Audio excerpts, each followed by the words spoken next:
Okay then.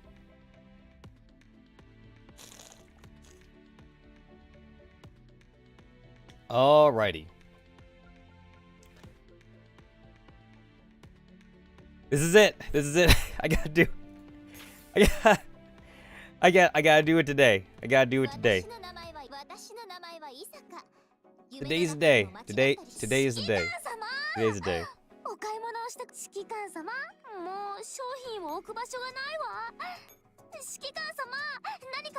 I will get this first. I want those 500 tokens. I want those 500 tokens. I will get this first. I'll buy that. Buy that. One tap buy.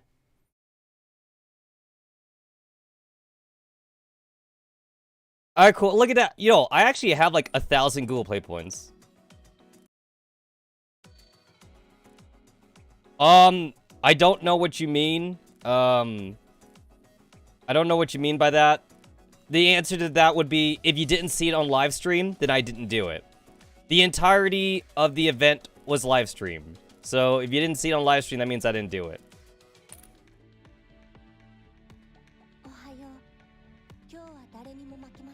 I only do dailies. I only do dailies off stream. I literally do not play the game. If it's not a daily, that means I didn't do it. Everything has to be streamed. Same thing for literally any game I play that's like not like that's new. So Pokemon 2 or whatever. There's no such thing as me playing off stream, basically.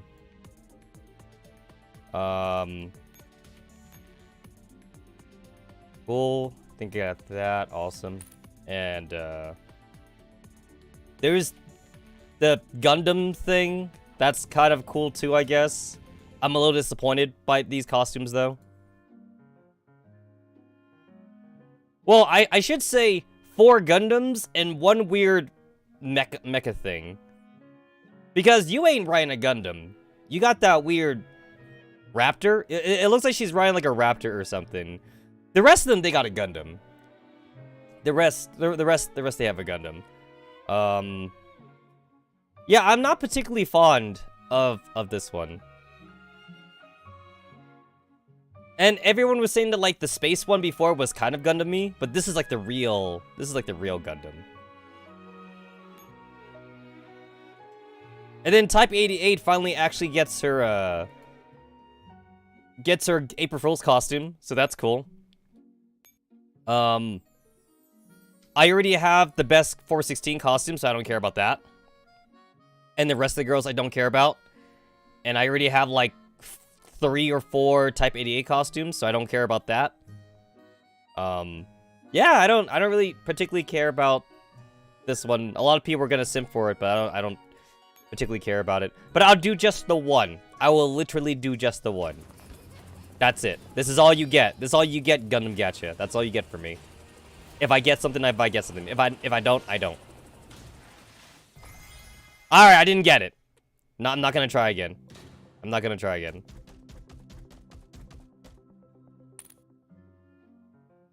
Oh, I got another Samus Ferris thingy-majig. Oh, that's cool. Yeah. They're not cute. These are not cute costumes. I like cute costumes. So, yeah. They're not cute. And then we still have time for the architect thing. I mean, even though I already have architect, so the only reason for me to even be doing this is, I guess, to get that extra star on architect, if possible. I mean, I'm not sipping for a star, though. I'm not going to use extra impulses for a star. It'd be cool if I got one. It would be dandy if I got one, but I'm not. Honestly, the real thing to get here is the Jagger swap. That's like the real thing to get here.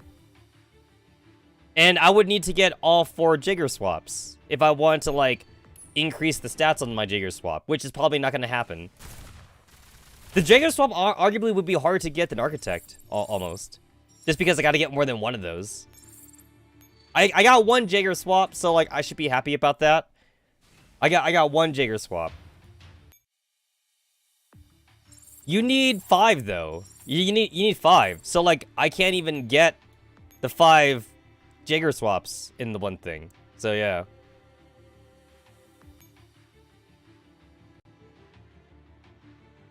I already have irises though.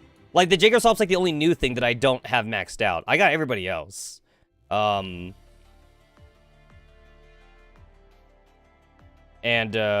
obviously I have all the 1 stars, but I have everything else. I don't need anything else. But like it kind of annoys me that I can't max out Jaeger swap even if I were to get lucky enough to do it. I think it took me like 2 gachas fully just to get like a full starred Manticore, because obviously you only get 4. So yeah, it took me at least 2 gachas to get at least 1 Manticore to like max stars or something. I could only hope that like I could buy a Jaeger swap like in the next gacha, because you get to like buy, you get to at least like buy a 2-star like with the Dark Crystal shit.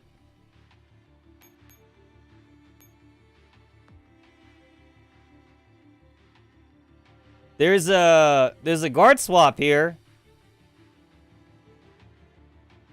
There's a Diner Gate, Prowler, Tarantula. I can only hope that that Jaeger swap's in here, so that way I could like max it out.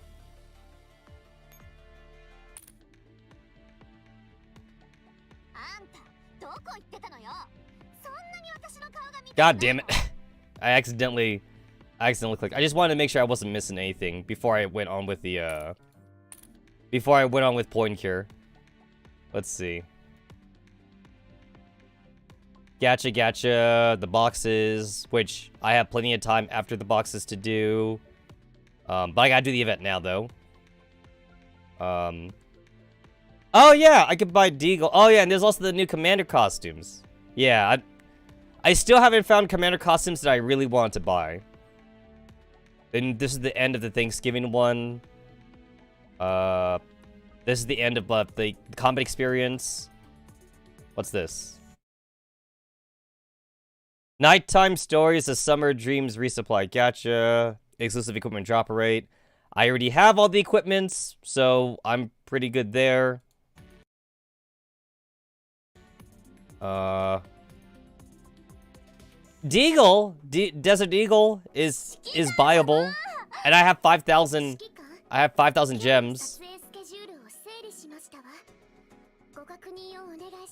2,588 gems. So that's half. That's half of my current gems, and it's not cute. It's not cute enough. So, not buying it. I'm not buying it. Like she's more adorable in her regular outfit. So.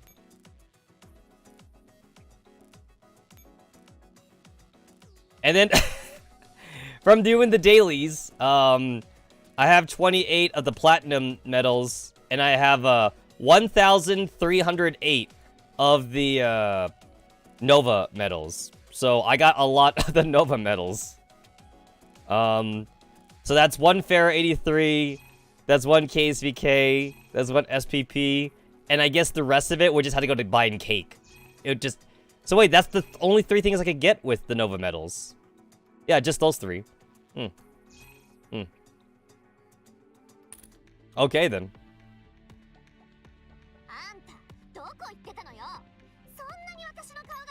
It's a new week, so I gotta do my weekly quest too, so I gotta do those 5 training thingies a week or whatever. I'm just slowly leveling up all of my SF whenever I can.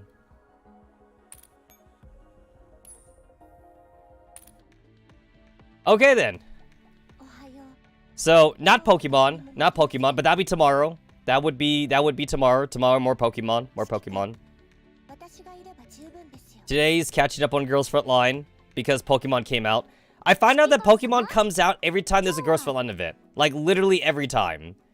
I don't know if Mika and Nintendo have beef with each other, but they always come out at the same time, and it's wreaking havoc on my schedule.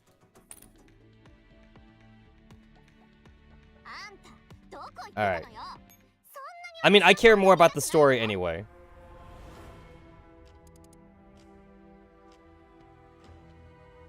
So we left off at chapter 3. I still got chapter 4, 5, and 6 to do. I unlocked the infinity thingy. So this is basically just what I've been doing for my daily all the time. I've done 6 attempts at normal. And then for the hard one, I've done 127 attempts. I guess. I haven't really been keeping track. I haven't done any of this, obviously. Oh, wrong button. I gotta hit the other arrow. There's like 3 fucking arrows on that screen. I gotta hit this arrow. Alright, there we go. Alright, IVA. Oh, that's a mouthful. IIIA. That's 3A. Roman numerals. This is 4. This is 4EAEX. Or IVA. IV. Numbers equals letters. Or letters equals number. Also, these are some shit rewards, too. I get 30 enhancement capsules, of which I already have, like, 10,000. And I get, like, another 50 for doing hard mode. It's like, why even bother? I should just look at EX just to see what it is, but, like, since the reward is so shit, I don't even see a point in doing it. Other than just to say I did it. Oh, goody, it's raining. And it's a night. It's a night, map, too. And it's big. It's big. Also, I see fucking runway things that look like bridges, and they look really important. Yeah, you know what? Fuck this, because I hate night battles. I'll actually have to try if I do the EX version. Now, if this had like a prototype ferry, or if this was tokens, then I would definitely give the EX a try. But it's capsules, so yeah, I say no to capsules. The strength is 6,000. And then the strength here is 36,000. So that's a 30,000 difference. Yeah, alright. We're just gonna do this. We're just gonna go to that. Alright, how's the map look now? Well, they don't even give me a heavy helipad this time. So I guess that means the map is so easy, you just don't need a heavy helipad. I see some plastic explosives. I see the runways are slightly different. And the map is smaller. The map is indeed smaller. Alrighty. Alright.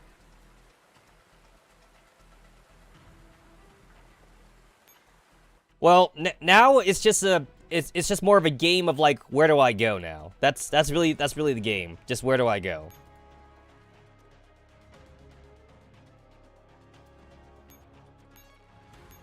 I'm gonna have to slightly alter this team. We need a handgun in here, of course.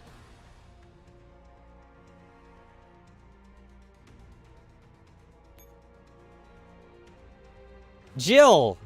I have 2 Jills because of the collaboration thingamajig. That's cool. Actually, I'm not putting Jill in there.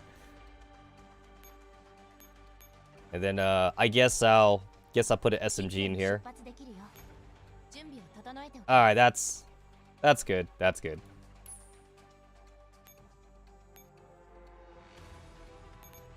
I assume these fights should go pretty fast, but just in case, I won't use her. I'll use 94 instead. There we go. So we got that one, and yeah, this team is fine. And I'll replace the taunt fairy with a beach fairy. I could have sworn I had 2 beach fairies that were maxed out. I do, and they're both fervor. All right. That's a lot of random fury, sniper, and rescue fairies I fed to that beach fairy. Quite a few of those. I don't know why there's a 4-star parachute fairy on this team.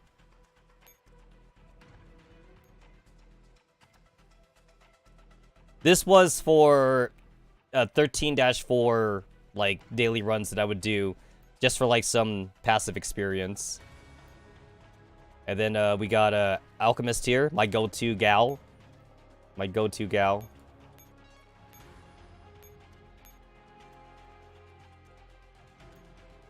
Honestly, like, I just use Alchemist for every map. I use Alchemist all the time, ever since I got her. Alright. So I do remember. I actually do remember what happened last time. Last we left off, we used the power of Griffin. We used his name, and we're like, yo, we're here because of Griffin. And they were like, oh shit, you're here because of the Earl? I guess we have to let you in. Even though the guy didn't want to let the commander in and shit. And then now they're going to the warehouse. They go into the warehouse, and like, the dude is all like, no, wait, you can't go in there. And we're like, well, we're going in there anyway. And it's raining, and Star 15 was there, and Anti-Rain was there and shit. Yeah, I remember. I remember.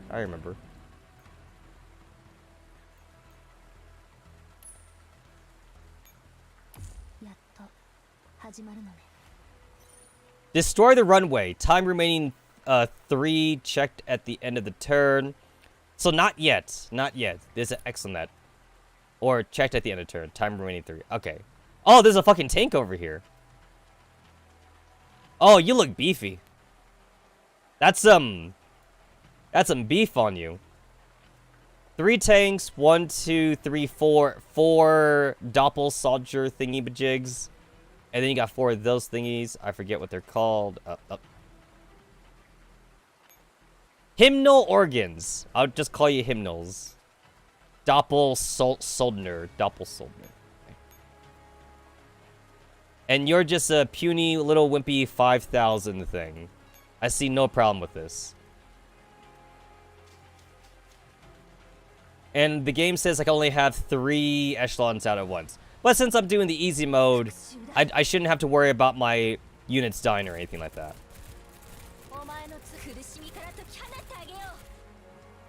That guy looked like he was about to do something. It looked like he was about to do something, but I didn't let him do it. Oh!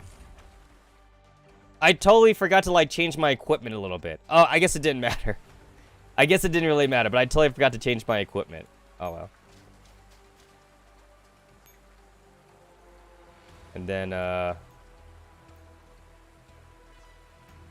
we go. I will make sure I do it for this one.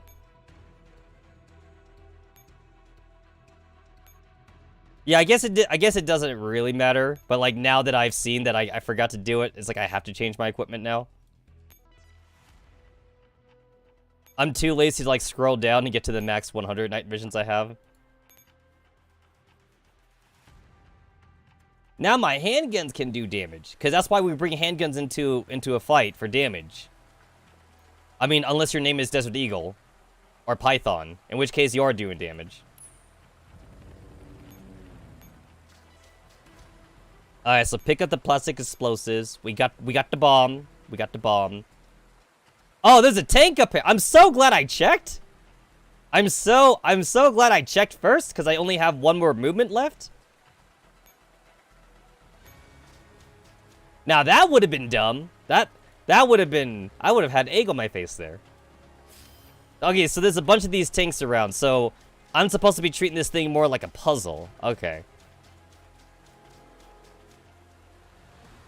Okay.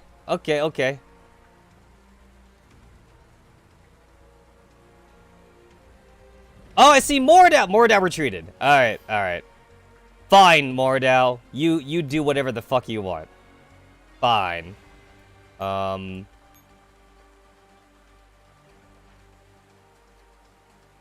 Let's see.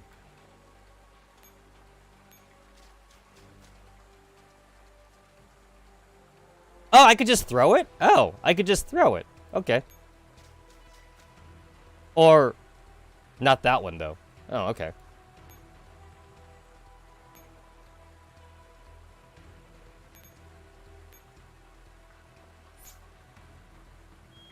I can't throw it on this one, so that kind of threw me for a loop.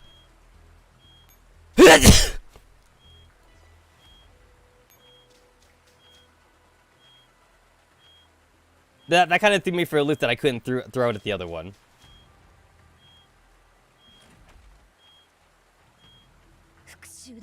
I hate how the beeping sounds like my fire smoke detector thing. That's what it sounds like. Oh, there's actually rain. There's actually rain, like, in the battlefield. I feel like if this was, like, back in Girls Frontline 1.0, that would not be a possibility. We got special effects in this game. I feel like I can make fun of this game more now that, like, PMC is out, like, for EN. I mean, everybody already saw the, the PMC, whatchamacallit, the Japanese Korean version or whatever, the very first version that came out. We already saw that, but like now that the EN version's out, people are actually got to try it without having to like do like IP smurfing or whatever it's called. That thing that you had to do to like download games not in your region. But yeah, I already saw enough of when the game first came out that like I already knew that I wasn't gonna like it. Alright, I guess I had to retreat this. I wasn't expecting to do this.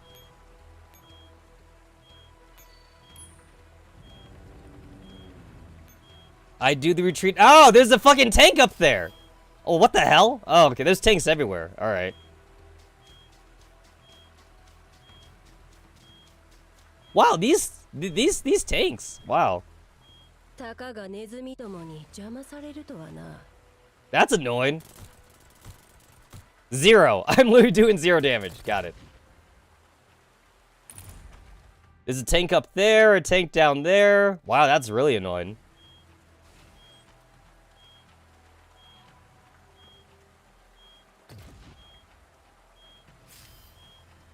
I destroyed the runaway.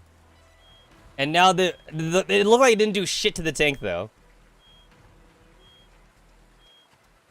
I mean, I guess it doesn't really matter that it did shit to the tank, but that's kind of a disappointment. That, like, the plastic explosives I didn't really do shit to them.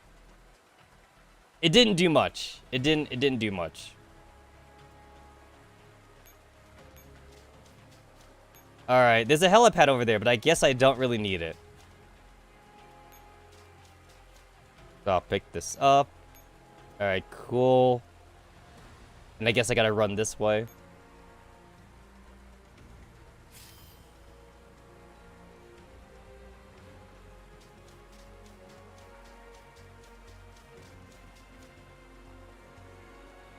Wow, these tanks are out for blood.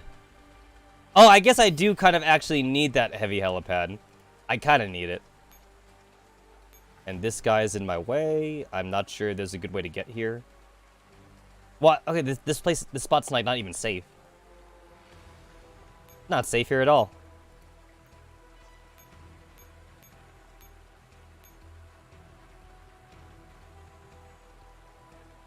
Well, that's annoying.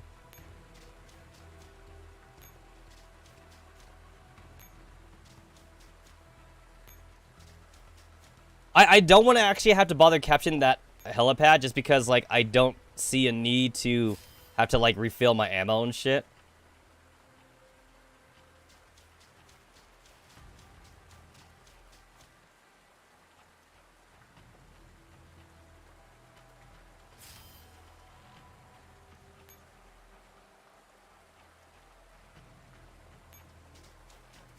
Alright, throw it out. Alright, cool. It's been thrown. Oh, I gotta do that. Alright.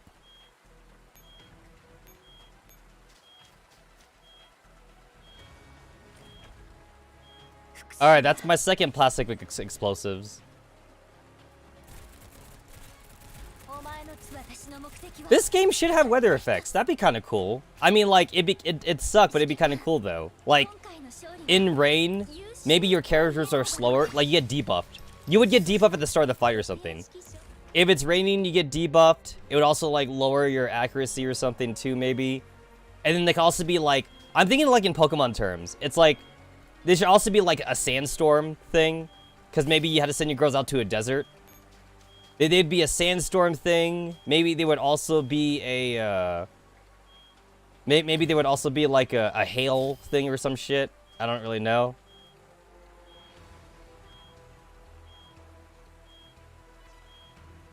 Okay, wait, that's the one I'm missing.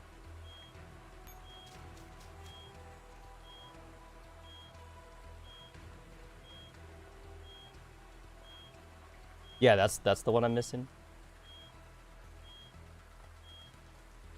Oh shit. Oh no. Oh, I'm oh. Oh. Oh. Hmm. Yeah, I had to restart. There's nothing I can do here. All right, awesome. Tanks on all sides. Tanks on all sides. And I don't have the action points. I don't. Okay, all right. But now I get it. Now I get it. I get it. Oh, what the fuck? I double clicked. Oh my god, I double clicked. Oh my god, restart. Restart. I double clicked.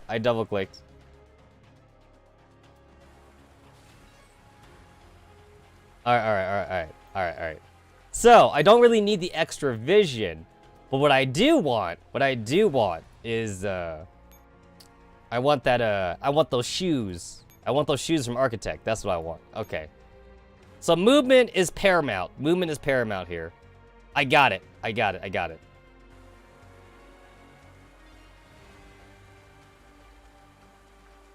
Alright, so bust you out.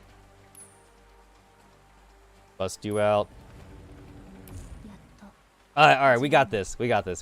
Okay. So, plastic explosives. Okay. There's my three plastic explosives. I know exactly where I have to move. I know exactly what I'm doing.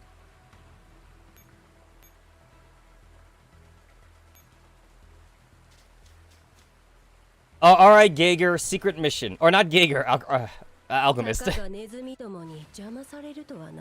We haven't seen Geiger for a while. Not since, like, Architect got her legs cut off by Sopmod. And then, like, they kind of just, like, left Architect. Honestly, like, I'm still really pissed that there was, like, no follow- I feel like there was no follow-up to that, actually. Like, okay, so, like, Architect said some mean things, but she did say sorry. She said sorry. She was like, oops, okay, I said something about M4, and I was kind of too far. I'm sorry. But it was kind of too late. They were all pissed off, so they left Architect. Sopmod took her legs, whatever. But then, like, there was no follow-up. I still feel like the commander would have been at least a little bit angry. Like, okay, at first, okay, so, like, I remember that cutscene, like, so clearly, just because it pissed me off so much. It's like, you guys are gonna take Architect with you, because you go into, like, an SF base or something like that. Which makes sense, you know? It makes a lot of sense, right? Why wouldn't you take Architect? Especially since Architect has been so helpful. Like, they're literally, like, saying, like, oh, like, Architect has, like, she's always, Architect's constantly been, like, she's been very, she's not being an asshole. She's been helping us and shit. So, you may not like it, but just work together with her and crap. She's worked together with us. She even helped make the Hawks, which, I wonder if the girls even know that? Because Persica said it. Persica said that that Architect helped make the Hawks, but I feel like no one knows that, except for the player character. Like, not even the commander knows that or something. Or I think she did mention it to the commander a little bit. But, like Rose 65 said she was gonna lie. So, like, she legit said she was just gonna lie to the commander, too. She's like, oh, we'll just tell the commander that, like, it was either Rose 65 that said it or Star 15 that said it. It was like, we're just going to, like, tell the commander that Architect got loose or some shit. It's like, they lied. They fucking lied to the commander. And, again, there was no follow-up scene. So it's like the commander just accepted it? I find that a little bullshit. Because, like, they captured a ringleader. Like, a real ringleader. It took a lot of work to capture Architect. And we lost her, and the commander just shrugged his shoulders? Like, is that what happened? Is that legitimately what happened? Because I find that very suspect. I find that super suspect. Like, how did the commander, like, not blow himself up at anti-rain team? Especially since it's anti-rain team. Like, also in that same cutscene too, the anti-rain team was also very passive-aggressive to Dandelion as well. Like, honestly, in that cutscene, I'm surprised they didn't leave Dandelion to rot. The only reason they didn't leave Dandelion to rot is because Dandelion is like half of M4. So like that's the only thing keeping Dandelion from like not being taken out by the rest of anti-rain or whatever like that. I don't know. Like there's a lot of things in that one scene that pissed me off. Again, just because, especially since there was no comeuppance for anti-rain. It just seemed like that was swept under the rug. That like we lost Architect for like no apparent reason. Other than the anti-rain girls being pissy about M4 and not being there. Alright, so like I literally have to wait like an extra turn for this asshole. Because he's this stupid guy's on the bomb. He is on the bomb. So I guess the only thing I can do here is just like go and grab the I could just go grab the helipad, I guess, just for the extra action point. I guess.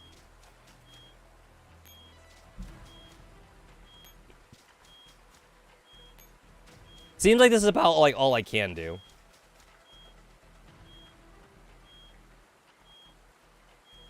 And you know what? One thing I don't like about the one thing I don't like doing in this game is having to like zoom out very far to see the rest of the map. I don't like doing that. I don't like doing that because like I can't see the sprites anymore, and the sprites are cute and whatever. I want to see them, but if I zoom out a lot, I can see the map. But then like I'm moving dots. I'm literally like moving dots around. I can't even discern like the identifiable features on the girls anymore. It's like I can either zoom in and I can see all the cute girls, or I can zoom out and see the map. Because if I zoom in and I can see the girls, now I can't see the map. I see like 3 nodes at a time if I zoom in. I wish there was like a middle ground to that.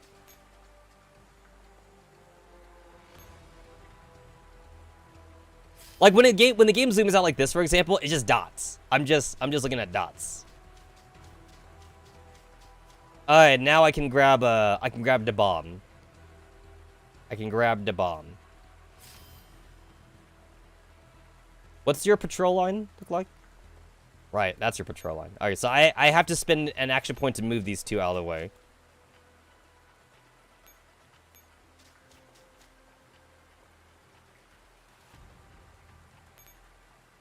Alright, we good?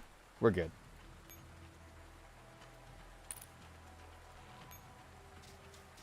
So, like, my mouse thing, it's doing...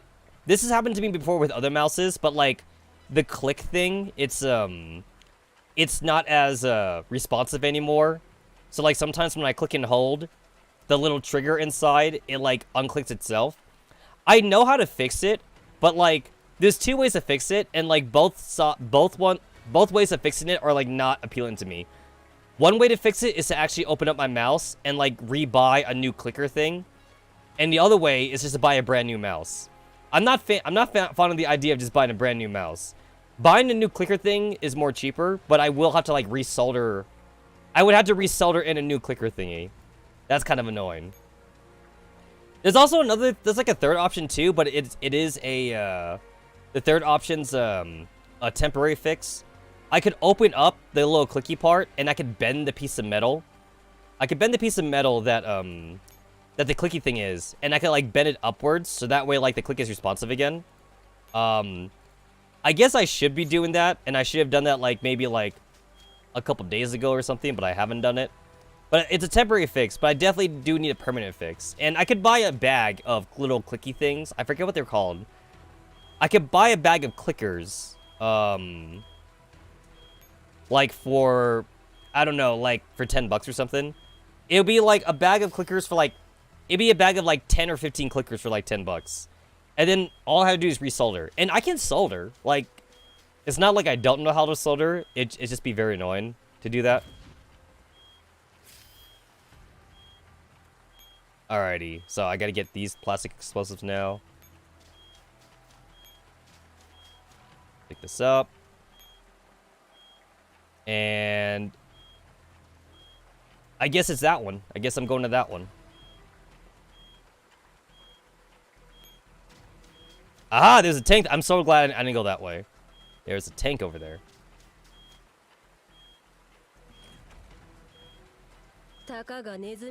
So even though I'm doing the normal route, like, the only difference is that the map is smaller. Because, like, there's still, like, the death stacks around here. So, like, I guess the EX mode probably would have been doable. Just because, like, both maps seem to be more of a puzzle than, like, just you trying to brute force your way through the map. Like, you're not supposed to go into fights. You're supposed to run away from the tanks and shit.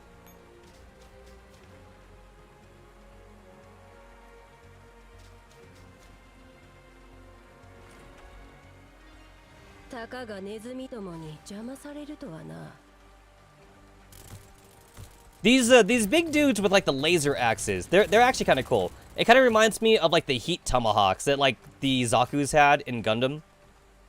I've always liked the Zaku design. I like the one eyeball thing that they got going on. I've always thought they were cool. I like, actually, funny enough, for the Gundam series, I like watching the regular suits more than like the actual Gundams. I don't know why. I don't know why. Alright, that's my last bomb. That's my last bomb. I guess we're good now. I could just hit end turn and then I win. I win.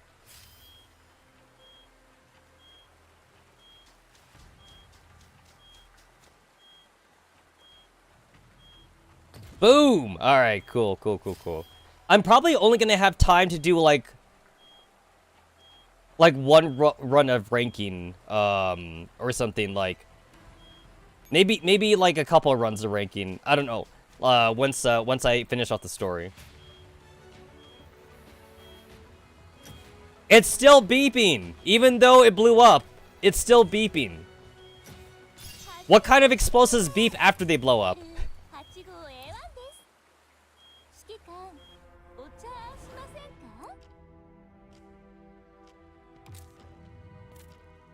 Icon, Rainy Night Whiskey. That's cool. VA. That's 5A. Or just VA.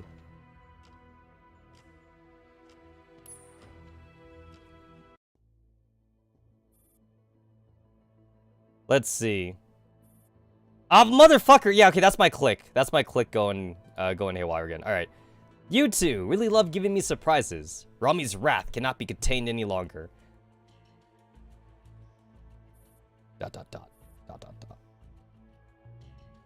Acting without permission, getting a key suspect killed. Tell me, what will it be next time? I suppose you think you should be the one doing my job, eh, Schwaben? Chief, Shut it. You're relieved of duty, both of you. Hold on, eh? Effective immediately. Now get out of here. There's definitely some fishy shit going on with the whole stay side crap. There's some shit here, especially like since Rami is supposed to be like a new leader, like a new the new head of stay side or whatever. Things don't add up. They're not adding up here. Kay interrupts before Jay goes berserk. Here are my ID and cufflinks. I'll turn in my weapon to the quartermaster. Jay shoots Kay a glance, then clenches his teeth and hands in his own ID and cufflinks. Deepest apologies. After giving Rami another bow, Kay leads Jay out of the office. Why didn't you stand your ground? Honestly, you know what? Kay seems really different. Like, from like the first time that we meet Kay, like when Kay was just like a gruff like agent or something, to like Kay being a Stasai like agent or something. I don't know. Like the first time we meet Kay as the commander, he was more of an informant. Like he was just like a random dude that we met. He seems so different now. That not that we're seeing him in his element. We did. There is zero justification for what we did. He sounds like a fucking yes man now. Kevin, we were in the wrong. Yo, it's also so mesmerizing to me too that like Jay's name is Kevin just because like he's Agent J. It's like why Why couldn't Mika give him like a fucking J name? Couldn't they name him like Joseph or something? I don't know, Joseph or just Jay? Jay is also a name too, J-A-Y. James? I don't know. There's so many J names they could have given him. Why'd they have to name J Kevin? That's like messing me up. Every time I see Kevin, I want to say that that's Agent K, but it's not Agent K. It's throwing me for a loop.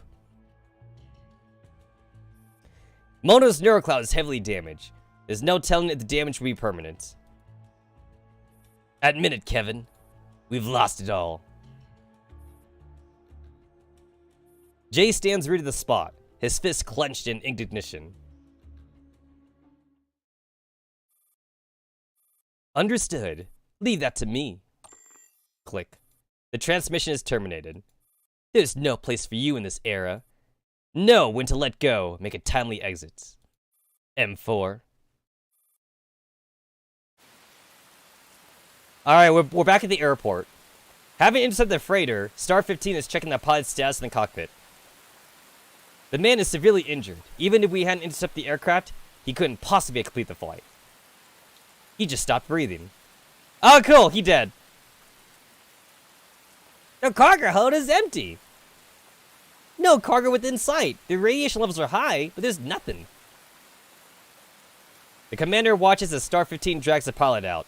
Gunshot and stab wounds. He definitely wasn't injured in the previous battle. An ominous premonition threatens to overwhelm the commander. They suddenly look up. Go check the warehouse! Hurry!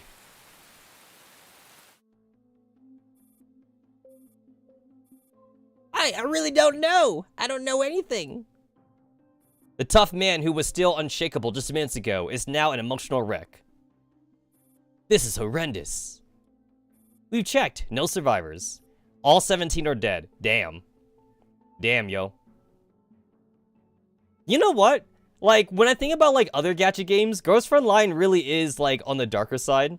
Because, like, when I think of, like Precon, or, like, some of the other waifu games, like, it's, like, magical girls, and, like, and like, it's not post-apocalyptic. There's, like, magical forest, and there's happy villages and shit like that. I mean, sure, there's usually, like, a demon overlord or something. But other than that, though, like the player character, especially, like, in those gacha games, like, those games even acknowledge that, like, you have a harem, you know? But not this one. And I assume the same thing is true for, like, Operation Nikkei, or whatever it's called, Nikki, or whatever. That's, like, literally Girls Frontline, except, like, more in your face about the titty and ass. Like, they're robots. Like, Nikkei is also, like, just robots. But, like, they're just more in your face about it. About the TNA. No matter how many times they've seen such sights, the commander still can't say they've gotten used to them. I washed my hands of this. You're the one looking for it. You sort this out. Gags! The manager stumbles out of the warehouse. Where's the cargo? I totally forgot she was with us. As you can see, there's nothing but corpses here.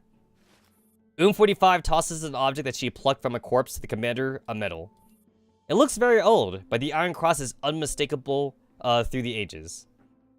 What do we do now? If the freighter carrying the cargo has already departed, there's no way we can catch up. We'll have M4 check the nearby routes, in which large freighters have taken off, then send word to Stay Sai and the Earl. When the manager gets a grip, we can also ask him to access the storage records of this warehouse. Right. Click.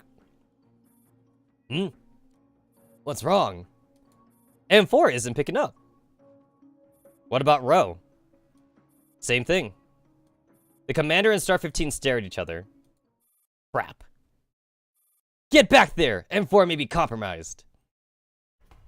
So I remember last time we left off Row 65 and M4, M4 wanted to talk to Moridao, like, by herself. And Row 65 was like, I'm gonna be outside the door. You shout if you need me. And then that's last time we saw them. Row! The commander and the doll return to the control room and immediately spot Row, who has collapsed outside the door. K-Bar rushes into the empty room and looks around in dismay. This is bad! M4 and Moridao missing. Damn it. Row! Sob 2 grabs Row by the shoulders and shakes her vigorously. Don't move her! Her neurocloud's under attack. Let me handle this. Freaking hell, don't tell me. After a while, Ro slowly regains consciousness. She looks around in a daze. M4. Oh no, Mordau! Mordau took M4 away. How did Mordau overpower 2 T-Dolls? K-Bar punches the wall furiously, losing her cool for the first time. Ro stares at the floor with wide eyes, utterly incredulous. Did I lose M4 again? Don't panic, they still may be in the airport. Start searching immediately. We had to stop Mordau. I mean, I knew that we were going to keep Mordau, like forever. Demon overlords are vanilla at this point. They are, aren't they? Just because, like, it's an easy bad guy, right? Like demon overlords don't have to be, they don't have to be, like, complicated or anything like that. It just has to be, like, a monster or, like, a dude. Or, like, a dude who turned into a monster who wants to take over the world for some reason. That's how easy it is just to make an easy villain. They don't have to be, like, super, like, they don't need, like, a crybaby backstory either. It's like, why do I want to destroy the world?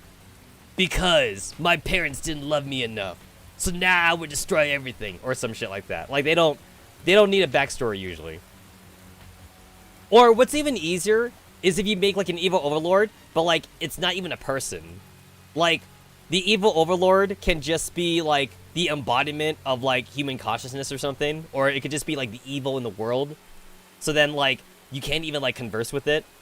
It just kind of, like, just spawns demons. And then, like, that's what your party is fighting or something. That's, like, an easy thing to do also. Like, your party just fights, like, monsters that you can't talk with. So, like, there's nothing to feel guilty about, you know? It's like, guys, it's a monster, let's kill it, you know? Like, you're not fighting, like, other people or anything like that. So that way the player doesn't have to feel guilty. It's like, no, what have I done? I've taken a human life. He had a family, or some shit like that, you know? Heavy rain starts pouring from the thunderous night sky. The wheels of a vehicle splash through the puddles on the ground as it tears down a muddy road. Watch out on that side. Rumble. Commander! Up there, look up! At Rosik's urgent cry, everyone raises their head. There comes the sound of turning rotor blades, and a helicopter slowly rises from the helipad. Star 15 Emily makes out the figure sitting in the pilot's seat. Crap! It's Mordau! She's about to escape. Miss M4 is the car pilot's seat. She seems unconscious. My call isn't getting through. Damn it! Can't we shoot them down? No, we risked injuring M4 by accident.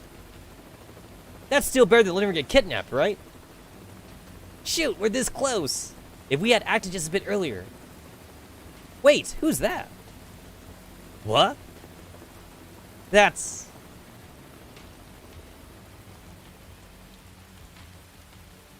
The helicopter is still climbing. Putting M4 in the clearly visible co-pilot seat is a warning itself.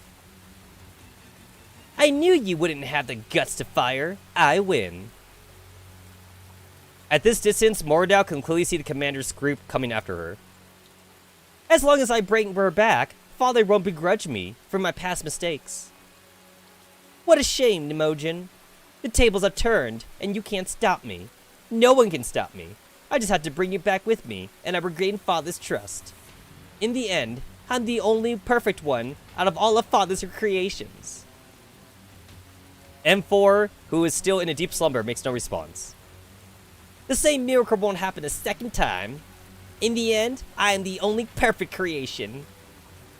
Right now, her heart has soared through the heavy clouds that have been impressing her. She has succeeded. Her contribution to Father's cause has cemented her position, proven her prestige. Thunk. Huh? With a loud noise, the helicopter suddenly starts rocking violently. What's happening? Thunk. Before Mordau can figure out what's going on, the noise comes again, and the helicopter rocks harder. This time, Mordau finally identifies the source of the noise. Something is ramming into the helicopter. You! What? She can hardly believe what she's seeing. She knows that the helicopter is clearly flying through the air, and the reading on her dashboard confirms that. However... Yo! This This is some Metal Gear Solid shit right here. What the hell?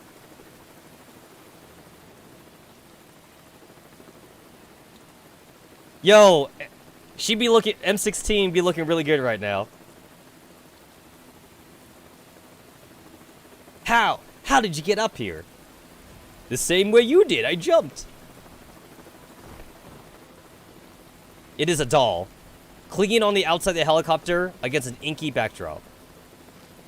In her hand is a slender silver cord, and her feet are planted on the outer frame of the fuselage. Flashing lightning illuminates her cold face, the window splattered with rain, her silvery white hair gleaming like a specter. Wait a second! Through the glass, Mordau can see that the doll's lips moving slightly. Her voice is drowned out by the rain. Mordau can't hear a single syllable. The doll nonchalantly fishes out something from her belt, using her free hand. Then... No, wait! Boom!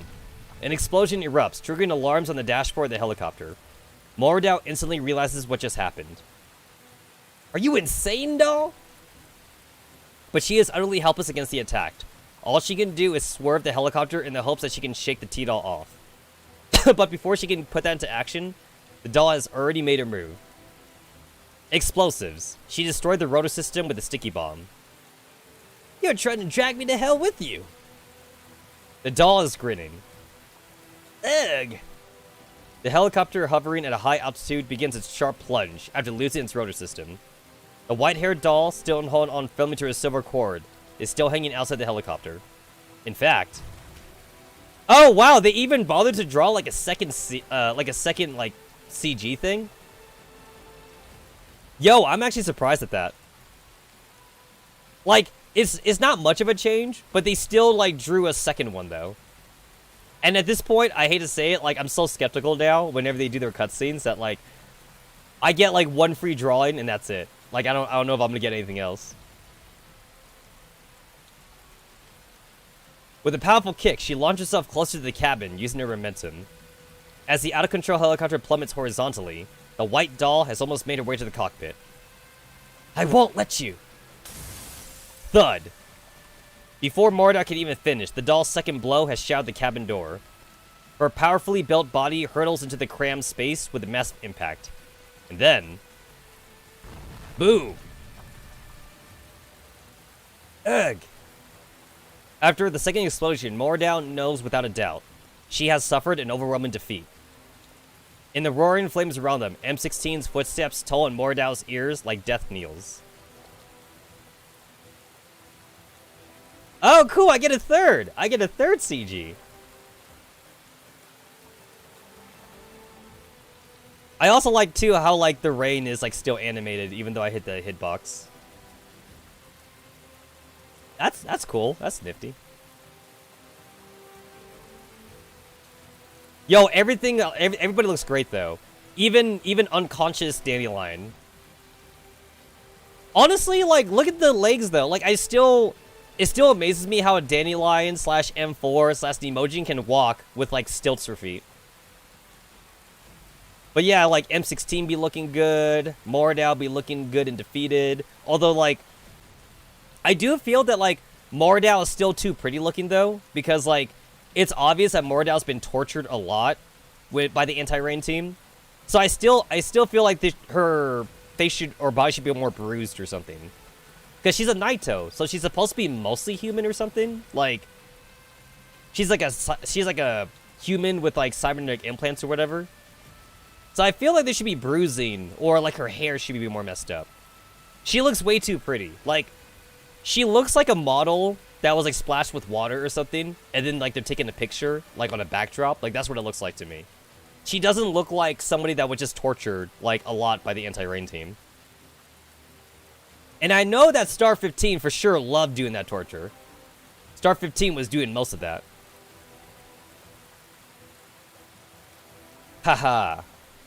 Seemingly resigned to her fate, Mordau turns around to face the approaching doll, whose pale hair is dyed blood red by the blaze behind her. I remember now. You're the last T-Dar of the AR team. Mordau is about to speak again, but M16 knocks her out with a single punch. Another fake. I'm still waiting, Mika. I'm still waiting to put M16 Digimon? M16 SF on our team? Honestly, like, I'm not sure like what she would even be if we got a chance to get her. It's like, it would have to be like a coalition unit, because she's too strong. She's way too strong just to be a Digimind. So it would have to be like a separate unit. The thing is that, like, I want her to be a Digimind, though, because I want to put together, like, the anti-rain team. But then I also feel like it'd be a downgrade if she was, It would be a downgrade if she was just a Digimind. So, like, it would make more sense to me if she was a coalition unit. But then, like, if she's a coalition unit, though, then, like, I can't pair her up with anti-rain then. I just had to, like, put her with, like, manticores and shit. After scooping her target into her arms, M16 takes another look around and finally sets her eyes in the direction of the warehouse. I suppose it's time. I'm not seeing things, am I? That's... It's M16. She's fast. You bastard. I knew it. You know what? I totally also forgot about this whole, like, 416, M16 rivalry thing, too. Like, that's been on the back burner for a while. It's been, like, I feel like it's been, like, what, 4 events or something? It's been, like, 4 whole events since we, like, got anything about the rivalry. The helicopter has crashed. Let's make our way over there. Hold on, look at the warehouse. As the gate of the warehouse slowly opens, a pungent stench of blood wafts out from within. On both sides of a large freighter, Naito soaked in spilled blood are busy assembling a gigantic weapon never seen before. Gigantic weapon? Is that a weapon to rival Metal Gear? Their intention is obvious, to clear all obstacles on the runway. Are they planning to fight to the bitter end?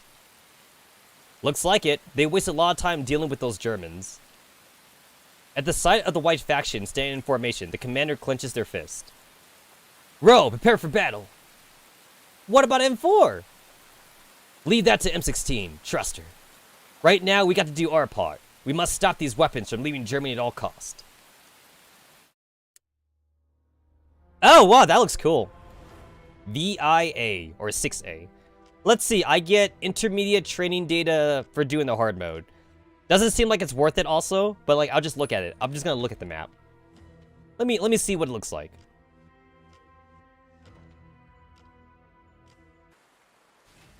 Let's see. I see a house symbol. That looks cool. Wow, okay. I get 3 helipads. I get 1 helipad and 2 heavy helipads. All right. And then what does the normal one look like?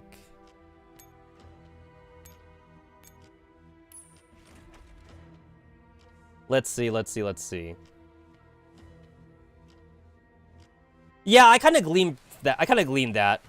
Like, it has a wrench. It has a wrench on it. So I kind of figured that that's what it meant.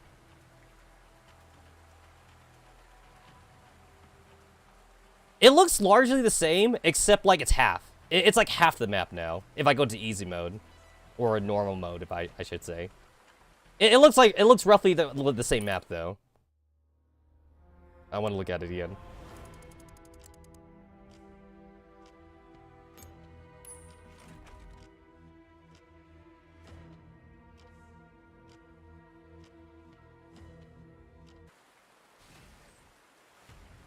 Yeah, definitely. It's practically the same map. There's like a little bit differences, especially like with this like triangle diamond thingy, but like the curvature is around the same. It's like the easy mode is like this section of the map. Hard mode adds in like another section. All right, I get it. Anyway, the 300 intermediate data is definitely not worth it for me. It's not worth the headache. Whoopsie. Not worth it. Not worth it.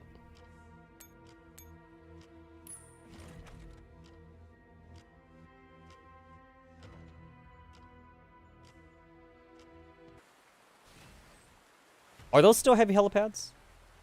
Helipad, helipad, helipad. All right, they are not heavy helipads anymore. That's fine. That's fine.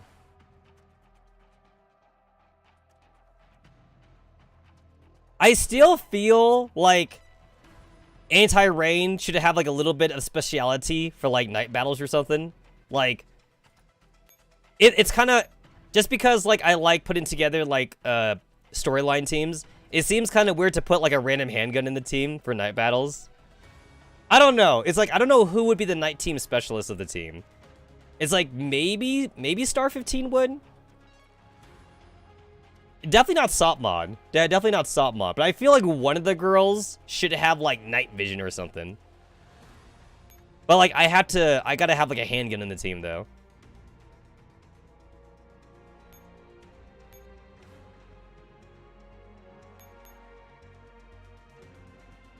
Another thing too that also kind of annoys me is that like there's not a lot of lore either. Like it's like obviously we know the gameplay mechanics of it. It's just like for balance reasons and shit. So obviously like that's the reason. But like there's not too much lore about like why it has to be a handgun specifically.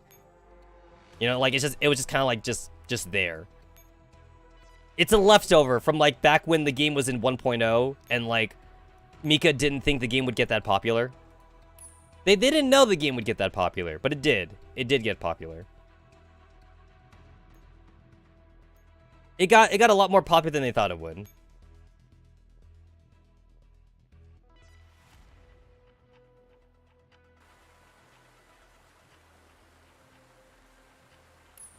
I'm only allowed 3 echelons. Same thing as before. Just 3. Just the 3. Just the 3.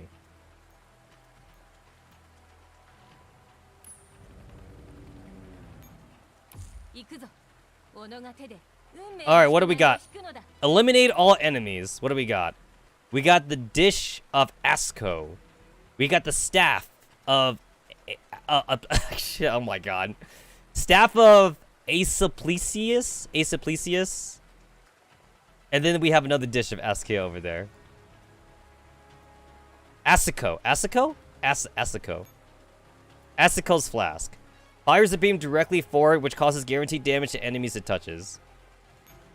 Pierce. It's got piercing. Got it. This unit's rate of fire deals moderate damage. Shotguns are recommended to provide adequate armor against their attacks.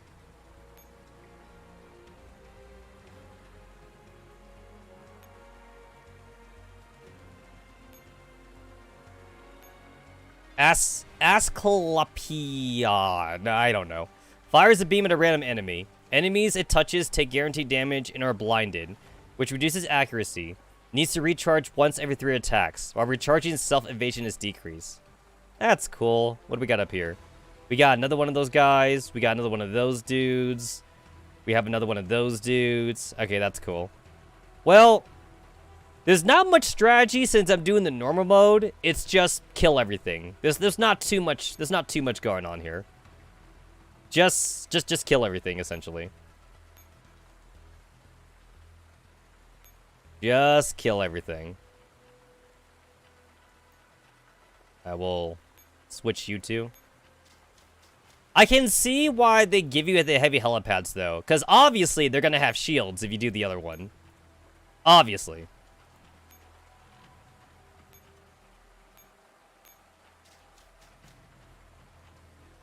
Repair your echelons on repair nodes if they are damaged. Hey! Thanks for the tip game.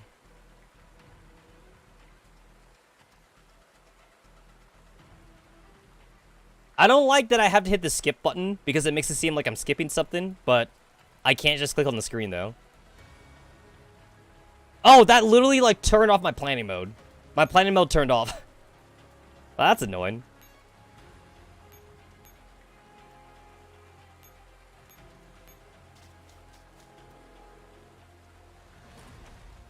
You didn't have to do me dirty like that, Mika.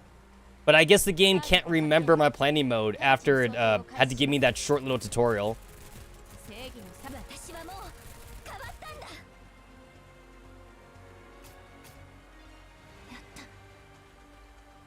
You know what? You know what's kind of awkward about these heavily storyline gacha games? It's like there's they do events like these, and you're a new player that just played the game, and when they do these events, you get like a lot of good shit, right? You get like a lot of good items and stuff. But then like, if you just start the game though, you have like no like idea what's happening. You don't know the characters, you don't know the gameplay either. And if it's a gacha game that offers like an easy mode and normal mode or hard mode or whatever, then like you'd have to play on easy mode. But then like, if you play with the story on, you don't know what's going on. So I guess you could skip the story and just get the items. But then like, once the event is over, then like you kind of wonder what you missed out on. But you still gotta do like the storyline chapters though. But you're too weak to do the storyline chapters. You gotta go back to chapter 1 and shit. Gotta do all that bullshit. Like, I don't know, like, I kind of miss, like, playing some, this was, like, really old gacha games, too, but, like, I kind of miss, like, the simplicity of, like, some old gacha games I used to play, where, like, there was not really much story to them, so it was really just a waifu collection game, or, like, a monster collection game or something. Like, what little story was there? Like, you had to go to story mode, but there was no such thing as, like, a campaign mode or something, like when the game had events, the events were mostly just like either collaborations with like other IPs or like experience events or like PvP events or something. Like a lot of the older simplistic gacha games, there was no such thing as like, hey, here's a special event where like it's a limited time story or something, you know? Like back in the day, like when I used to play Brave Frontier, professionally, Brave Frontier, from what I remember, there was never such a thing as like a campaign or story event. That was not a thing at all. They would add in like a story chapter like once every 3 or 4 months or something, like some lore or whatever. But most of the events were mostly just either like PvP events, experience rate ups, or item drop rate ups or whatever. Or like again collaborations. Like I remember my Brave Frontier account getting like Hatsune Miku and like Vocaloids and shit.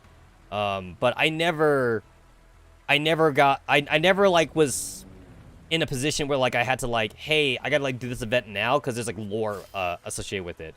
That was never a thing. The enemy hasn't finished assembling their mech. Enemy morale has been boosted. Ah, okay. Okay, so there's nothing I can do about that. Alright. I can't rush over there fast enough, I suppose, to like stop the mech from being built, I guess.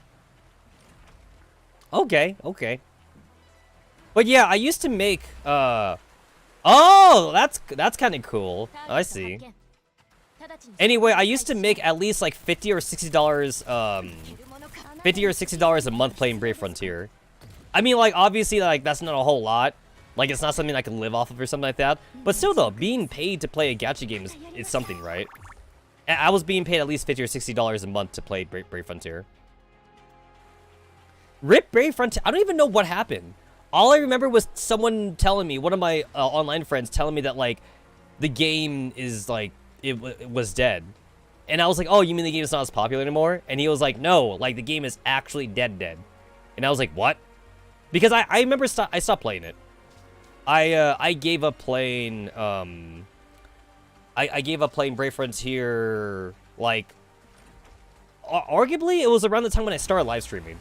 So around 2013, I would say. 2012. I mean, like, my very first live stream was like 2010, but that I wasn't like serious about it or anything like that. But when I first started getting serious about streaming, it was definitely like around 2012, 2011, I think, and that's when I stopped playing Brave Frontier. And then I remember some of my friends I made during that time, since I was playing it professionally, they're like, oh, we're sad to see you go. And I was like, well, we can still play other games or some shit, but I lost interest. I don't want to play the game no more or whatever. You know, it's like, that's fair. That's fair. You know, it's kind of weird playing a gacha game professionally. At least, like, conceptually in my mind. It seems kind of awkward to do it, to play professionally. Oh, wow, I tried to dodge it. Oh, okay. It's too bad that I won the fight at that second, because I could have restarted it, and I probably could have just retreated, Grape. So that way Grape wouldn't have gotten hurt. But I won too soon. I won too fast. That kind of sucks. That's a shame. That's a shame.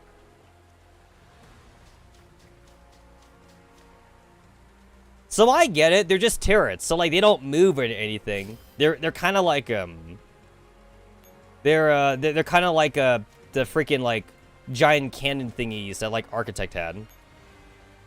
The Jupiter cannons. That's what it was. The Jupiter cannons. Oh, that's kind of cool.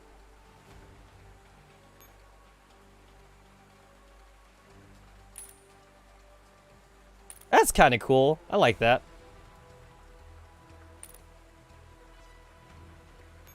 Wow, Mika, did it take you like a lot of like programming to do that?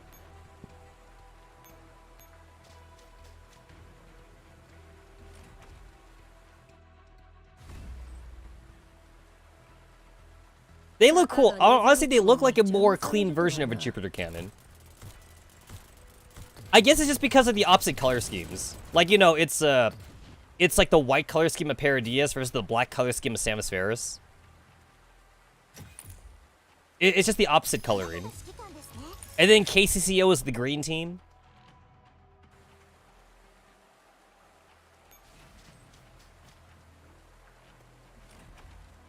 I wonder if in the future, I wonder if in the future, if like, they're gonna add in like a fucking red team or some shit, right? A red team, a yellow team. I guess yellow team is the zombies.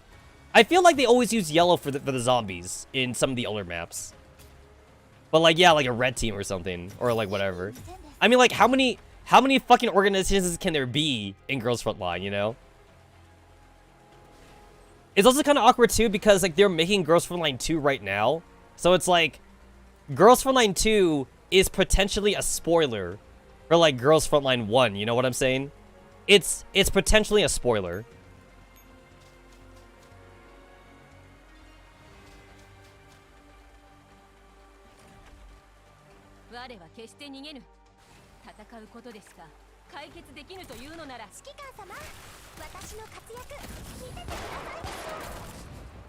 Oh, okay, that one I didn't get hurt. All right.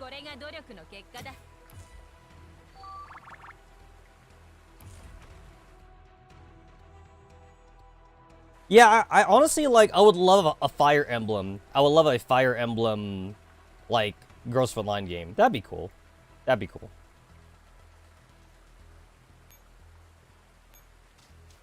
Nothing? Nothing? Alrighty.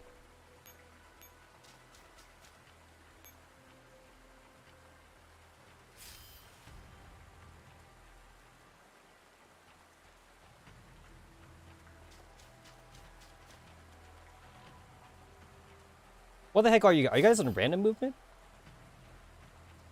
Oh, they are. They are in random. I don't have enough ammo on Rose's team.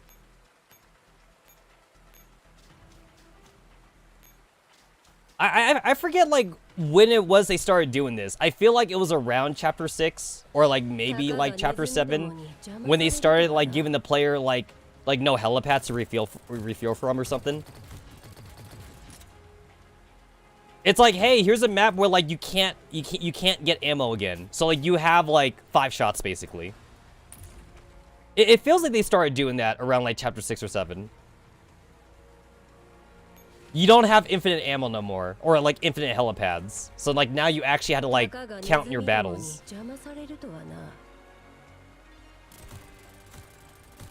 A lot of the night times, I noticed that they've been doing that for nighttime battles also. Like maybe around like nighttime chapter 5 or something. Like the helipad is like a one-way trip. So it's like you move off the helipad and you can't get back on the helipad. So like you had to hunt for supply crates if there was any at all. Or you actually had to actively run away from battles. You couldn't just brute force. You just can't like brute force your way through. So it's like you could be over level too. It's like you could be strong enough to take the next fight, but like your guys literally have no ammo, so there's nothing you could do about it. And then you gotta restart. You literally have to like restart the fight, or restart the map. I mean.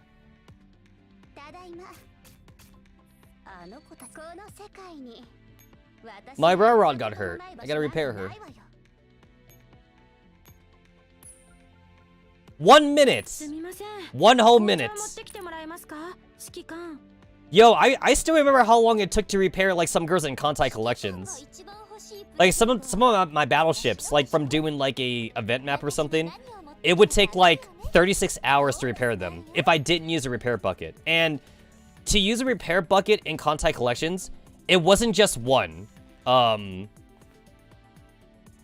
Yeah, the anti-air notes deny helipads and player cheesing them with parachute ferries. Yeah, I hated those maps too.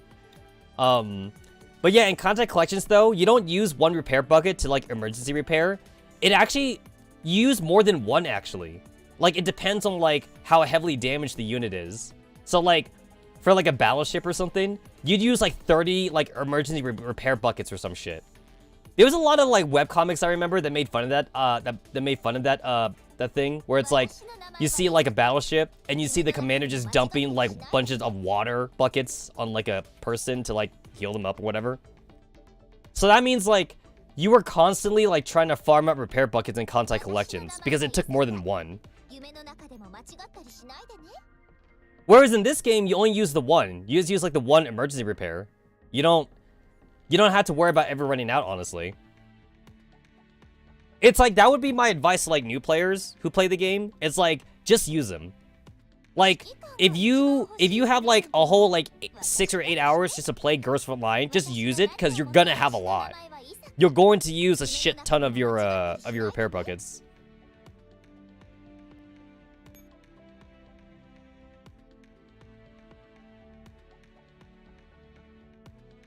Like in the Kantai collections, like the repair buckets still do the same thing in this game, where it's like it's instant. But again, it just requires more though. Whereas like in this game, it's a one-time thing. So like, it's a one-off. So like, if I have like 10 repair tickets, I just need one to repair like a dead Row 65 or something. Whereas like, if I was playing Konko and Row 65 is dead, then Konko would be like, yo, you need like 5 repair buckets or something. Or if it's a battleship, you need like 30. You need like 30 repair buckets. But Girls Frontline though is a lot more forgiving though. It's like you only need the one ticket. You just need the one ticket. And I have 20,000 repair contracts. It's like shit, man. How about like one repair ticket per dummy link? That would make sense, honestly. So like you'd at least at the most use 5 then, right? You use 5 repair tickets like per like max level character. That would make sense. That would make sense.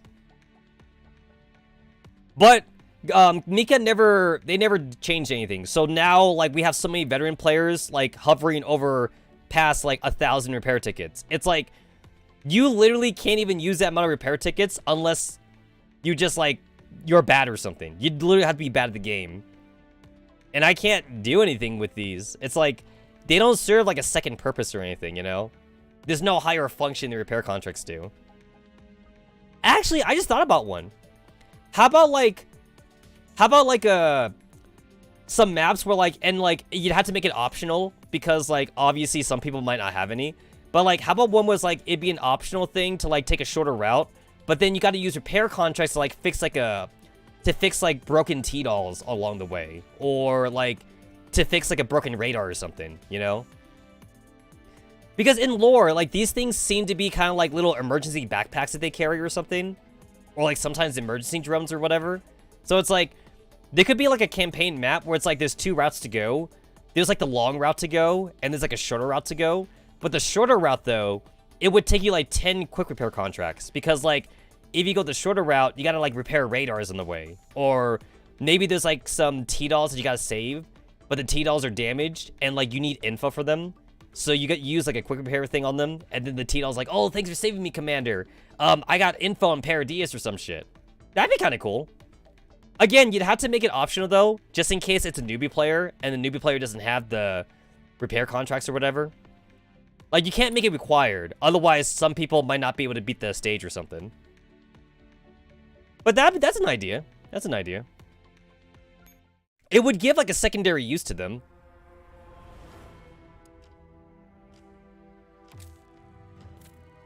ID card, the storm comes.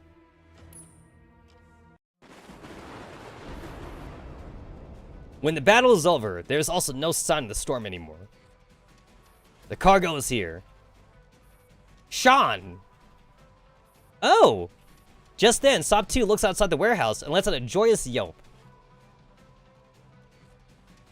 Rescue missions, but you use the tickets to make the rescue echelon to NPC echelon you control. Yeah, and like that's an idea. I like that. I like that too. Or no, here's another one too. Like, what about like cannons, right? Like, remember how like in back at the submarine base we also had the train and we had like some cannons that we could control. Like, they could be like Jupiter cannons or like abandoned cannons on the turrets or on the field, and you could use a repair contract to like get them. It's optional. You don't need them.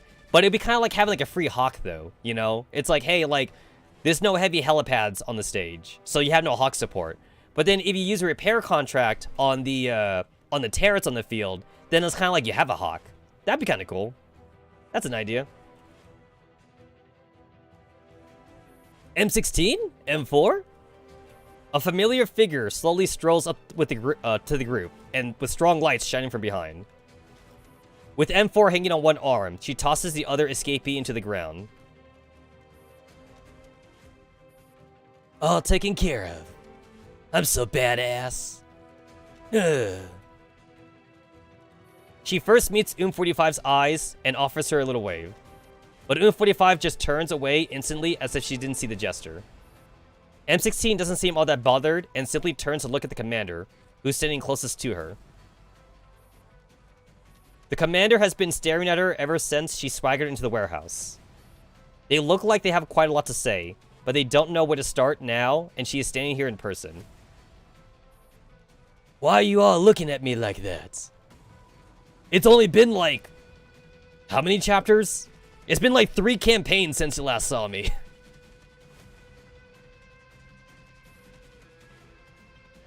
Like... it was a submarine base, right? The submarine base was the last time we saw M16, before, like, she fucking teleported away with Eliza and M4. Returning everyone's dumbfounded gaze, M16 shrugs and breaks the ice with a smile. Do I have something on my face? Oh yeah, I sound like this now. I'm taking up smoking. I mean, there are T-dolls that smoke, though. There are T-dolls that smoke. And funny enough, I remember lore-wise, too, they say smoking's also bad for T-dolls. I specifically remember that as a line somewhere. Like, smoking is bad for T-dolls because it clogs up their airways or whatever. So some T-dolls are actively hurting themselves. Oh, look at it. That's the crying face. I remember Sopmod making the same crying face too when she met like Star 15 and M4. M16! Awkwardness all forgotten, Sop 2 lunges at M16A1. The latter sidesteps the eager's embrace without twitching a single muscle on her face, causing Sop 2 to catch nothing but air. Who's going to take this little princess off me? Doesn't look like she's about to wake up anytime soon. Oh! Star 15 finally shakes herself out of her frozen state of shock and rushes up to take the unconscious M4 from M16. She's very weak and would need sleep for a while. You. The commander, bursting with questions, opens her mouth, but in the end, all the questions just get lodged in the back of their throat. Star 15 looks up to M16. Right now, she is physically the closest to her. She just can't fathom why her friend is always like this. She never fails to pick a timing that makes it hard for people to admonish her whenever she leaves or returns. Why did she leave them behind? Why did she abandon M4? But from the moment she rescued M4, 15 no longer has the right to begrudge her for that. You asshole. She tightens her grip on M4 and shoots daggers at M16. 635 is staring at M16. Like Star 15, she is struggling to rein in her raging emotions. M16 is back. Her return makes Ro feel confused, puzzled, suspicious, doubtful. It is kind of sad that, like, Ro never really met the full team. By the time Ro came into the game, like, the entire team was already, like, separated. But all these emotions are overshadowed by joy. She must admit, she is incredibly glad to see M16 again, and she welcomes her wholeheartedly. Welcome back. Thanks. Return the commander's oblivion gaze. M16 just smiles faintly. The smile takes the commander right back to the original Griffin base 2 years ago. Boy, oh boy! I got my new job at Griffin. I'm a level 1 commander. I'm doing a tutorial mission with Hellion right now, and it's a combat drone. Remember Mission 1-1? Mission 1-1 is a stupid combat drone, and you're being taught how to capture nodes and shit. And then chapter 1-2, you're fighting against the prowlers. It's like prowlers and the prowlers and the little flying dudes, I remember. And then the Hellions are oh, there's some random bots here. Go and take care of it with your level 2 fucking handguns that you just happen to get. Go join Griffin, they said. It'll be easy, they said. I'm gonna stay over in area S09, and I'm gonna take out some random SF forces. This will be an easy job. I feel like everything went to shit for the commander the moment that they unloaded anti-rain on him. It's oh hey, here's anti-rain. They're very special T-dolls, and now you're responsible for them. So make sure they all get back together. Otherwise, Persica's gonna get very angry. I feel like that's when things change for the commander. Because think about it, there's other commanders too, right? There's other Griffin commanders, but there's only one Griffin commander that got the anti-rain team. All the other Griffin commanders they're just normal. They don't do anything. They're just regular commanders that just help fight random skirmishes or whatever like that. Or they do random missions for whoever. The commander was unloaded with anti-rain and Team 404, and then everything just went to shit. And that's also the only reason too why the commander's alive though, because the commander would have died at Singularity if the commander was a normal commander. I believe Hellion said that over 80% of the commanders died or something, back in Singularity. A large portion of them died.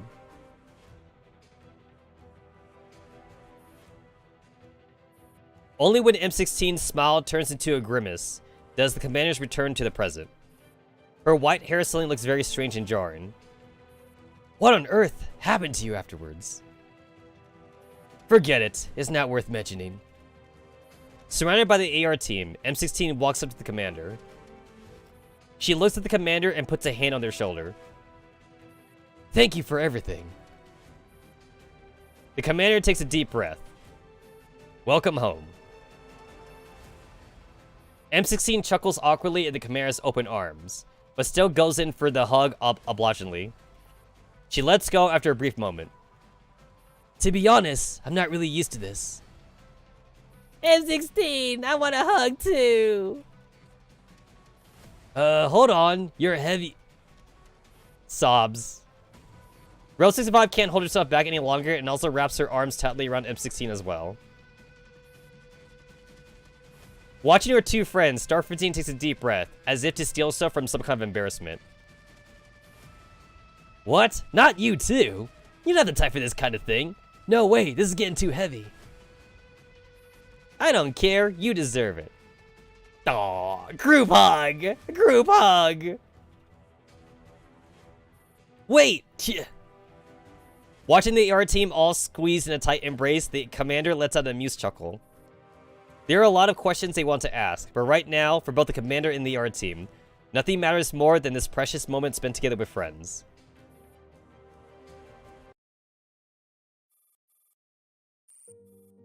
The cargo is stuck within the Bordeaux. Can the fireworks go off according to the schedule? Oh shit. Hey, cool, nice double monitor setup. Hold on, wait, I need another look at that. Yeah, no, like, I have one very similar. I have an arm very similar to this one. And, like, I like to, like, it's actually, like, it's got that extra part at the top here. So you could also move the monitors up if you want to.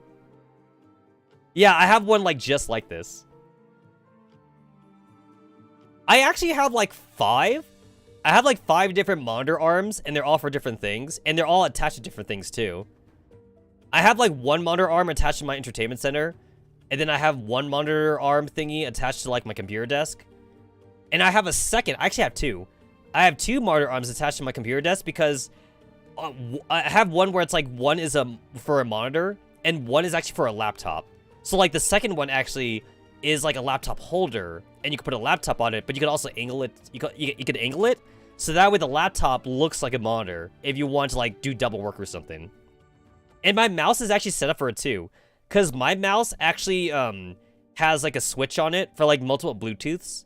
So my mouse has like mode 1 and 2. So mode 1 is for my main computer, and then mode 2 is for my laptop. I mean, it's funny that the first thing I notice is the laptop, or the monitor, I should say. I don't see a tower though, because like it looks like the wire is going on this side. It goes inside the desk, but then like that's just a leg right there. So I guess maybe the computer tower is like on the other side of the leg, but I can't see it. Or it could be one of those spiffy designs where it's like the wire is actually on the underside of the desk, and then like the computer tower is on the big fat side or something. That could be that. That could be that too. I've always wanted to have a clean interface for my wires, but I've never done it though. To me, it's like I like the idea of a clean wire interface, but like I never saw the point to it at the same time, because it's not very often I go behind my computer desk. It's weird. It's like I want one, but I don't see a point to it though. At least for me, I don't see a point. Obviously, there's a point to something like this because like the desk is in the middle of the room. Like that makes sense to me. If you have a desk in the middle of the room, you want like a clean wire setup. But if you have your computer desk like against the wall, then like you don't really care about the wires, I think. At least to me, I don't think you would care about the wires because it's against the wall. Who's gonna see it? I don't know. In a dark office, a man taps his cigar and picks his words carefully as he drawls in a low and husky voice. Oh, shit, it's Oberstein. I remember him. Also, dude's a bad guy. Dude's a bad guy. I fucking knew it. I fucking knew it. He looks way too realistic to be a good guy. He has to be a bad guy. If you're realistic, you're a bad guy. It would be exceptionally bright and dazzling. We will make sure the whole world gets to see the amazing spectacle tonight. Alright. After the call, Oberstein puts out the cigar. He rises from his chair and turns around to look out the window. With the commanding view over half of Berlin, he suddenly beholds its splendor. This place belongs only to us, he murmurs as he overlooks the city in the dark. Actually, looking at the monitor again, I want to buy a new monitor arm, even though I already have so many, because I want to get one of those 4 monitor arm things. So I want this, but with 2 more arms popping out. I want like a 4 monitor setup. I can't do that right now because I need to upgrade my video card first if I want to do that. Because right now my video card only goes up to 3 monitors.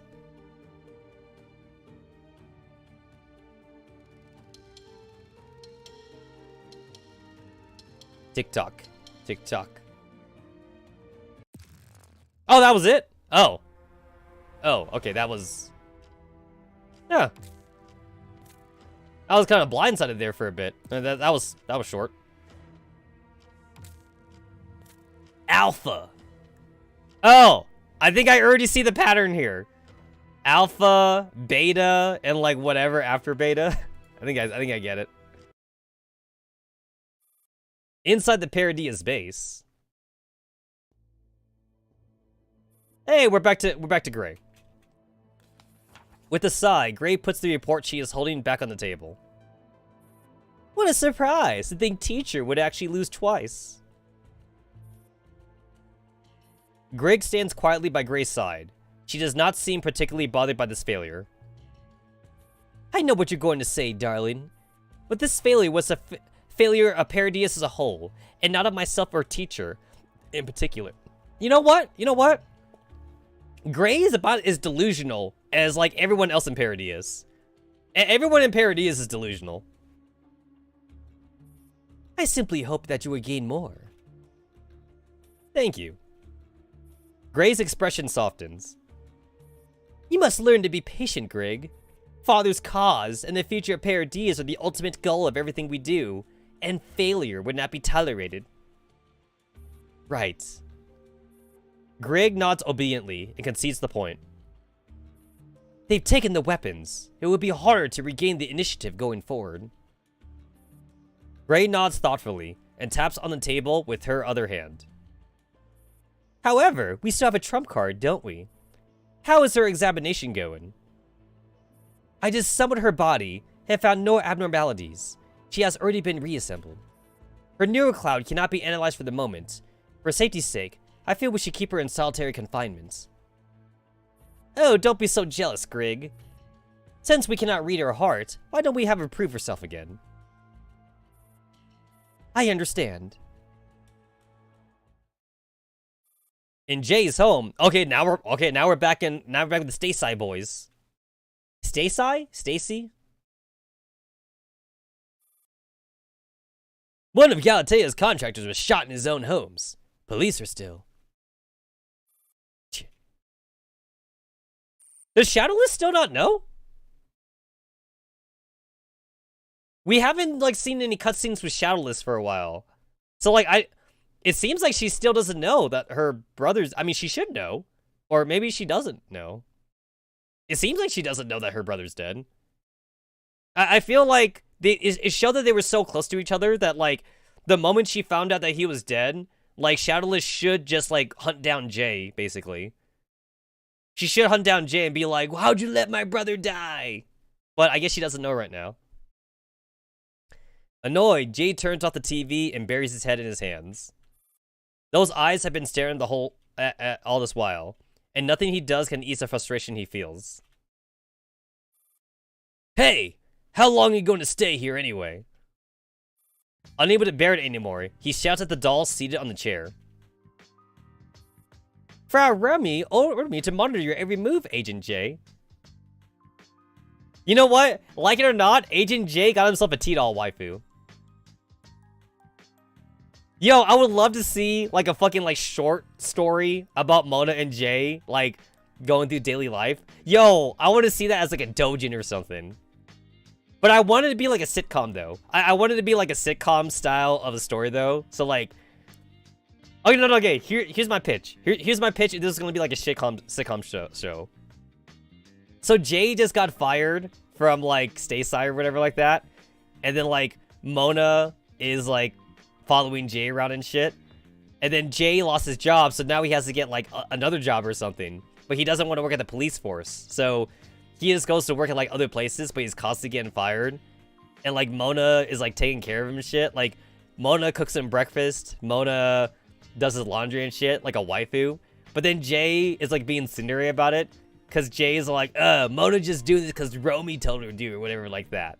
And then as you go more and more into the episodes or chapters, they start getting close and shit. But then Rami orders Mona to come back or something because she doesn't have to watch Jay anymore. But then Mona lies though. She comes up with some bullshit on how to stay with Jay. She's all well, Jay is showing suspicious activity. I think I need to see him I need to watch him longer or whatever. But then she can only use that excuse a few times though. And then afterwards Rami kind of figures out what's happening, and Mona and Jay they start feeling for each other. But then Jay's still Cinderella. Jay's the male Cinderella, so he doesn't want to admit that he's gotten close to Mona because Mona's a robot or a doll or whatever. He doesn't want to be robot sexual, you know, because he's a man. He's got to date a real woman or whatever. But then there'd be a huge arc where he admits that he's robosexual. And then him and Mona want to stay together and shit. Yeah, that's my fucking dojin. That's my fucking dojin idea. Somebody write that. Somebody write that out. I don't care if it's not canon. I want to make it canon.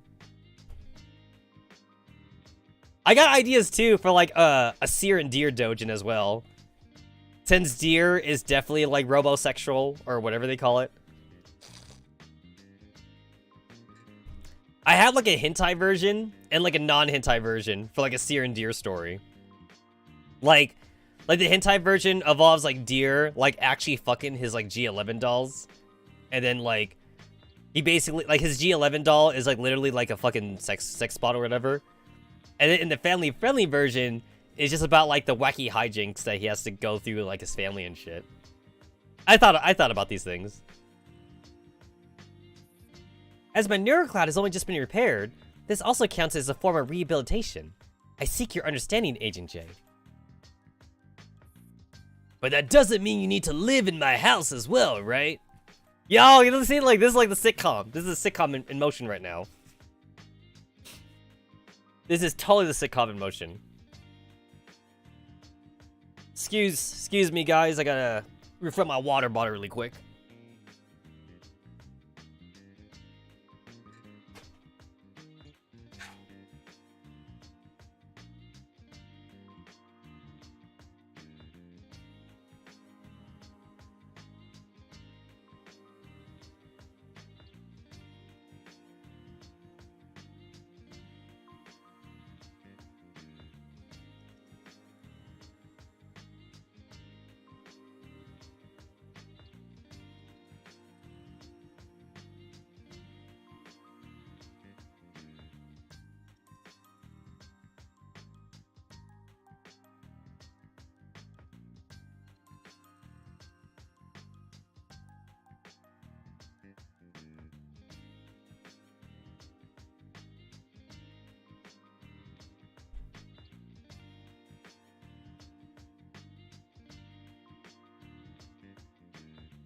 Alright, we're back. We're back. I am a little disappointed, though, that, like, they drew the new CGs for M16s coming back, but they didn't want to draw, like, a new room for, like, Jay's apartment or something. It's like, how often is this backdrop used for, like, the T-Doll, like, Digimind stories, right? This is, like, the default, like, what, dorm setting or something? Like, here's the question. Do you think Jay would have, like, a fucking, like, rabbit teddy bear, like, on, like, a fucking cabinet or something? Or, like, a random... I don't know why this is here. Like, do you think he would also have, like, a freaking, like, deer, like, mount or something on his wall? They're just using, like, this backdrop just because they don't want to, draw a new apartment for Jay or something, you know? They've used this thing. Oh, also, like, do you think Jay has, like, a bar top or something? You know, like, definitely not. Definitely not. Actually, I've never actually looked at this backdrop that much. This is actually a pretty nice place, assuming that, like one person has this. Like, you have, like, this area, and you have, like, the living... That looks like the living room area back there. And then, like, you got the staircase up here going to an upper level. This is actually a pretty nice place. I don't know how much Jay gets paid when he was a stateside agent, but, like, I don't know if he could afford this place. I don't have anything to feed you. I mean, it sounds like Jay also doesn't have money. For me, eating and drinking are simply accessory functions of the Uncanny Valley protocol. There is no need to worry. My operational efficiency will not be affected even if I do not take in nutrients. All Mona needs is a plug. She just needs an outlet. Just plug her in. Multiple expressions flashes across Jay's face as he struggles to contain himself. In the end, he gives up. Honestly, wait, I kind of wonder, like, how much more expensive would it be to have a T-Doll, like, sucking up your power outlet? Like, I know that, like, there's a lot of data, for example, like, how much your PC tower, like, takes up in your house or whatever, or, like, your refrigerator. I think if I remember right, like, reading about, like, budget stuff, it's like, your refrigerator is, like, one of the more high-costing accessories in your house, because, like, your refrigerator is always running. You know, you never have your refrigerator off, right? You don't turn off your refrigerator. It's like refrigerator, air conditioner. It's like PC tower is, like, a little bit, like, in the mid-range of, like, how much electricity it sucks up. But I wonder, though. I wonder how much, like, a T-Doll would suck up. Like, Like, you just plug in your T-doll, but, like, would you need to, like, have, like, a special plug for her? Or can she just plug into a random, like, power outlet? Like, if you have, like, a Tesla, for example, and you want, like, to power your Tesla in your house, you gotta, like, get that installed. You need to install, like, a special plug in your garage or something to, like, power up your Tesla. I know that Teslas can power up, like, from a regular outlet, but it's slower, though. It's not as fast as if you use, like, the special plug for it or something. I forget what the rate was, but it's like, I think if you charge it for like an hour on like a regular outlet for a Tesla, that's just like enough to like drive like maybe like 5 miles or something like that. So it's something like that, I forget. The Tesla has that as an option, just so you don't get stranded or something. You like to think that power is dirt cheap in 2070? I hope so. Oh god, I hope so. Honestly, like, for even now for me, like, I just hate, like, how much money I spend on, like, AC in the summer. And the thing is that, like, I'm used to heat, because, like, Thailand, for example, gets very humid and hot. But even then, though, it's like, I run the AC, I like to say that, like, I run my AC less than, like, some of my, like, other friends do. Because some of my other friends, they spend a lot of money on AC. But even then, though, I hate seeing my electric power bill spike up, though. So... hopefully in the future, electricity gets better, but who knows? Who knows? Like, maybe solar energy might get better in the next 10 years or something like that. If I remember right, like, even the best solar panels only had, like, 30% efficiency or something. Like, there's no such thing as a solar panel that has, like, 100% efficiency. There's no such thing as that right now. And then, like, wind turbines aren't good everywhere, because not every place has wind. Every place has sun, but we need better solar panels, though. He stands up from the sofa. Where are you going, Agent J? The bathroom! You want to follow me inside? I see. Mona nods, and then she gets to her feet as well. Are you seriously going in there with... Also, I can imagine also, like, a hentai... like, again...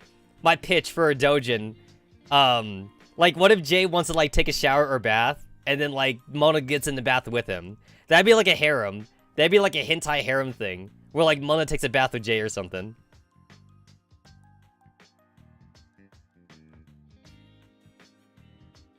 I would be waiting outside for you. With Mona following him closely, Jay storms into the bathroom and slams the door. Mona looks around, then pulls up a small chair and sits at the door of the bathroom. I bet her brain isn't fully fixed yet. After a brief bout of griping, Jay lowers the toilet lid and sits on it, then takes out his other communicator hidden underneath his clothes. Humph is not over yet. Apparently, the commander intercepted that weapons shipment. That woman probably wanted this to be the end of the whole business. Most likely some bigwig is involved. That's why she keeps hiding things. But don't think I'm going to stop here. After making up his mind, Jay dials a familiar number on his communicator. Is his bathroom soundproof? I mean, Mona's sitting, like, right outside his bathroom. I've never seen a fucking soundproof bathroom. Click. The call goes through. Oh, it's Nell, the cute scientist waifu. Agent J? This is the last card he can play. He needs to learn more from Nell. What a coincidence! I was just about to call you. What's up? That Umras, did you kill him? Of course not, but I was there when he died. Agent J, you're a Stasi agent, and I cannot possibly have a worse impression of you than I do now, so there's no need to be evasive. Damn it, woman! I told you I didn't do it! Knock, knock, knock. Is something the matter, Agent J? Yeah, like his fucking bathroom's not fucking soundproof. I'm fine! Are you going to nag me for talking to myself? Alright. Are you on a date? If you are, then I'll contact you. Aww! Yo! At least Nell is accepting.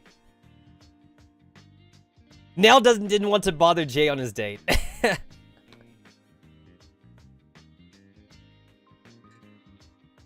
No, don't! Jay deliberately lowers his voice. I'm calling you on a serious business. Could you help me look up? I already did. But I haven't even said anything yet. I found more information about Umrus. Huh? I managed to grab a keycard with greater access and search for more information. The system doesn't have any records of transport destinations, but I found a set of coordinates, which probably correspond to a factory. I don't know what the factory is for, but I think you ought to check it out. Well done, Frau Nell. You're an old hand at this now. Jay is so excited that he almost forgets to keep his voice down. I'm going to take responsibility for the I done thing. I was wrong for not taking your advice beforehand. Nell's voice sounds a bit different than usual. I'm not really used to hearing you speak like that. Did something happen? I'll tell you once this is all taken care of.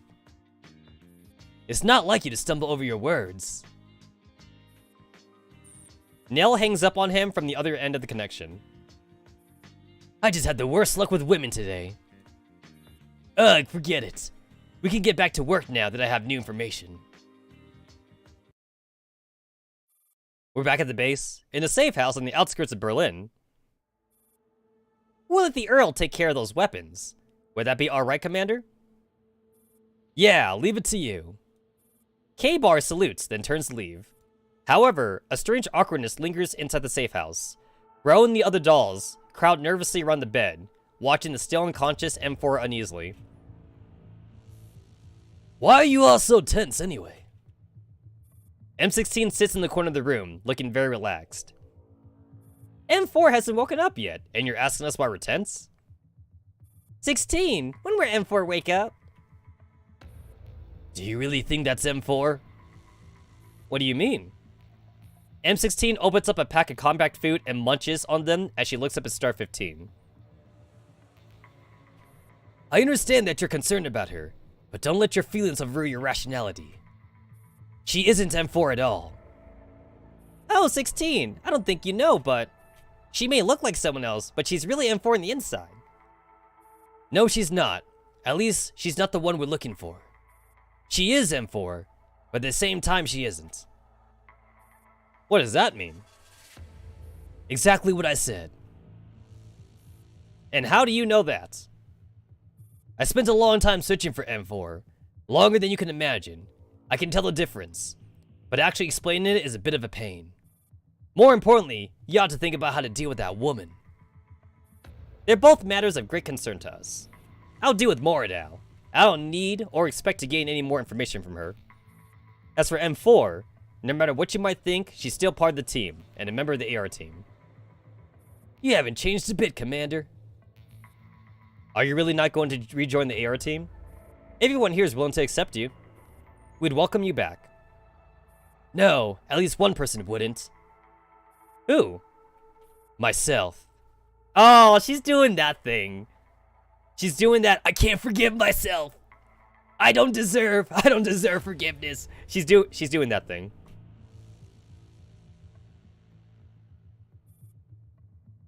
M16 stretches her legs, then gets up from her chair and dusts herself off. Don't look so sad. I told you, didn't I? For the time being, I'm at your disposal. What does that mean? I'll have to go sooner or later. I came to Berlin with a mission of my own. I'll stick with you until I receive further orders. On the flip side, it means I'll leave once there's progress on my mission. I see. Beep beep. Sorry to interrupt your conversation, but this is urgent. We've got news. What news? We just got a word from Agent J. J? It's a set of coordinates. Have you checked them? It's a plant on the outskirts of Berlin. Classified stuff. Unauthorized personnel is strictly forbidden to enter. That sort of thing. Yet another Paradis den. Jay claims that this place was very important, but he's been suspended from duty and he's having trouble slipping his minder. He arranged to meet us there. I see. Got it. Well, let's move out. The mission isn't over yet. Inside the command center in the heart of the base, Carter is sitting at a desk adjusting the frequencies on the radio. Oh shit, now we're back with KCCO. General Carter, sir. The adjutant can't resist the urge to speak up as he watches Carter unhurried movements from beside him. Are we really going to do this? Are you scared, adjutant? No, of course not. However, I do not understand the rationale behind this course of action. Are we really going to work together with those people? After ensuring the channel is correct, Carter leans back in his chair and interlaces his fingers. The basis of this operation is mutual trust and mutual aid. If need be, anyone can be our friend. This is a necessary sacrifice for the resurrection of our motherland. Yes. Is the Patriot ready? Ready and waiting. Good. Carter peers at the list of names on the desk with narrowed eyes. Our friend, he is a dangerous politician. He will sell anything for the right price. But he is exactly like us in one regard. He loves his country dearly. Yo, KCCO has not been a threat to us for a while. Beta! Aha! I knew it. I knew the next one was Beta. At the Galatea Corporation building. Inside Gray's Biotechnology Research Center. Sorry, but the research center would not be entertaining interviews for the... Wait, Nell? After seeing who the visitor is, the researcher who's still in the labs exclaims in surprise. Good evening, Air Urcher. Oh, look, she's back in her lab coat. Yeah, it's been a while. It's been a while for KCCL, definitely. I need to apologize. I was too rash last night. Don't worry about it. Everyone's like that when they first start out. Back then, I was really impulsive and hot-blooded too. I arranged a meeting with Mrs. Gray here, but I came a little early. Nell returns to her former place and sits down, as though it were the most natural thing in the world. I see. It must be about your termination. Now that everyone's being processed, I guess it should be my turn soon.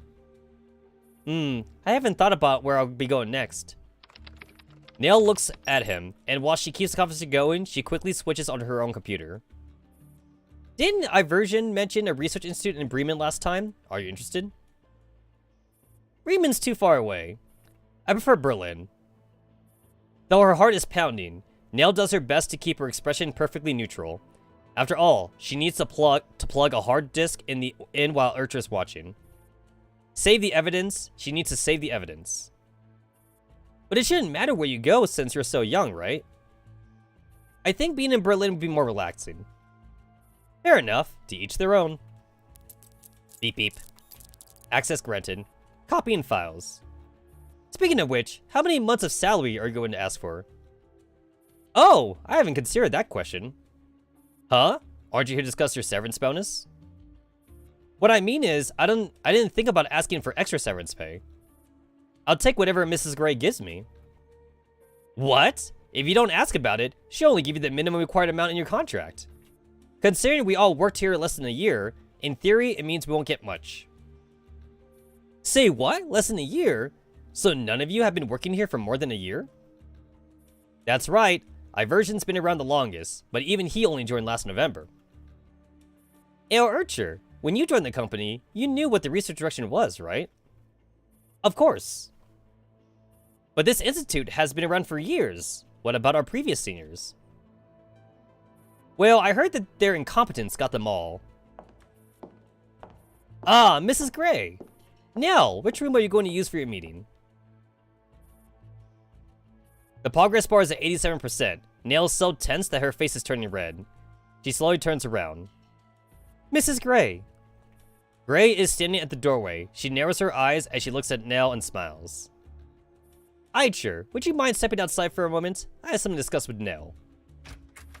Aicher hurriedly nods and practically runs out of the room. It's been a while, Nell.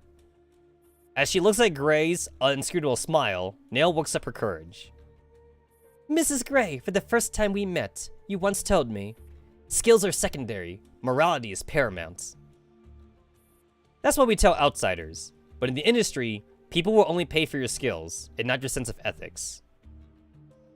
You knew very well that Idun couldn't be used for human trials after changing the research direction, right? It's true. I should have informed you earlier. I've already taken care of that refugee brain death incident. You won't be taking any of that blame. You once went to many refugee districts, where you conducted trials of Idun. It was all legal. Even if Idun passed the pharmaceutical trials, the fact that is for those suffering from ELID, its growth factors accelerate the spread of infected cells. Mrs. Gray, this is murder!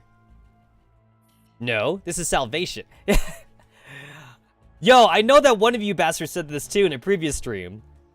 One of you guys said it. It's salvation because they're dead. They can't suffer. You see, guys, you have two options. You can either suffer with your cancer, or you can take the easy way out. You won't suffer anymore if you're dead. Or you could get turned into like a like a patroller. You could get turned into like a patroller or like one of the white Paradies units or something, like a zombie thing. I recall Dandelion saying something like that. Like Dandelion said that like most of the soldiers for Paradies, they're basically walking zombies. Like they have some brain activity, but a lot of them are just like are basically zombies though. The only way to cure ELID is with the patient's own immunoproteins. But nobody has developed immunity so far. Those people didn't make the grade. They were too weak. Once we select for a successful immunosome, we will have truly succeeded in developing the cure for ELID. Does everyone in this lab approve of your madness? Madness, I tell you. Madness! So wait, so like, remember what remember what they said about the commander too? Like the commander also is like immunism or whatever. That's why the commander like still hasn't gotten ELID or whatever, despite the fact that like we went into the red zone like so often and whatever like that. Yeah. So honestly, they need a commander then.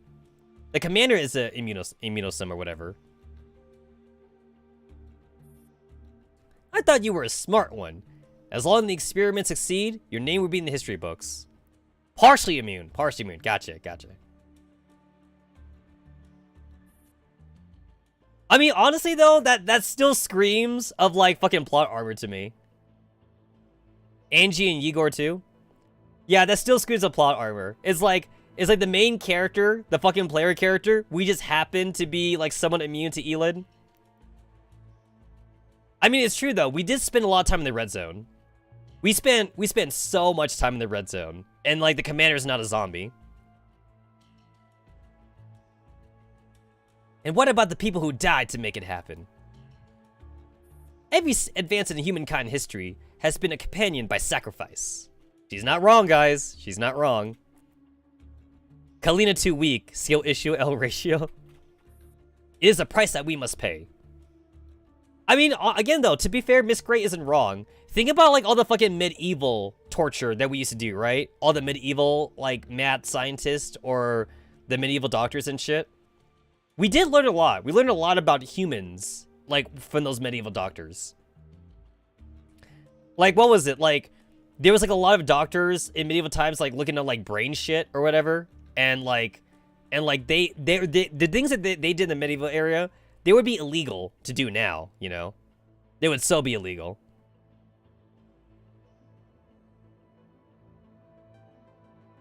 To now, the fact that Gray can casually utter the word sacrifice is both incredibly offensive and insulting. Who are you, Mrs. Gray? Medicines were created because people couldn't just leave their sick friends for dead. Humans aren't like wild beasts. They can't just abandon, slaughter, and cannibalize their fellows who can't find food. That's why we help them and find medicine and ease their suffering. Also, a lot of things came from Squadron 731 during World War II. World War II advanced humanity a lot. I remember, like, there's a lot of, like, scientific and medical and, like, even, like, invention things that happened in World War II. And, like, I remember reading, like, I remember seeing, like, documents, too, about, like, whether or not humanity would be in the same place it is right now if, like, World War II didn't happen. Like, every time we have a world war, technology advances a lot and shit like that. Because, like, everyone is, like, putting all their resources into science. Like radar, right? Didn't we only get radar because of, like, World War or whatever? Like, radar and radio and shit?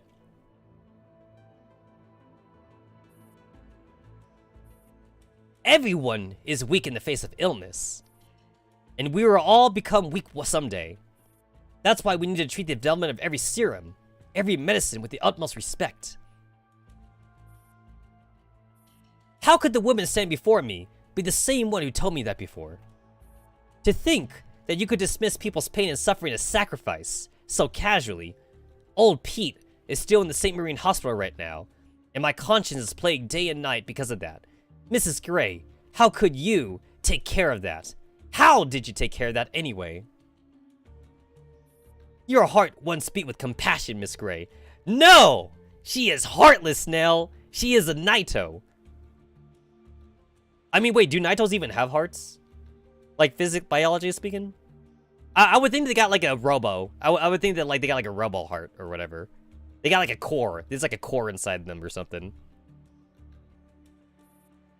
But as you are now, I doubt you even have a heart. That's right, she's a Naito. She's a Naito. Yeah, all the Naitos are different so far. Yeah, like, there's no standard. There's no standard for Naitos. I would assume that the kid Naitos that we have at the base, like, they gotta be mostly human, right?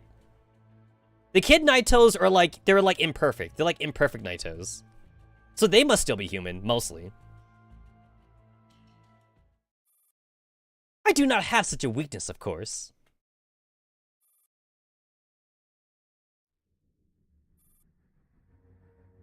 A smile creeps along Gray's face. She is now buzzing with excitement of a predator sighting prey. No! There's a blade! There's a blade right there! No! Yo, that's a long blade. Holy shit. That's actually a really long blade. At least we got, like, a CG scene. We got a CG scene of Nell. The stinger hidden behind her back slowly reveals itself, reaching out towards the impudent girl. You. I can't believe this is where I slipped up. We were short-handed back then, so I thought using someone with an empty CV like you wouldn't be a problem. But it's plain to see there's nothing else for us to talk about. Isn't that so? Gray smiles in amusement. Didn't you want to know who I was? I think I have a rough idea. Mia approaches the bedroom, carrying a tray that is heaped with a much bigger helping of dinner than usual. She calls out in a coaxing voice. Nell, it's time to eat. Please don't be mad. I stopped you from going on your own for your own good. Why don't we have dinner? I made pasta and your favorite cream of mushroom soup. There is no sound at all from behind the door. Nell seems to be sulking. Oh no! Oh no! Wait, no sound at all? Oh no! No! No! No, no, no, I don't like this. Nell? Realizing that something is wrong, Mia puts a dinner tray on the nearby side table and fishes out her key to unlock the door. Nell! The window in the empty room is wide open. The curtains and bed sheets aren't in their original places. They have been tied into a rope, which dangles outside the window. Nell! Mia runs out the room, and in her panic, she knocks the tray on the side table over. The sticky mushroom soup and the spaghetti bologna spill onto the floor. Jay slowly exits the bathroom in high spirits, even humming a tune. Ugh, why are you still at the door? You were in there for 36 minutes and 47 seconds, Agent J. Are you unwell? Just say you were constipated. I was constipated, Mona. Please don't keep annoying records like that. I simply spaced out in there because I didn't want to see you. But... Knock knock. Alarmed, Mona springs to her feet and tightens her grip on her gun, before turning to look at the doorway from which the knocking came. An unsolicited visit. Please wait here, Agent J. I'll go get the door. Wait, that ought to be. Mona ignores Jay's attempts to stop her and walks to the door with her gun ready before carefully opening it. No! Oh shit! It's Sussy. It's Sussy Baka. It's Sussy Baka. I want to be human. I want to be human. Hello. What? As she sees the dolls outside, a yelp of surprise escapes the ever-calm Mona. May I come in? Wait! Please come in. I invited her here. You invited Agent J? What did you do in the bathroom? How did you contact her? Isn't this the missing member of Task Force Defy? Please, Mr. J, you're skipping over too much. I'm sorry, miss, but in truth, I was the one who contacted Mr. J first. You. Mona eyes RPK-16 worriedly as she enters the house. Why did you choose to suddenly show up now? Where did you go when Soviet agent Miss Angela disappeared? I've already explained the details to Mr. J over the comm. Simply put, when Angie was captured, I was outnumbered and alone. I could only operate in secret to verify the location of where Angie was being held. I originally wanted to contact the commander, but I never got the chance. I just received a set coordinates leading to a certain Paradius plant. Since Frau Silverfox's investigation also points to the same plant, I think we hit the jackpot this time. If nothing goes wrong, Angie is very likely to be there, right? Indeed. I still find it hard to believe. This is too rash. I'm sorry this offends you, RPK-16, but I find your abrupt appearance rather dubious, at the very least. I should report this to Frau Romy before deciding what to do next. I understand your concern, but I can't wait that long. The battlefield is ever-changing, and if we miss this opportunity, there's no telling when we'll be able to find another clue to Angie's location. RPK-16 rummages her tactical bag and pulls out a small object, then tosses it to Jay. You haven't already given the coordinates to the commander, haven't you? If you can't make it, I don't mind being alone. As it happens, I can meet up with the commander and the others by myself. Jake catches the object RPK-16 through him. It feels cool against his skin. He slowly opens his hand. The side of the object makes his eye twitch. Ooh. It is a cufflink engraved with the letter U. I'll go with you. Agent J? Report it to whoever you want. That woman won't be stopping me, even if she turns up in person. Jay clenches his fist and puts a cufflink on his own sleeve. I made up my mind to do this long ago. Even if I regret it now, there's no turning back. There's no taking it back. Wait, what do you mean by no taking it back? Boss, you home? Another commotion comes from the doorway. Mona looks towards it with her jaw drops. There are over a dozen Stasi agents crowding around it. Did you really think I spent so long in the bathroom just to chat up Frau Silverfox?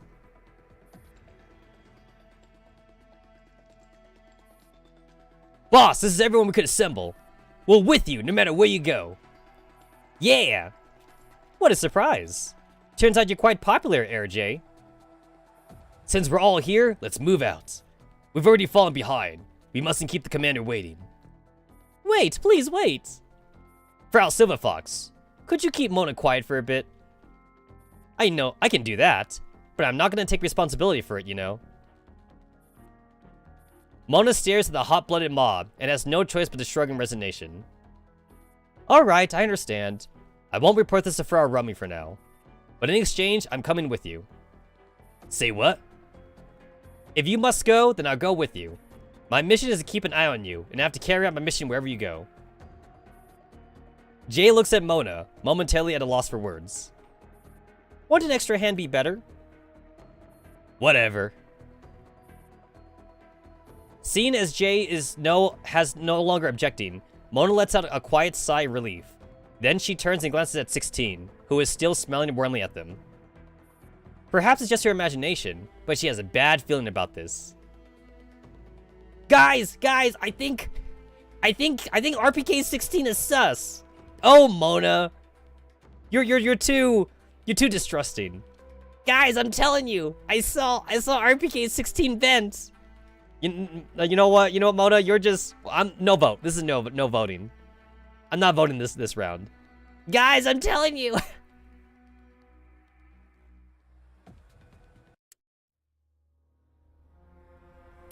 Nobody believes you, Mona. Nobody believes you.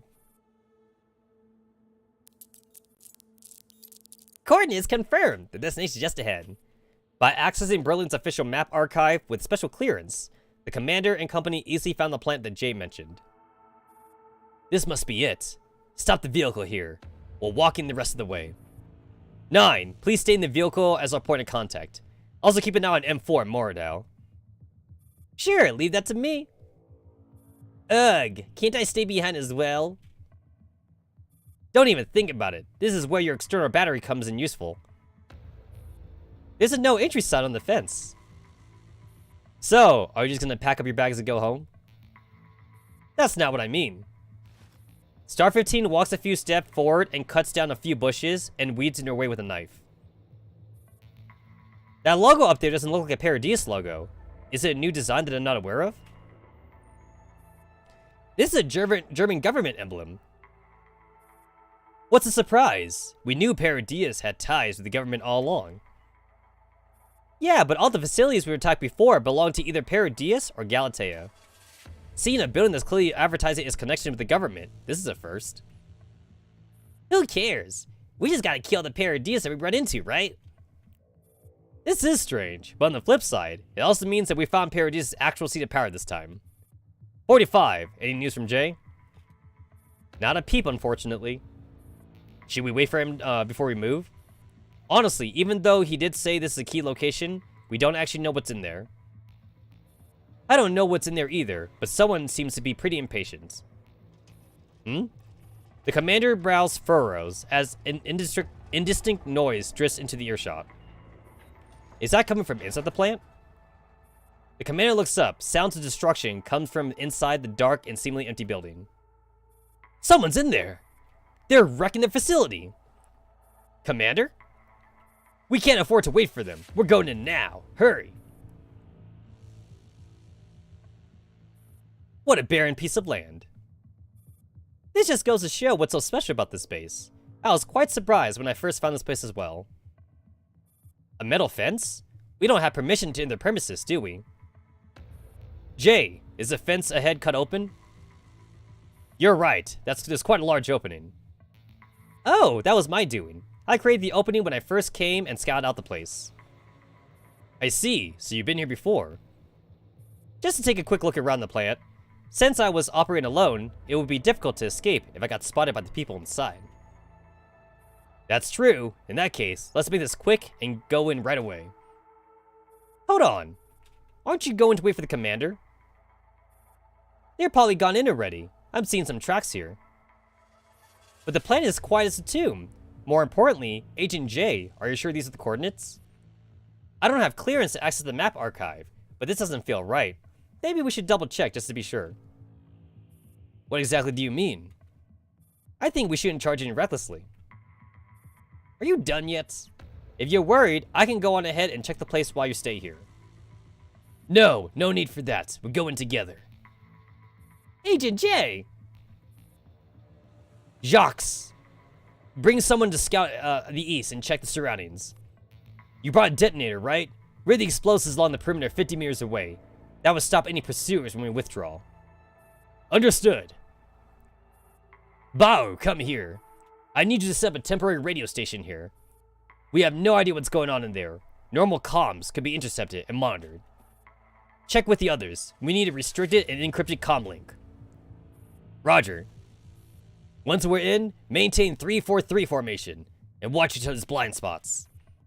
I know you're all itching to take down some big fish, but their firepower could be 10 times more superior.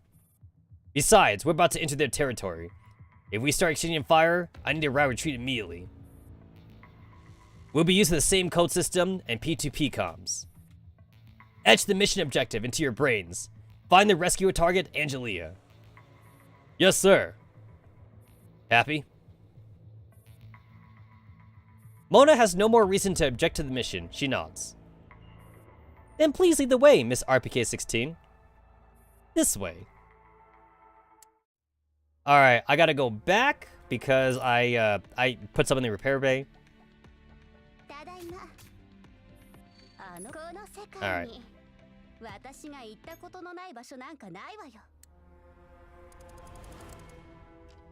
Alright, I get a fucking prototype fairy for the EX. That means I have to do EX now.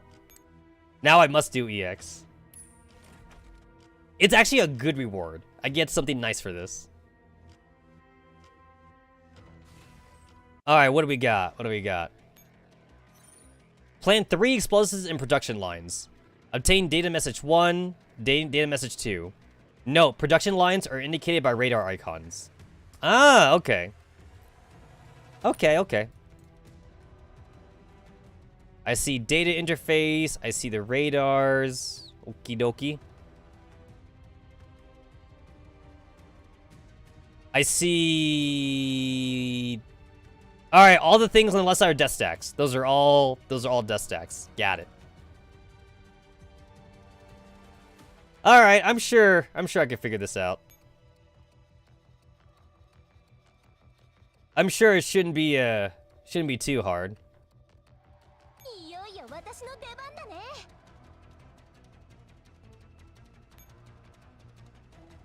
Micro Uzi. Alright, now I could give everybody back like their regular equipment. This is not a night battle thingy no more. I could give you back your equipment. I'll give you back your equipment. Once again, I'm usually too lazy to like change out like formations. So like if I can like get through with my lazy formations, that's good enough for me, honestly. That is good enough for me.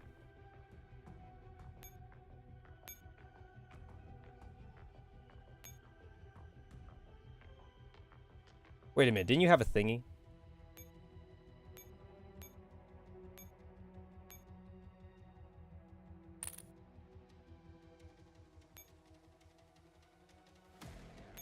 Wait, you had a thingy on you.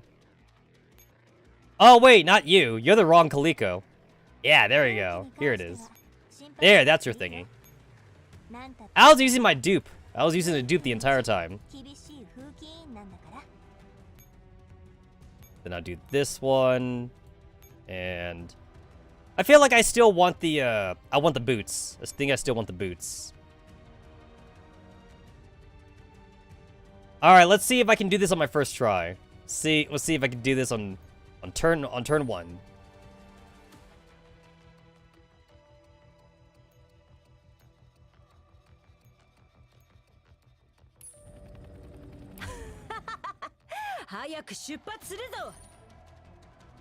Alright, we have our bombs. We got our bombs on us. That's nice. That's nice.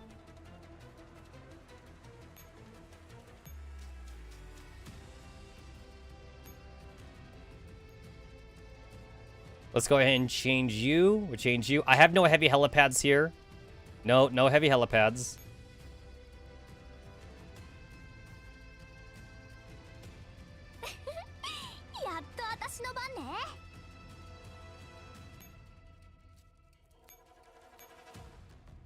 Oh, not that one. Not that one. I want...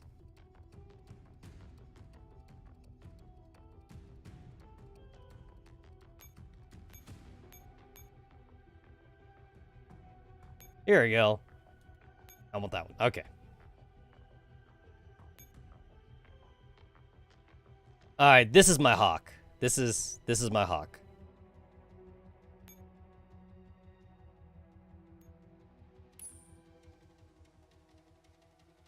Everybody gets a bomb. That's cool. Everybody gets a bomb. These enemies are very strong, but they seem to be taking orders from the certain leader. If you take out that leader, you might be able to throw them into confusion. Ah, okay. Okay. I might need to restart then. I might need to restart.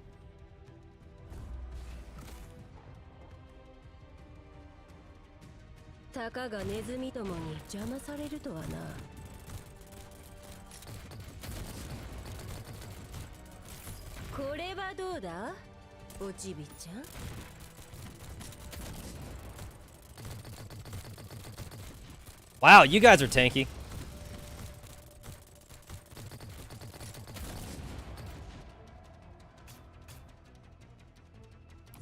Okay, that wasn't too difficult.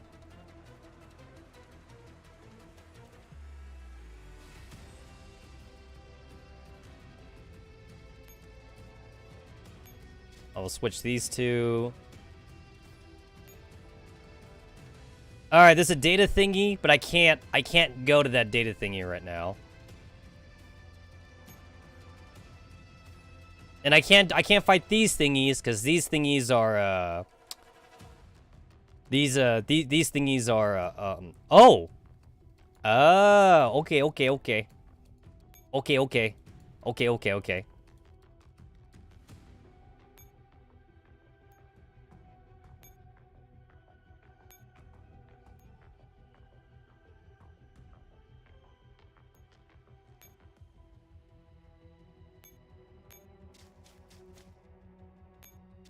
Again, this is like my lazy team, so I don't know how well this team will work, but I will see how well this team works. Because I don't like to overthink my teams. I just make them.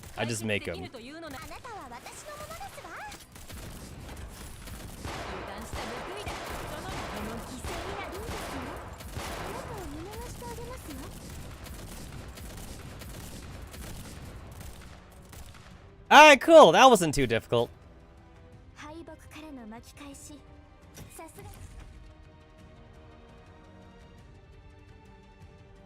I don't know why, but my Alexa was talking to me. She responded to what I was saying, I think.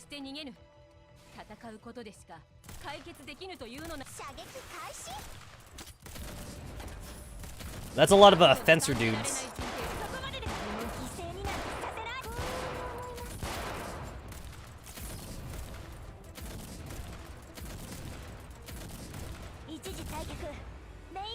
Oh, awesome. That wasn't too bad. I do have like the loli costume for KSVK, but like I don't want to use it unless I decide to go for a KSVK dupe, but I'm probably not going to do that. Alexa, if you're doing parodies, just get good. Honestly, I don't know if it's something with Girls Frontline. I noticed that like whenever I play Girls Frontline, Alexa always seems to like talk to me for some reason. When I was playing Pokemon, Alexa never talked to me when I was playing Pokemon. But every time I stream Girls Frontline though, I say something. I say something when I speak Girls Frontline that like activates Alexa. I don't know. I don't know if it's something with Girls Frontline or something. But she always responds to me when it's an Alexa thing. All right, I'm gonna have to retreat Alchemist, but I'm okay with that.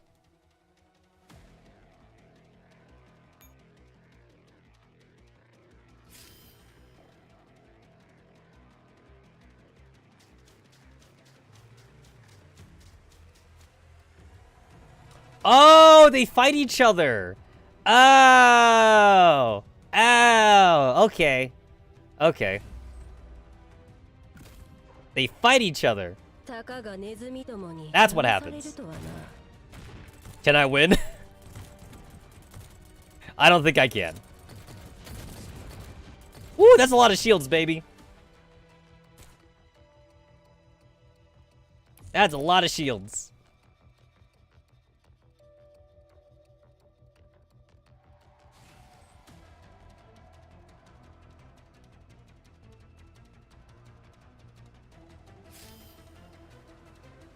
Okay, well, that's annoying. That's annoying. Alright, so...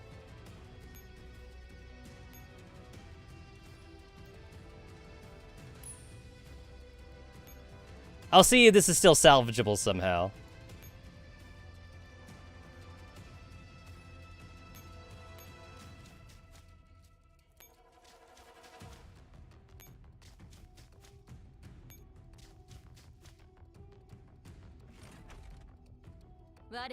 Other than that, this map doesn't actually seem too bad.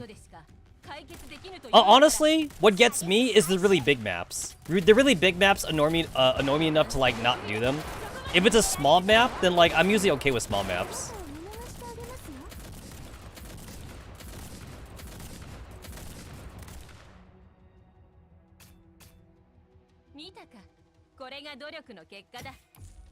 I really love how, like, Railrod became, like, a tank character. She was always kind of like a semi-tank character, like, before her Digimine. But, like, that was, like, back in, like, very beginning Girls Frontline. But then the enemies got too strong, though. The enemies got really strong that she couldn't really do that anymore. 45? Why are you spacing down in front of a piece of equipment? I'm just thinking about what parts these newest machines contain. Don't be so stingy. If you got damaged parts to replace, just go to Deer. Destroy all the equipment in here. Leave nothing for the enemy. Strange, isn't it? They are the same parts when given to us. They serve the purpose of protecting humans. But when they equip to these machines, they become weapons that take human lives. 45. Zzz. I'm sleeping.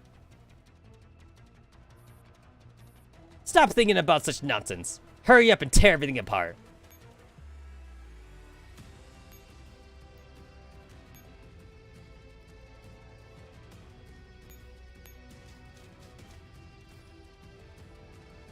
Destroy them. Destroy the data. Destroy all the equipment.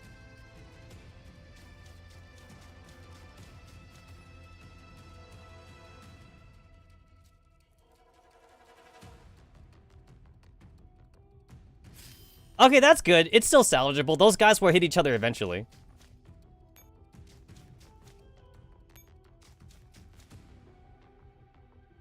What are you? Alert? Oh, you're on alert. Okay.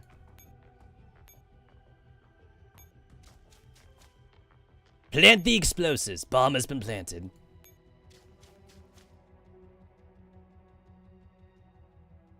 Alright, so I can move up one more. Okay.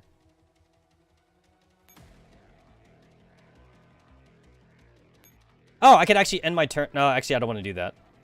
Because these things are supposed to blow up and crap. Yeah, I don't want to do that.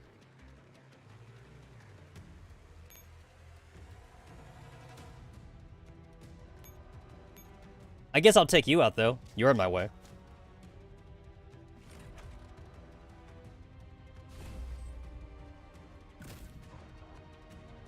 So I guess since I took out the leader, I guess these guys are weaker now. I don't know. They don't seem that different. Oh, shit. They do seem different. Okay.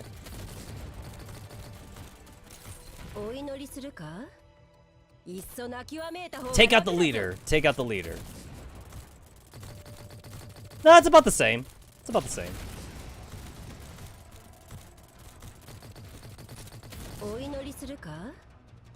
Actually, it's somewhat worse. Because last time, I don't think my alchemist got a second turn off her special.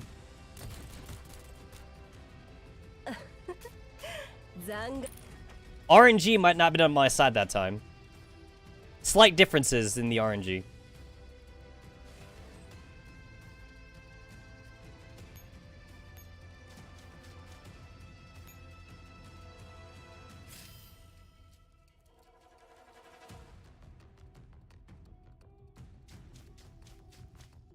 Aha, they took each other out.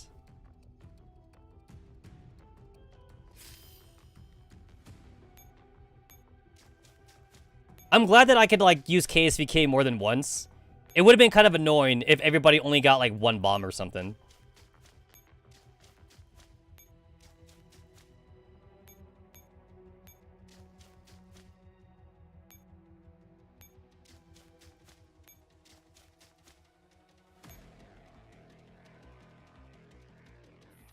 Ah, shit. Whoops. I double-clicked by accident. Commander, the layout of the atmosphere of this plant somehow feels different from the previous one. It feels more like a military factory. Search carefully. We might find evidence of Paradia's collusion with other forces. Commander! A Paradia's unit is mopping the floor over there. No, it's erasing the traces on the floor. Stop it, quick! Oh, the bombs don't blow up. Okay. I like how there's like janitor Paradias units. I like the thought of that. Destroy everything, even the janitors. Gotta kill the Paradias janitors. Those are actually the Paradias janitors are the most dangerous ones. Do you know why the Paradias janitors are the most dangerous ones? Because they get no respect from the other Paradias units. If you thought the Naitos didn't get any respect, wait till you see the janitors. The Paradias janitor units are like the quiet kid in the classroom who you know is gonna like shoot at the school. So like you give them like a candy bar so that way like they won't kill you when they shoot at the school and shit.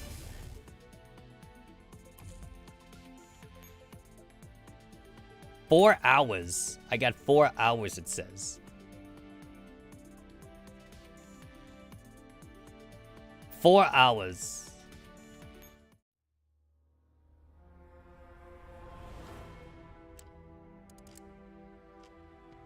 Epsilon.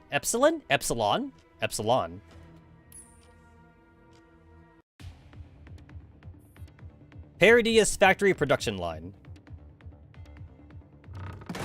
Thunk! The massive white mech finally keels over. M16A1 and 45's eyes meet briefly over its remains. This is definitely a Paradias combat unit. Looks like we're at the right place. But no one else is here. So yeah, see, this is like a new backdrop, right? So now this is a new backdrop that they can reuse. They can reuse this for like other Digimind stories and shit. Then we can only hope. Click. M16 is the first to react. She lifts her own weapon immediately. Freeze! A muzzle is pointed towards the group from within the shadow. Against so many T-dolls, the one pistol looks almost pitiful. But the commander can sense great courage and determination from the figure wielding it. Who are you? I could ask you the same question, stranger. The cold female voice ignores the commander's question. It betrays not a shred of fear, even though the woman is outnumbered. Don't be hasty, human. I have 10,000 ways to cut off your nerve reflex before you can squeeze the trigger. Oh, I don't doubt that. However, even if there's only a 5% chance, are you willing to wager your commander's life? Will you wager that my bullet won't hit your commander? So, answer my question. What are you doing here? Berlin City. Feeling extremely anxious, Mia pulls in at the curb in front of the Gray's Research Center. What's happening? There's a massive crowd at the entrance of the building. What is going on? Excuse me, please let me through. Stop pushing. Don't you know how to queue? A doll? Which news agency are you with? No, I'm with one of the researchers here. May I ask what happened in there? What's your rush? If you're not here for the story, we're getting news about Mrs. Gray. Do you have any idea how long it's been since she last appeared in front of the cameras? Not to mention, this is going to be a shocking expose, and I got it here first.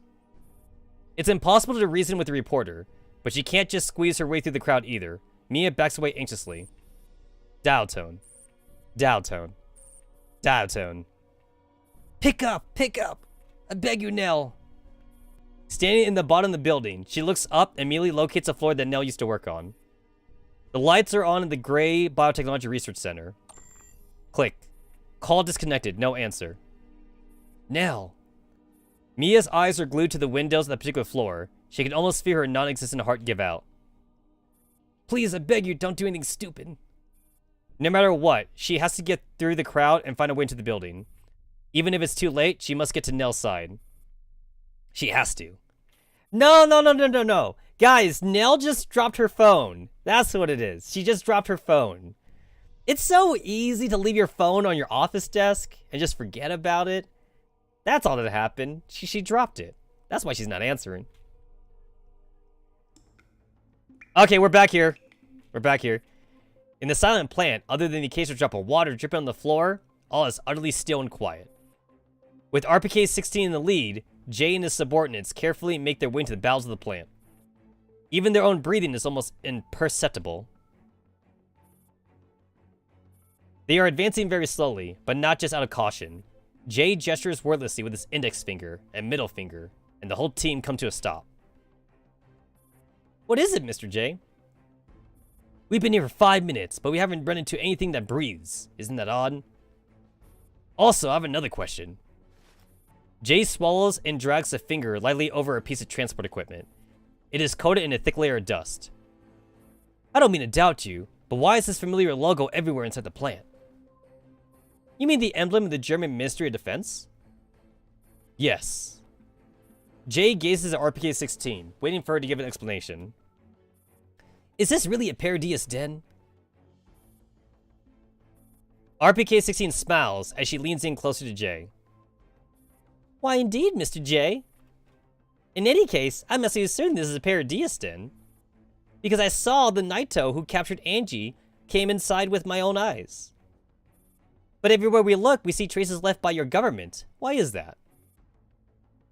I'm also searching for an answer. Jay's mind starts racing. The government has a deal with Paradius. Angie has always been suspicious of you lot. We thought she was being paranoid, but it would seem that's not entirely true. I also suspected that some bigwigs would collude with Galatea.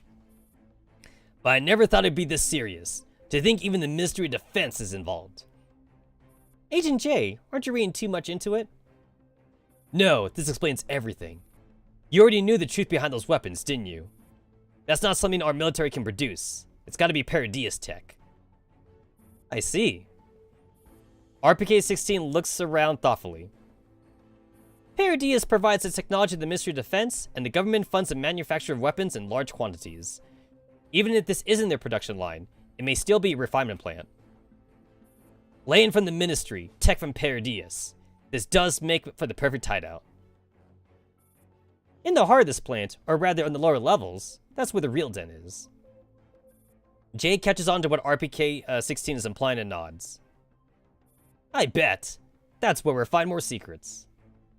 Why don't we hit them before they have time to react? If we wait till they find us, even if the commander makes it here in time, we'll have to fight a tough battle. 16's voice is almost hypnotizing. Come with me. I know how to get to the heart of the plant. Jay takes a deep breath, then he nods and gestures at his team again.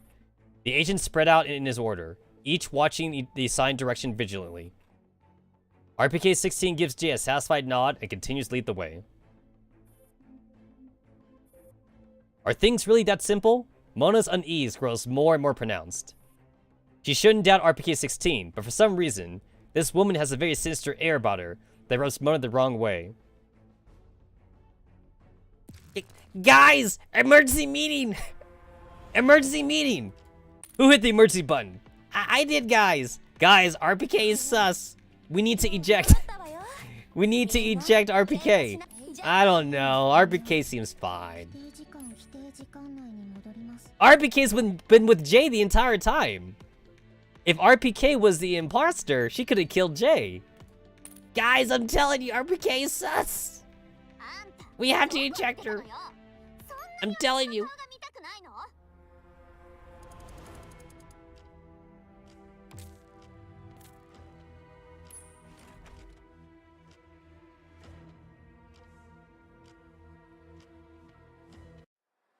Alright, this is one of those puzzle maps again.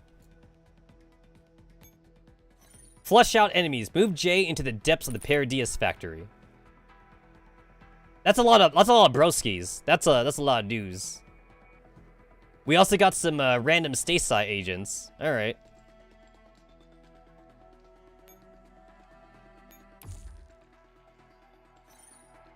Alright. Well, I don't see a reason to go up there. And there's a helipad here, and I want that helipad. I'm good at puzzles. Everyone knows that like 90% of my live stream are puzzles. I'm good at puzzles.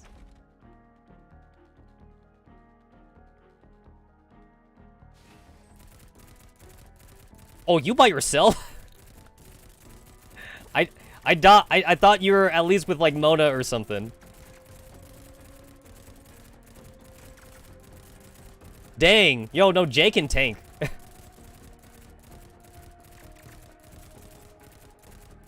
That's actually kind of cool. Okay, so Jay can barely win this. He can just barely. He could just barely win this. All right.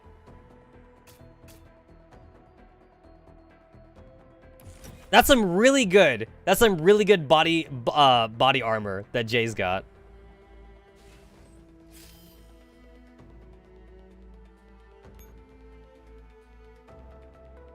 So I'm supposed to be using these things.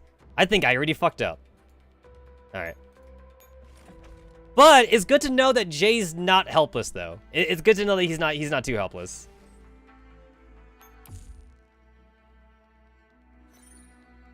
Alright.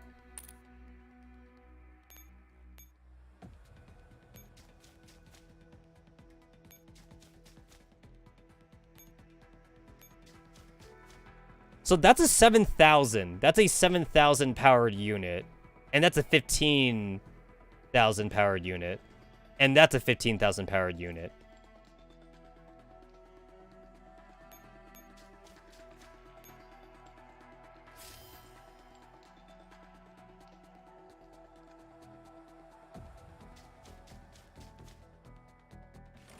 And Jay can fight at least one fight by himself.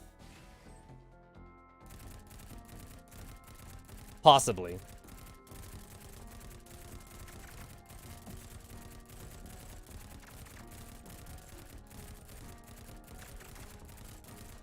I would have thought at least like Mona and RPK would be with him. This does seem a little bit odd.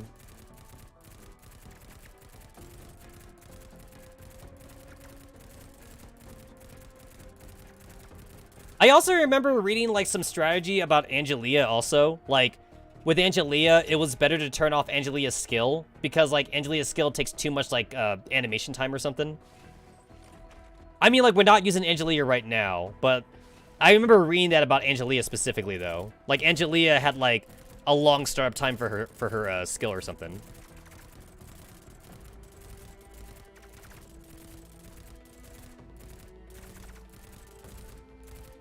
I'm kind of sad that, like, we didn't get to see the conversation that Jay had with the stateside agents. Like, I wonder what he said.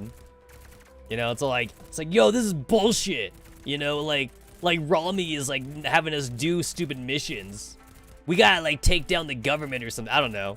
Something like that.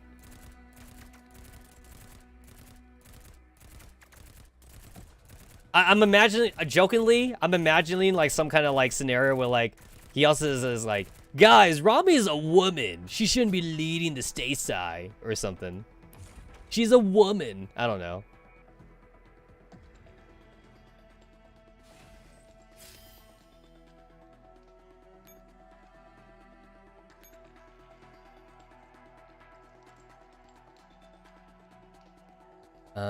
Okay.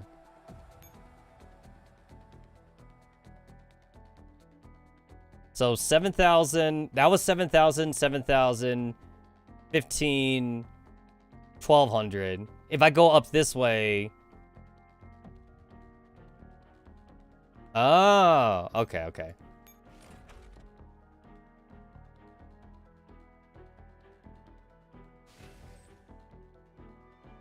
Okay, alright, alright, alright, alright. Yeah, there's a shit ton of dudes on those sides. Okay.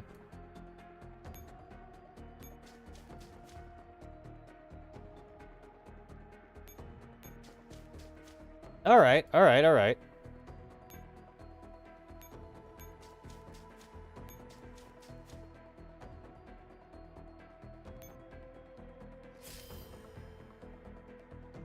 Which one fights me? Ah, the 15. Alright, the 15 fights me. Okay. That's a lot of dudes. Wow, that's a lot of dudes. You got this, Jay? You got this? I don't think you got it. I don't think you got it, bro.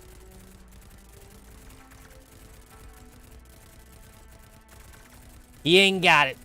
He ain't got it. Alright.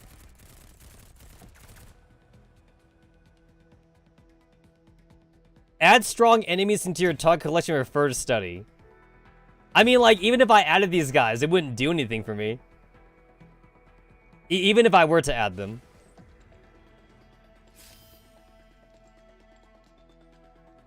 What? It's kind of weird that the mission just doesn't automatically end after Jay dies. The mission objective literally says bring Jay to the spot. So it's weird that, like, it just doesn't auto-end me. I feel like it should. It should auto-end me. But it doesn't, though. It doesn't.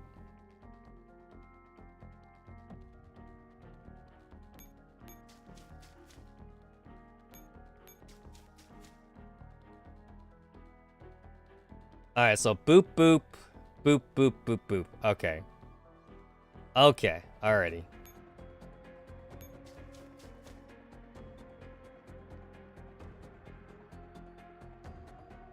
And you are... You're watching, like, all these areas. Okay.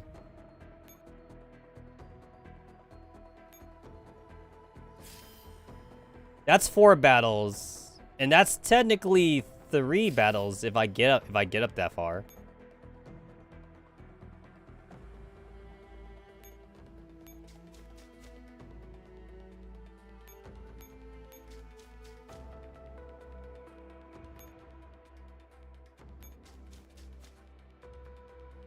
So if I do this, and I fight you, there's still, like, another asshole in the way. But this spot will be safe, though.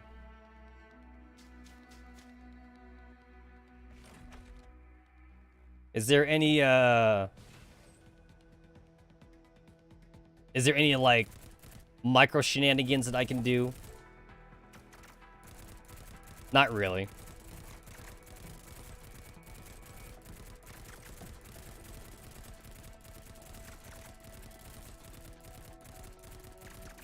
Yeah, these guys are just too tanky. They're too tanky.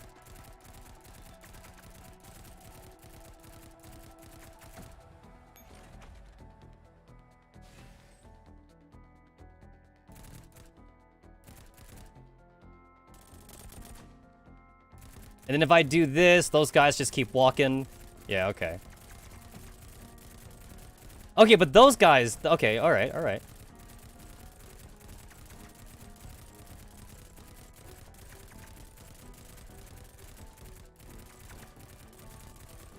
Oh, okay, wait, I took less damage. I took less damage this time.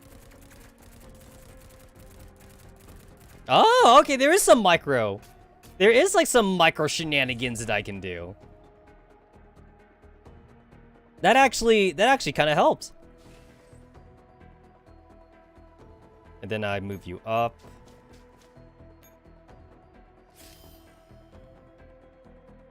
There is some slight shenanigans.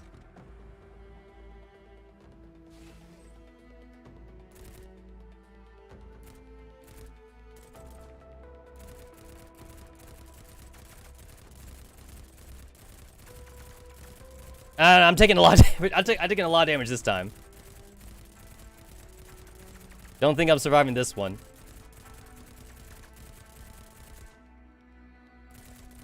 Because I took, like, exactly, like, half damage, like, from the other fight.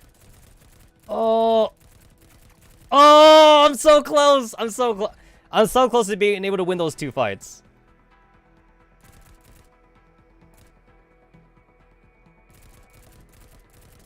If I do, like, put some oh, what the fuck? Whoa, whoa, whoa, whoa, whoa, whoa. What the hell? Okay, that was weird.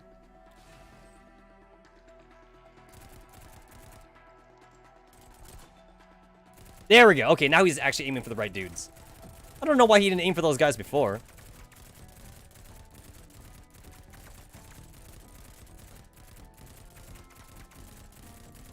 Also, the aiming. Like, Jay needs to aim. He needs to aim for, like... He needs to aim for, like, the fat dudes first.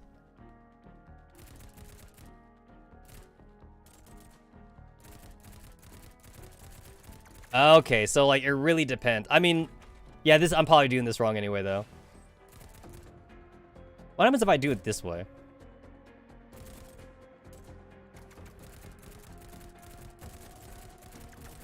Oh, wait, okay, wait. I'm aiming for the dudes now. Okay. I basically did the exact same strategy, except now I'm doing it backwards. But, like, maybe I might be able to win this.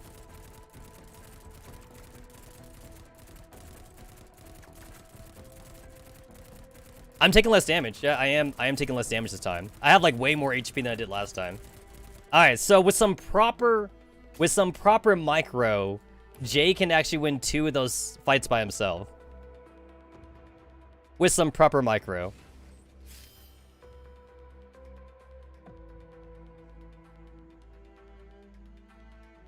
Alright, and this is like a safe spot right here. Alright.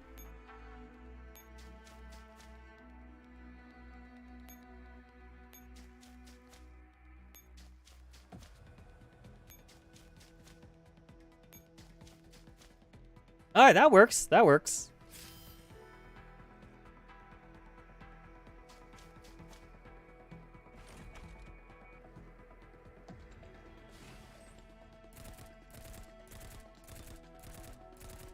Yeah, that's a lot of broskies.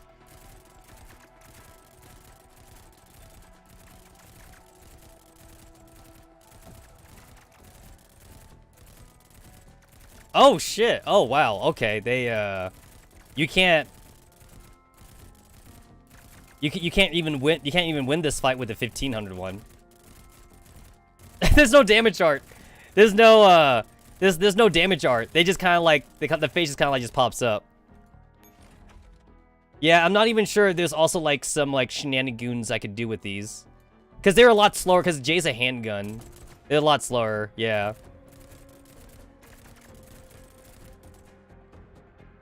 All right. So the 1500s are like they're in my way. All right, I get it.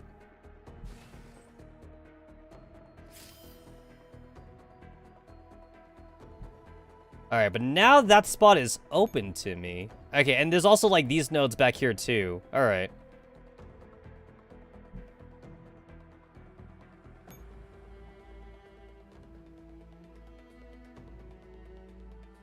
Okay, so like now it's open for me.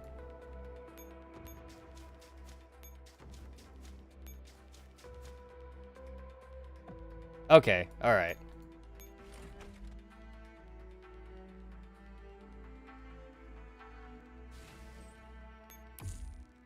So 7,000, 7,000, that's a 15,000 right there. That's a 15,000 right there. That's a 15,000 right there.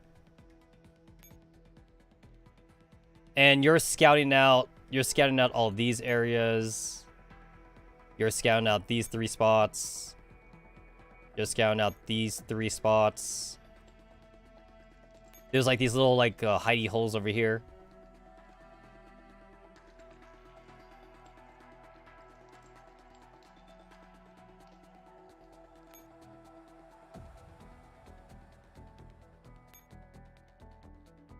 Okay, so if I go on this, okay, what's your deal? What's your deal? How many dudes do you got?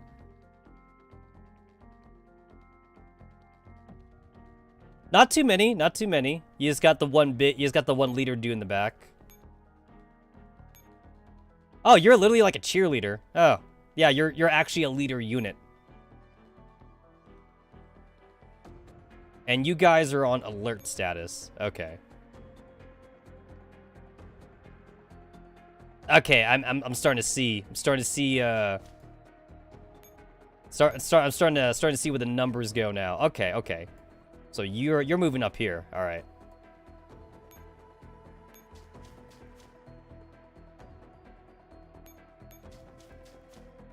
Okay, then I need to use up like an entire turn just to send you up. Okay. All right, I got this. I got this. I got this.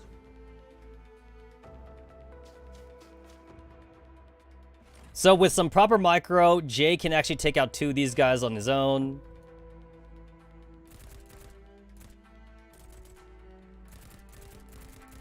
With some proper micro.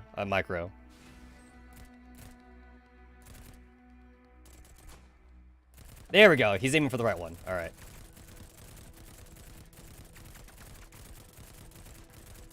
If I take more than half damage, then like I need to restart the fight.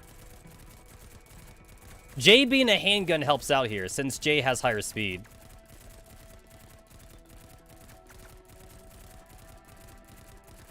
There we go. All right. He's at like a 65 health or something. All right.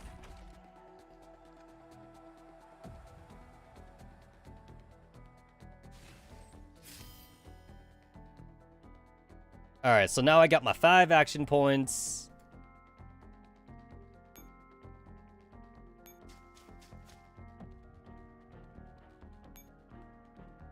So I'll go ahead and just take out this guy.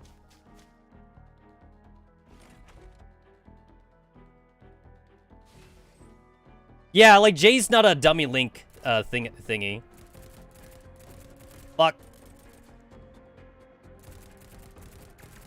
There we go. Okay, okay, here we go, here we go.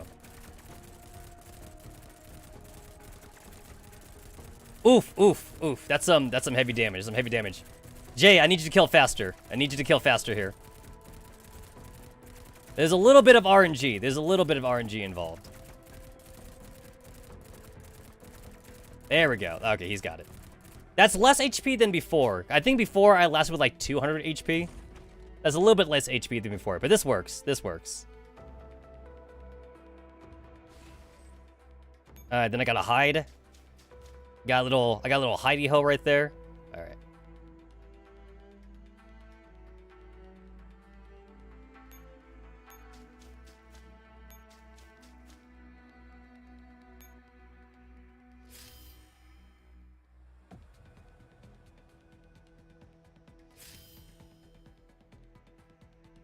Alright, and then if I...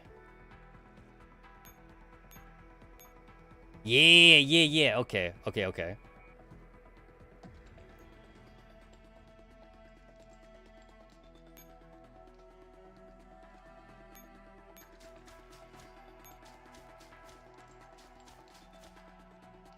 All right, my brothers. You must be the sacrifice. You must be the sacrifice. I don't even know why I did that. I don't know why I did that. You guys are heavier. You guys don't got the dodge. You don't got the movement. Oh, look at that. There's a Samus Ferris crap in the background. I wasn't even looking at like the combat area, but that's kind of cool. There's like SF emblems in the background.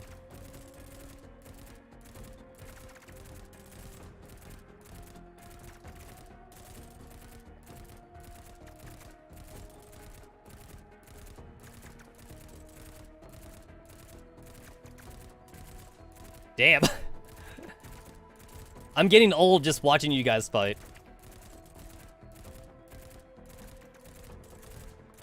These are like bullets versus like plasma rounds. Lead bullets. Lead bullets.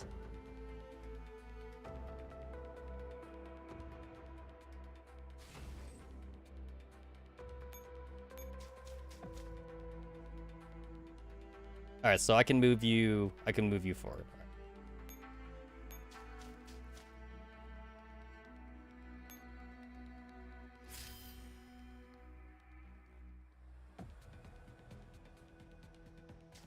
All right, so this gets you out of the way.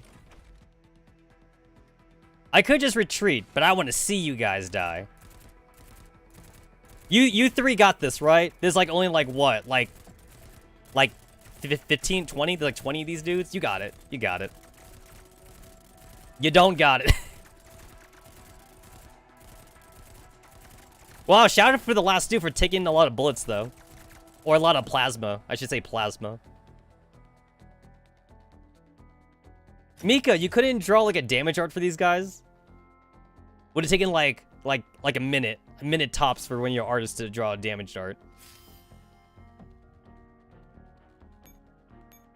Alright, so I'm just gonna pop up here.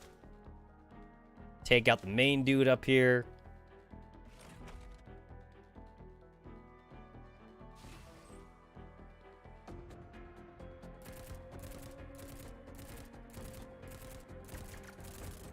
That's good. Take out the stronger dudes first. That's good. All right.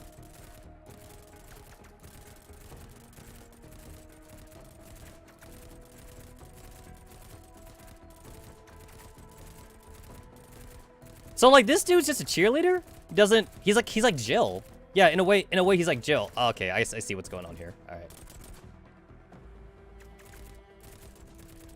Oh, okay, I see the problem here.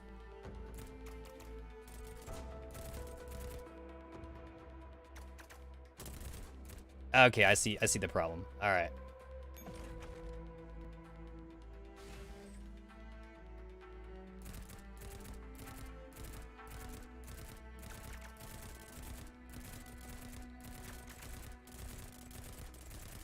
Yeah, I see a slight problem here.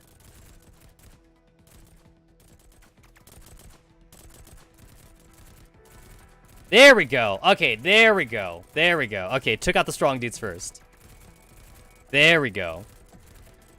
But yeah, he's like Jill. He's totally like Jill. Except Jill makes drinks. Jill be making some nice drinks on the battlefield. This guy, he's a cheerleader. He's just waving his hands around. It's not as cute.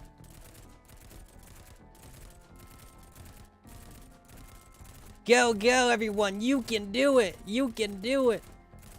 I'm sure this guy must have a handgun, though, or something. I don't know. I feel like he should have a handgun or something like that. Some kind of, like, defensive. Maybe a knife or something. I don't know. Like, for self-defense. For self-defense or something like that.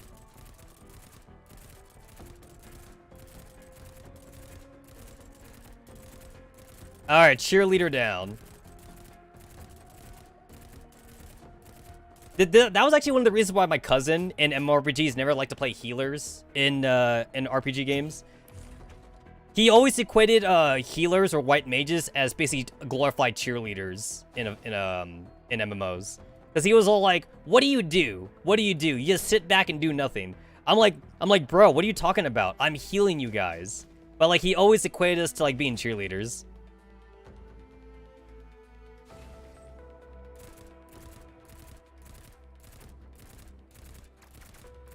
Spoilers, bro. Spoilers, bro. Keep the spoilers to a minimum, please. Blind run. Blind run.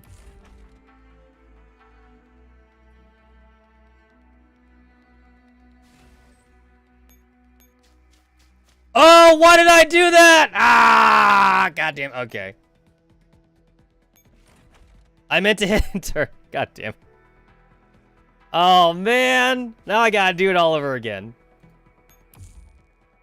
There's no turn back. There's no turn back button. I literally had that. I literally fucking had that. God damn it.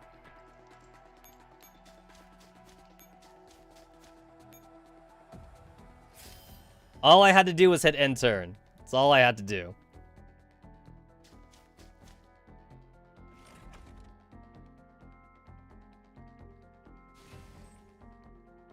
Okay, so move forward a little bit, get some free shots in. Okay.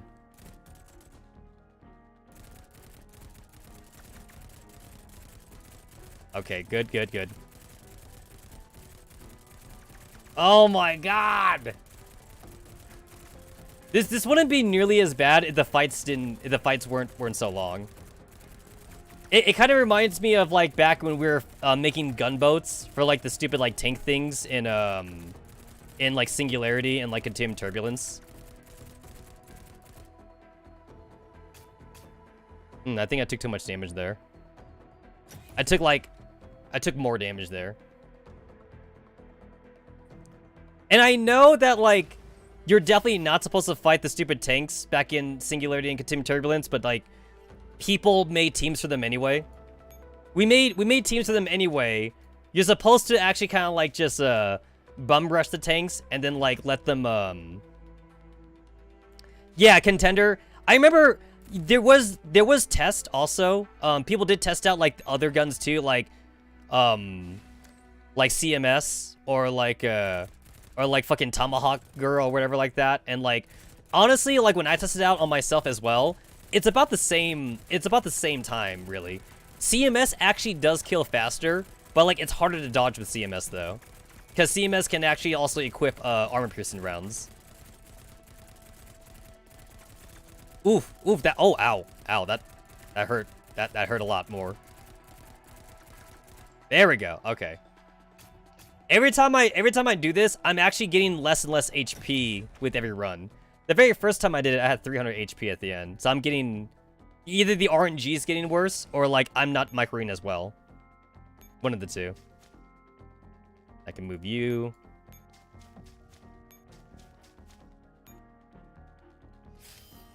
Alright, this time I just had to make sure not to do the stupid thing and like move J.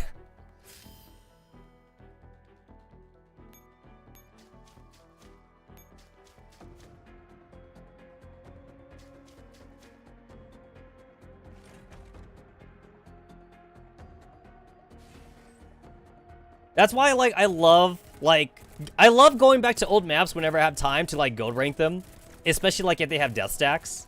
And it's like, oh, you're supposed to avoid the death stacks, but then like I'm obviously over-leveled, or, like, I have, like, SF units that can, like, kill the death stacks, and you're not meant to. Yo, like, honestly, there's some stupid-ass Chapter 13 maps, or Chapter 12 maps. They're still doing the whole silver rank thing, where it's like, you gotta, like, capture every node for silver rank. And then, like, it's more trouble to get in the gold rank is. And some of those maps have a death stack in them. So, like, you have two ways to capture all the nodes. You either, like, surround capture, or you do the thing that Mika didn't want you to do and you kill the death stack anyway. Some of those older death stacks are definitely killable if you, like, abuse, like, SF echelons, because, like, there's obviously no Hawk support in those older maps. But then, like, your SF units are Hawk support, so you could totally, like, kill some of those death stacks that you weren't supposed to kill.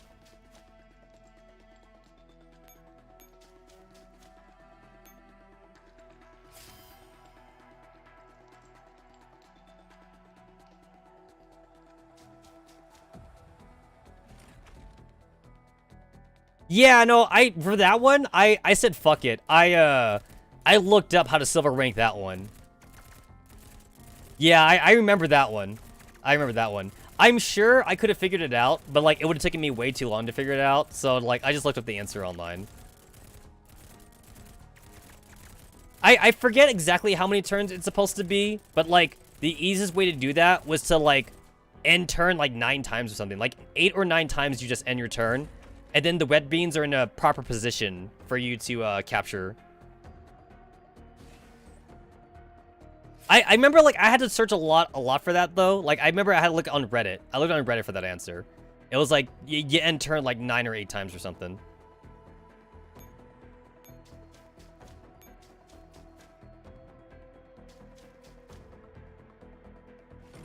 The red beans are killable, though. I know that they are killable, but you need, like, some, like, shotgun shenanigans or something like that.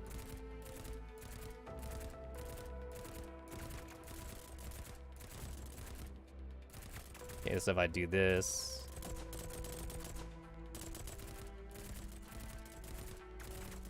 Jesus, that was really close. I would have been so pissed off if I lost that one. Alright, cool. Now we just kill the stupid cheerleader.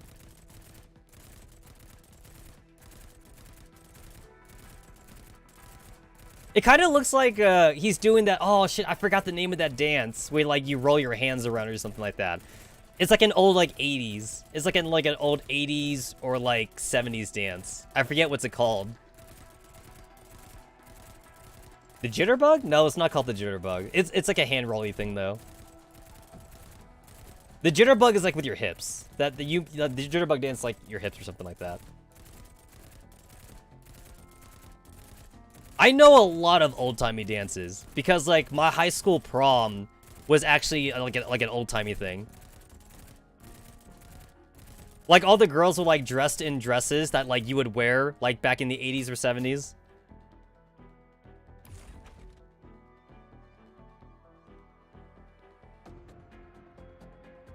Alright, this time, not gonna fuck it up.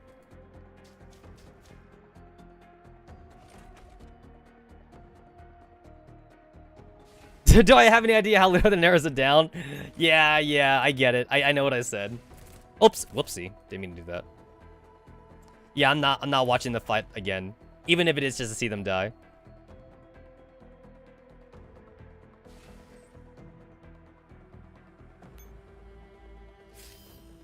I have so many fans that, like, romanticize. Oh, you go back. Oh, okay, you go back. I thought you would have stayed there. Oh, okay.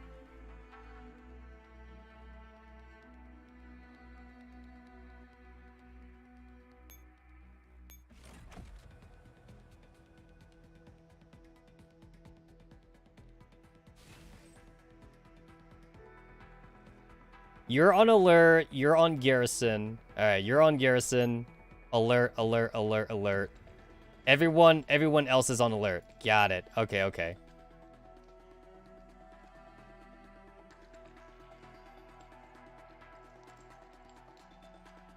Oh, I didn't hit start yet. There we go. Now I hit start. Okay. All right, so if I kill this dude, and I bring him here, the dude moves, and then when he's out of the way, I gotta run up. I gotta run up to it. Okay. Because then there's this spot here. Nothing really happens if I do that. Okay. Okay, okay.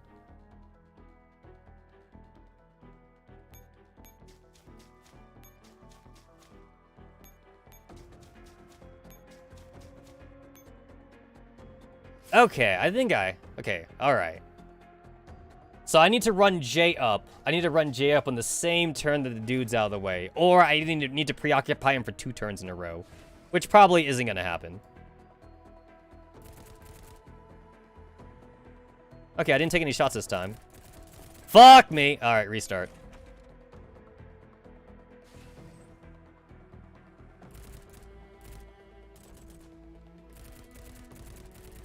Kidding me?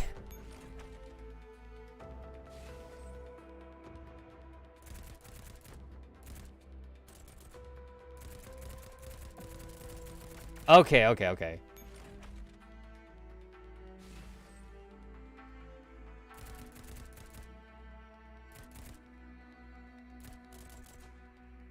There we go. Okay, now they're in front.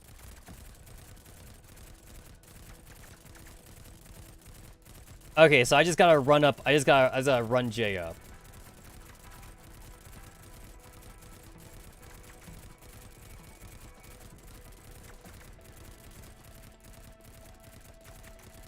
Okay, good. I have more HP. I have slightly more HP this time.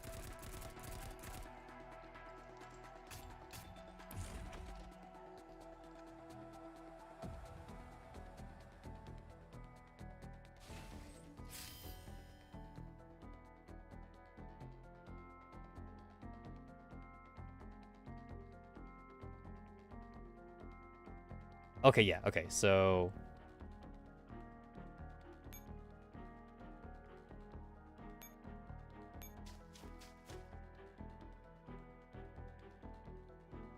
yeah, this dude's still in my way.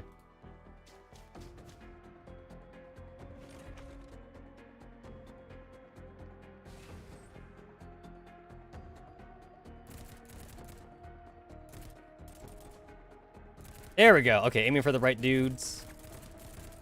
Oh, nope, but he's aiming for the middle guys now. It took the other guys way too long to get there.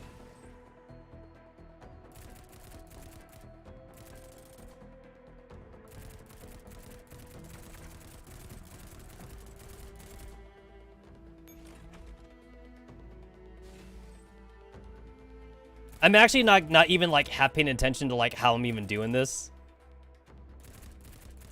I got like the general mark of like how it works. There we go. Felt like I took too many bullets that time.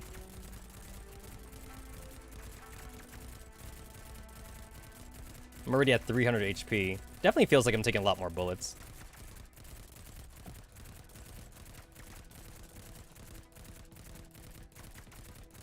Alright, this is just enough. Yeah, this is just enough HP. Alright.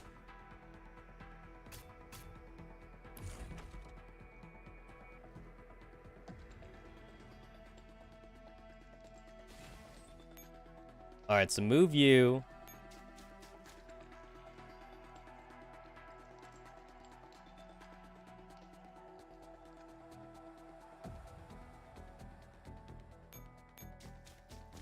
Alright, I can move you here. Alright.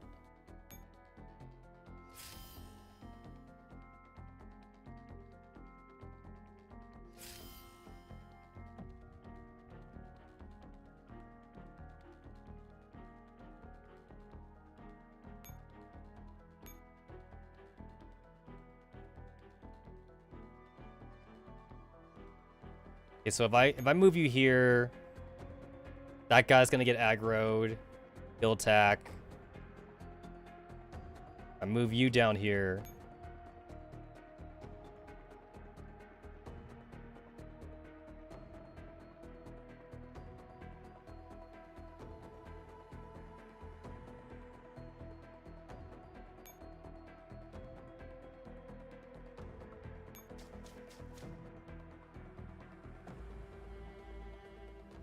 So if I were to move up, so I would have 5. So 5, 4, 3, 2.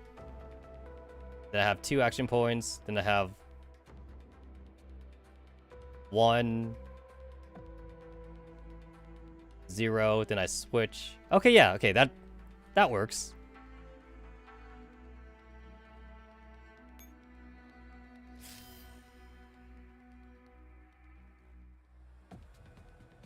It would help if this guy was like on like patrol or something, but instead everyone here's on alert status.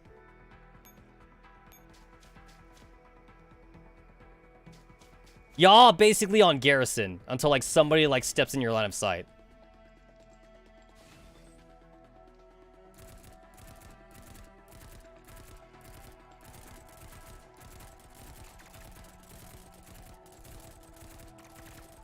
You know, if Mika were to, like, redesign, like, some of the earlier, like, Chapter 0 stages, it'd be kind of cool. I mean, they're not going to do it, but it'd be kind of cool if, like, you could play as, like, anti-rain or something. Because, like, Chapter 0 is all about anti-rain. So, like, it kind of would make more sense if you actually played as, like, as anti-rain for that. It'd also be kind of nifty, too, like, if you actually had some... I mean, again, if Mika were to redesign the game...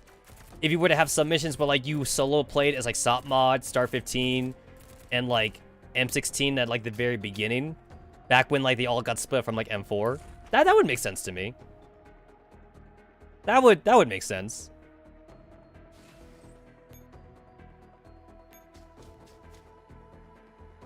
I mean, there's also no reason for them to redo the earlier missions, but, like, it would definitely, like...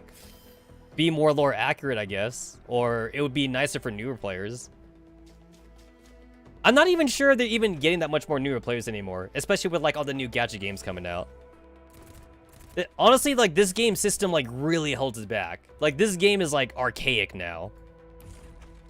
Especially with the lack of voice acting too, because a lot of new games are coming with voice acting.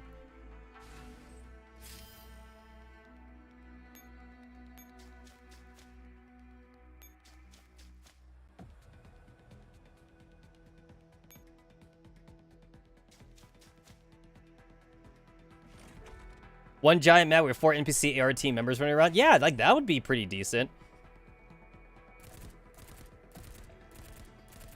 That'd be pretty nifty.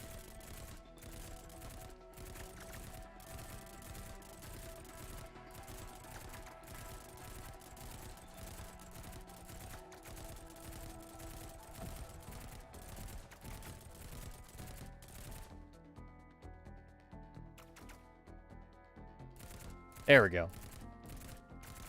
Oh, this is actually better. Now there's no more, like, jackasses, like, running around shooting me. Now I'm just taking pot shots at the cheerleader now.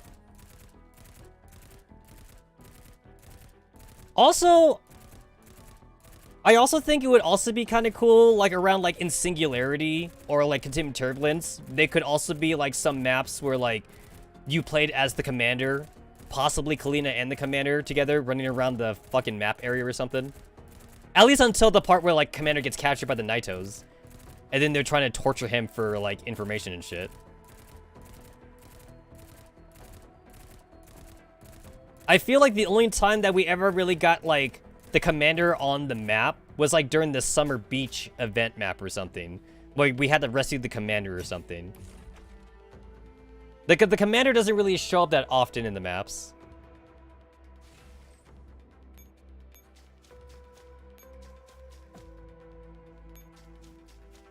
Huzzah!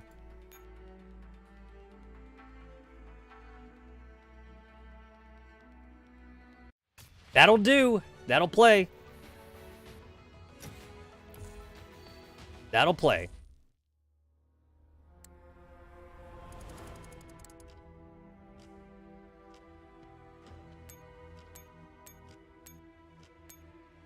Alpha, beta, gamma, delta, epsilon, zeta, Eta? I am unfamiliar with Eta. He also showed up in the Easter event map. I feel like I don't remember that one. I don't remember that one.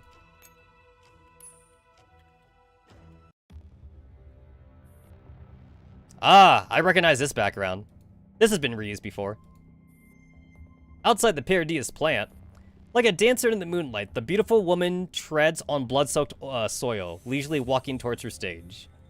Her clothes rustle softly like vegetation, and the fragrance of the grass is blended with the thick stench of blood and gore.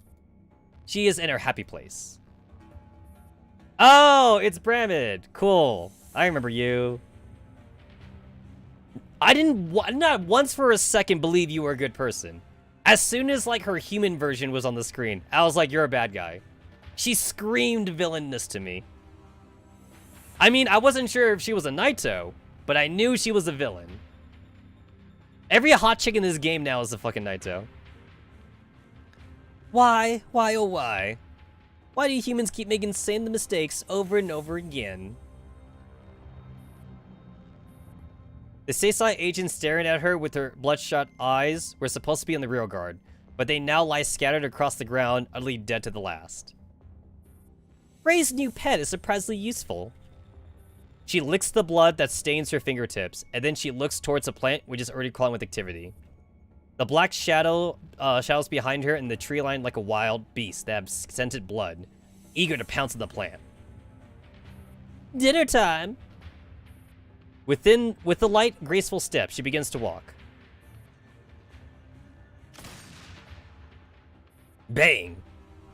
After downing the last white faction soldier, Mona steps on the corpse with a broken neck and looks back at the dumbfounded agents. Target silence, sweep complete. Please check the battlefield, agents. Like, seriously, boss? Frau Mona is way stronger than us. No kidding. Who can possibly compete with the doll in terms of fighting power? Anyway, everyone present? Any injuries? We're all here, nobody's hurt. Frankly speaking, the enemy's resistance is so weak, it's kind of boring. The whole place is like a dungeon, but the boss inside the last room is such a joke. Yeah, I see why you find that underwhelming. It's a little too easy. Counting from the moment they enter the plant, it's taken them half an hour to get here, but only 5 minutes of what was spent on combat. These people don't like the defending garrison. These people don't look like a defending garrison left behind to protect a street location. They didn't even need the commander to take care of them. Things should not have been this easy. Frau Silverfox, I think something's not quite. Where's RBK-16? Huh? Where's that doll dressed in all white who led us here? The agents look at each other. That unique splash of white in the black-clad team has vanished at some point, and Jay did not notice this at all. I don't know either. When did she disappear? Mona frowns. She kicks away the corpse by her feet and heads towards the window. Beyond it is a massive sprawling factory floor. In the darkness, all she can see are massive machines sleeping quietly. There doesn't seem to be any signs of activity around. She's not outside either. The clouds of unease grow heavier. Jay plants one foot on an instrument panel and worriedly pulls out the communicator. Frau Silverfox! Frau Silverfox, come in! Frau Silverfox! Where are you? Please acknowledge. There's no response at all. Jocks? Bao? Do you copy? Please acknowledge. What's the situation out to the plant? Do you see the commander? Jocks? Bao? They dead. They dead. There's no response to the transmission. Maybe there's no signal on the ground? The equipment we're using shouldn't be affected by such a short distance. That is, unless someone is deliberately jamming our signals, but I haven't found any traces of that. We can save that for later. Right now, we need to withdraw ASAP. This doesn't feel. Get down! Mona suddenly cries out, and at almost the same moment, everyone's attention is drawn to the flame blossoming in the darkness. Stinger missile, take cover! With an athletic flying tackle, Mona bears Day to the ground. In that instant, the glint of light shadows the window and engulfs the entire room in flames.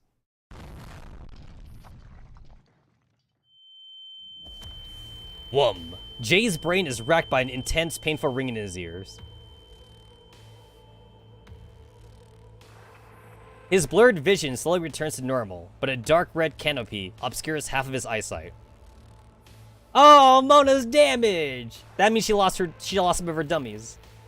Pans heavily. Also, her damage art is really cute, by the way. It's actually really cute. Mona? Oh, shit! Jay's got blood. He got blood on him. Agent J, you're awake. What happened? Don't speak. What? Bang, bang, bang. Boom. An explosion suddenly goes off near his ear, and Jay's mind is instantly, forcibly pulled back to reality.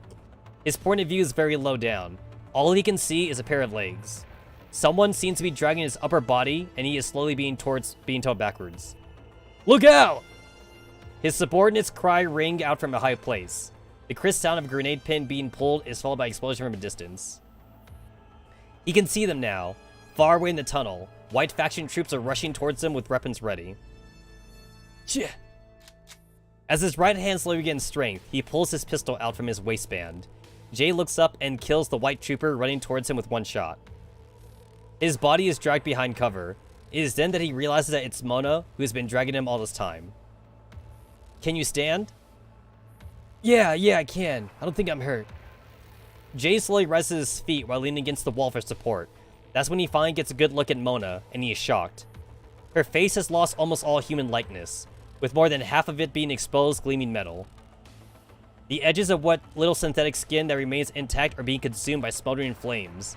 They're slowly working their way upward. I'm sorry. I would have loved to see that. Yo, I would have loved to see that. Like, to see, like, a half robo-faced Mona. But you know what? It would not have been cute, though. That's why we didn't get to see it. She would not have been a waifu. But I would love to see, like, a Terminator-esque face with Mona, though. Mona turns her head with a rustle, hiding her face. I apologize if I triggered your uncanny valley effect. However, our main objective now is to escort you from the plant. What happened? I remember. Ugh. His head hurts so badly it feels like it's splitting open. Jay smacks and shakes it violently. He doesn't even know what's going on. They're all clearing up the scene of the battle in the main control room. Then a missile hit and Mona tackled him to the ground. Where are the others? Why are you the only one left? The two agents in front don't say a word. One of them struggles to reach his fire-blackened fingertips into his tactical vest and works magazine free. You better go, boss. Jay looks at the two men before him. Their helmets are gone, and they have forced smiles in their bloodstained faces.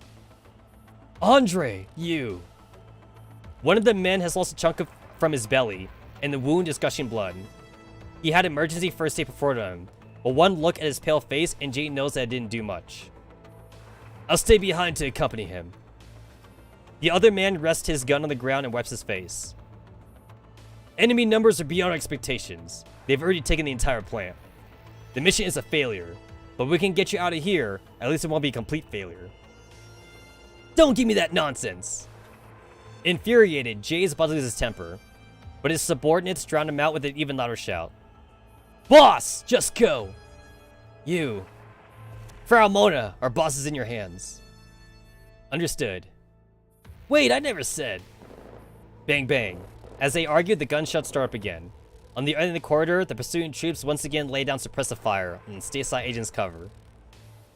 Verdammt! The pale-faced agent pulls out the pin on the grenade with his teeth and then tosses it out. Kevin, you stupid bastard! Get the hell out of here already. If you don't manage to escape, I swear my ghost will haunt the shit out of you even after I die. Now go! Oh, yo, that's a pretty badass sound. The other agent braces his gun. Stop staying around. Follow me. Fuck. Yeah, that's exactly what I would say. Fuck. Thump.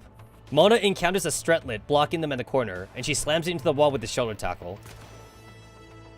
Jay gets the range of the Stretlet and raises his gun. The white soldier dies from a single shot before it can regain its firing stance. Jay's gonna have survivor guilt for a while. To be fair, Jay had survivor guilt already for a while, when Light died. Mona's magazine's empty. She picks up the white soldier's weapon and readies it. Jay stands behind her, holding a pistol and breathing heavily. He looks at the heavily wounded Mona, exhaustion written all over her face. Even now, her back throws off sparks every now and then from localized short circuits. When she tackled Jay to the ground back in the control room, she took the brunt of the explosion square on her back.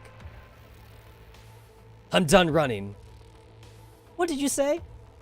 Mona stumbles and looks back at Jay incredulously. They've already surrounded the place, so there's no point even if we leave the plant. It's wilderness outside, so we won't get fire far. Besides, if they have any brains at all, they have people on the watch outside.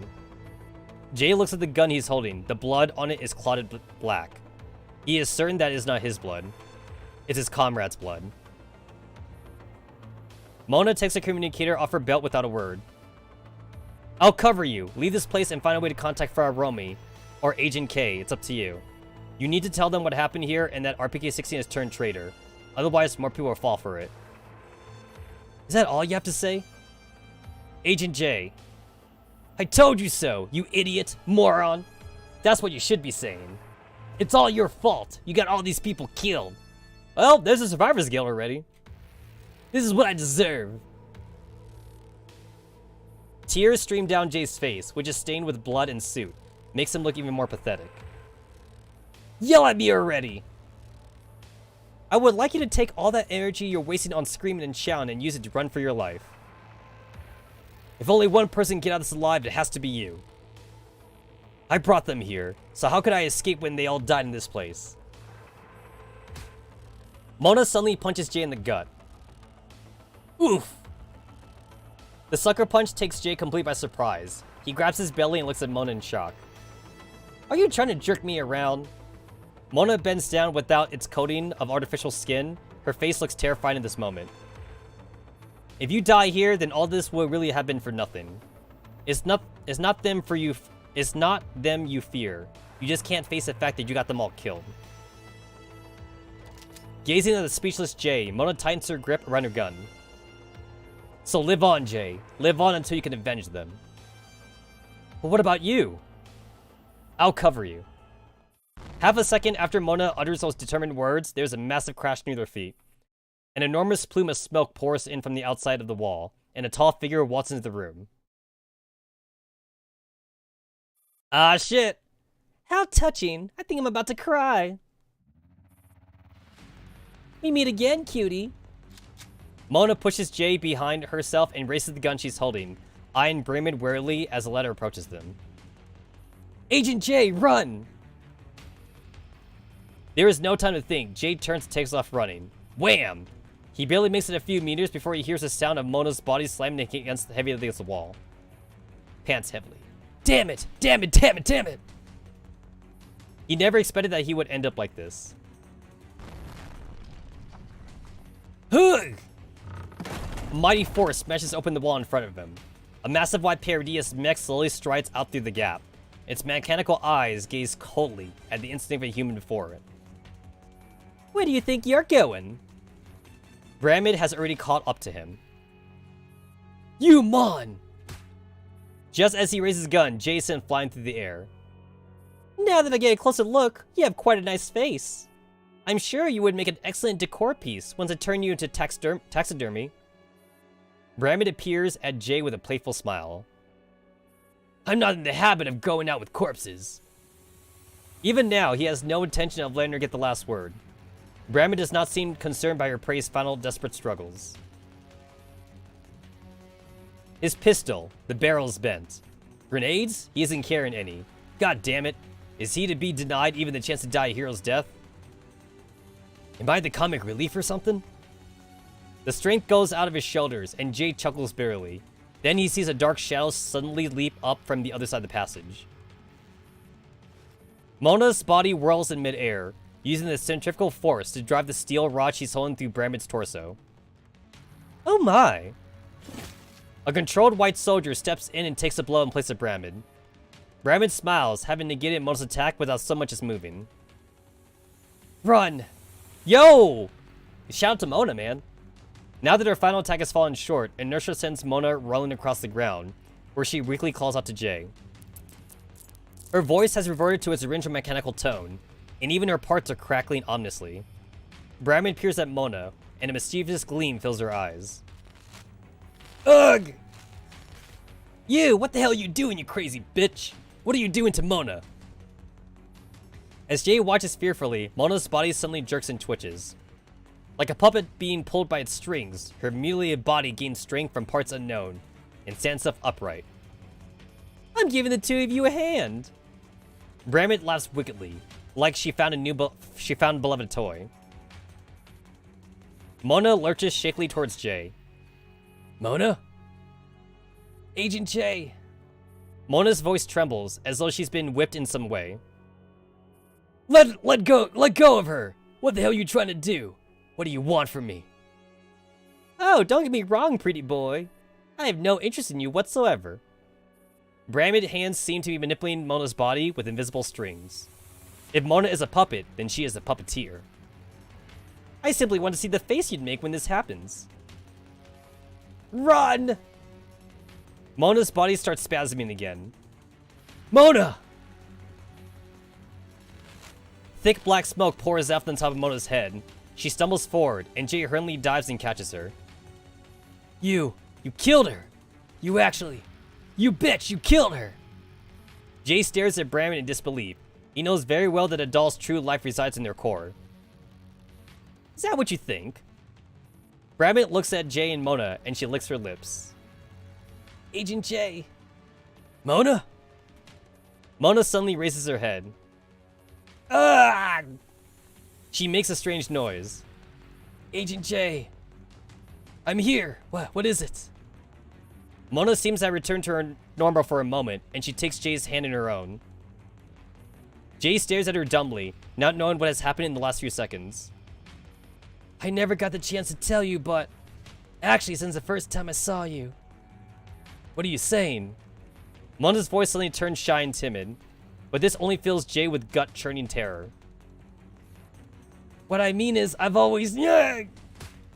Mona suddenly screams, then she hurriedly backpedals until her body crashes into a wall again. She bashes her head against the wall, sand debris flying everywhere. She's controlling me! Mona, no! Mona, stop! Agent J, you won't leave me alone, will you? Please, don't leave me alone. I won't. I'll never abandon. Oh, yeah. She's trying to fight. She's trying to fight against, the control, but Bramit is having too much fun making her do the waifu shit. Mona suddenly grabs his body. What the hell are you saying? I told you to run. Hurry, run. Jay's eyes widen, but before he can reply, Mona bursts into tears. Don't leave me, Agent J. I can't see. Yeah, so, like, Bramit is definitely controlling her. It's dark here, so dark. Enough! That's enough! Jay wails in despair. Even though Mona's right in front of him, it is Bramit that he is glaring at with bloodshot eyes. Mona would never say something like that. Is this what you want? You want to see me break? You're humiliating me. Humiliating Mona, just for that. Chokes and gurgles. Mona! Ugh! Bramit looks at Mona with a bit of surprise. To think that you could put so much resistance. You really are something, cutie. That's enough. Stop tormenting her. I'm begging you here. What do you want? What do you want from me? Let me think. Bramid deliberately draws out her words, so Jay can savor Mona's painful struggles. I've got it. How about this? I don't want to get my hands dirty, so if you don't mind, could you please kill yourself? If you do, I'll let her go. Please, Agent Jay, it hurts. Please die already. Jay looks numbly at Mona. Hurry up, and no! Mona grabs her head, and her eyes suddenly flash with a savage glint. With all her strength she can muster, she tears out her own throat. Don't give up. Now that her vocal system has been physically destroyed, she could no longer speak those heart-wrenching words. Seeing Mona in this state, Jay smiles sadly. With a hysterical laugh, he pulls out his knife. Mona watches him in despair. Bramit's grins widen as she follows Jay's movement. Yes, that's it. Let me see it. Let me see you at your most beautiful. The knife edge pricks his neck. Perhaps this is what he deserves for his sins. Perhaps he should end it all quickly and cleanly. What? The sudden explosion makes Jay jump, causing him to almost stab his own throat. Another grenade thrown from far lands at Bremen's feet and explodes. Mona's body collapses limply to the ground. Jay throws his knife away to pick her up. Then a blinding light fills his vision and he hears a familiar voice. We made it! I'm the big damn hero. Theta! Okay, I've heard of Theta. I've heard of Theta before.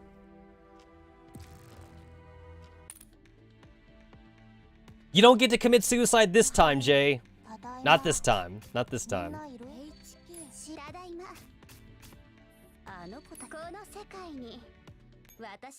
I'm here to save you, Jay. I'm here to save you. I get 100 calibration tickets for the EX. Are you kidding me? Alright, let me just see what the EX looks like. I'm not gonna do it, though. I'm so not gonna do it. Not worth it. Heavy helipad. I see some flyy boys. I see a doppelsoldier. It's a rescue mission. Ah, okay, it's a rescue mission. I gotcha. All right, that's what the hard mode looks like. What does the normal mode look like? Honestly, the 5 cores is worth more than the calibration tickets to me.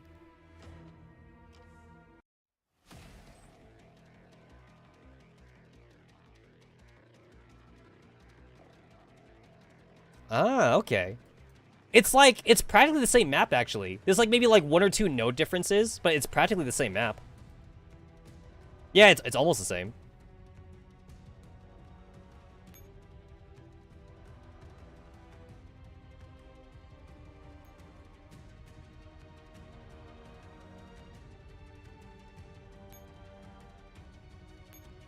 All right. We gotta save Jay. We gotta save him. We gotta save our boy. We gotta save our boy.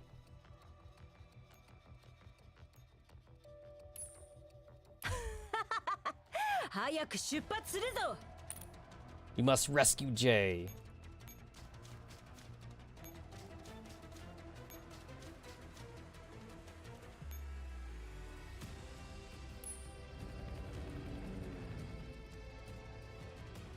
Alright, what's the game gonna do?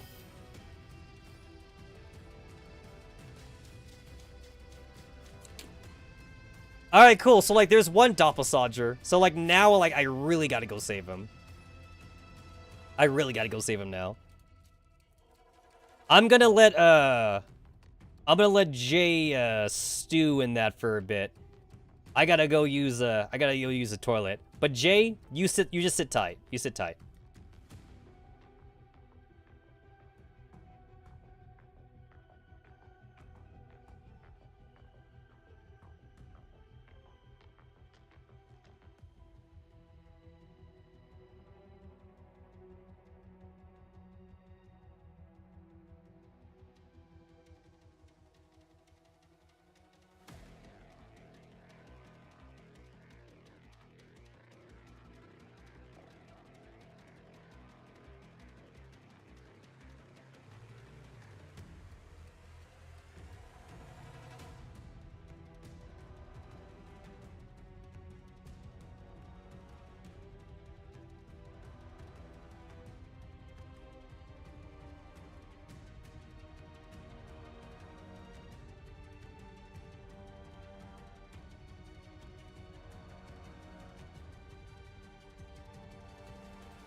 Oh, alright. I was actually at the 99-cent store earlier today. I bought cotton candy. You know when's the last time I ever tried cotton candy? Like, 5 years ago. And that's just a close estimate. It's been like forever since I tried cotton candy. I bought myself a bag of cotton candy at the 99-cent store.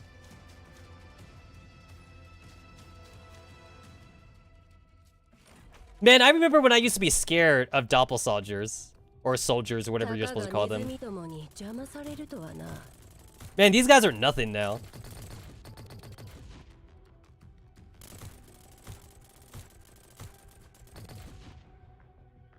I remember, like, Grape was really popular when she first came out because Grape was, like, the doppelganger killer.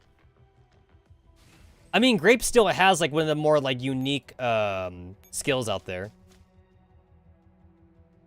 Oh! Okay. Okay, I see. I see. I see. I see what you're doing. I get what you're doing. Patrol. Oh. Oh. I get it. I get it. Okay.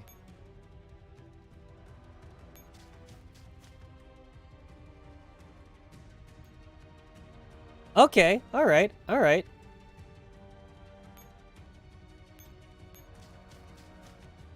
I see what you're cooking. I see what you're cooking.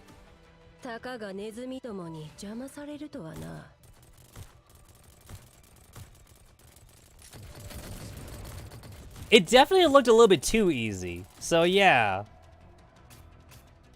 It definitely looked a little bit too easy.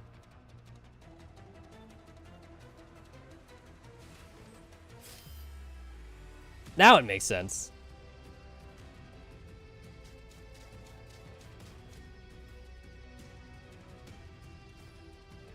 Was fully expecting Bramman to be the boss in this map? Where did Grid come from?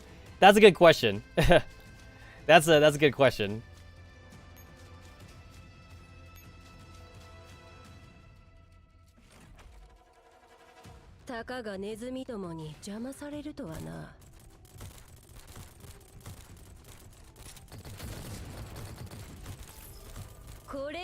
Wait. Restart. I've already won! Or, okay, wait on. There we go, there we go. Okay, I see what's going on. The only reason why I'm restarting is because I don't want damage on my Jaeger, that's why. That's the only reason why I'm restarting. We're both, like, in the invincible stage. Like, neither of us can hurt each other. Holy shit! Oh, wow, okay. Yeah, that's why I retreated my my Jaeger. I didn't want the damage on that. I didn't think she would do that much damage to the Manticore though.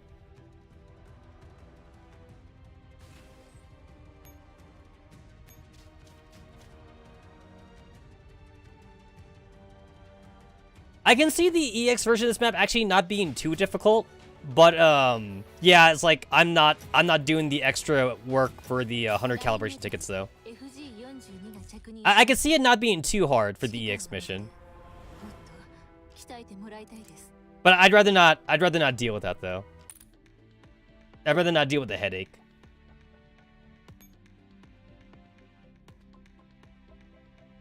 Alright, it's definitely gonna take a while to repair that thing, so I'll use a quick repair. You know what? Quick repairs are also really cheap too. Like even putting aside the quick repair ticket, the resources are really cheap.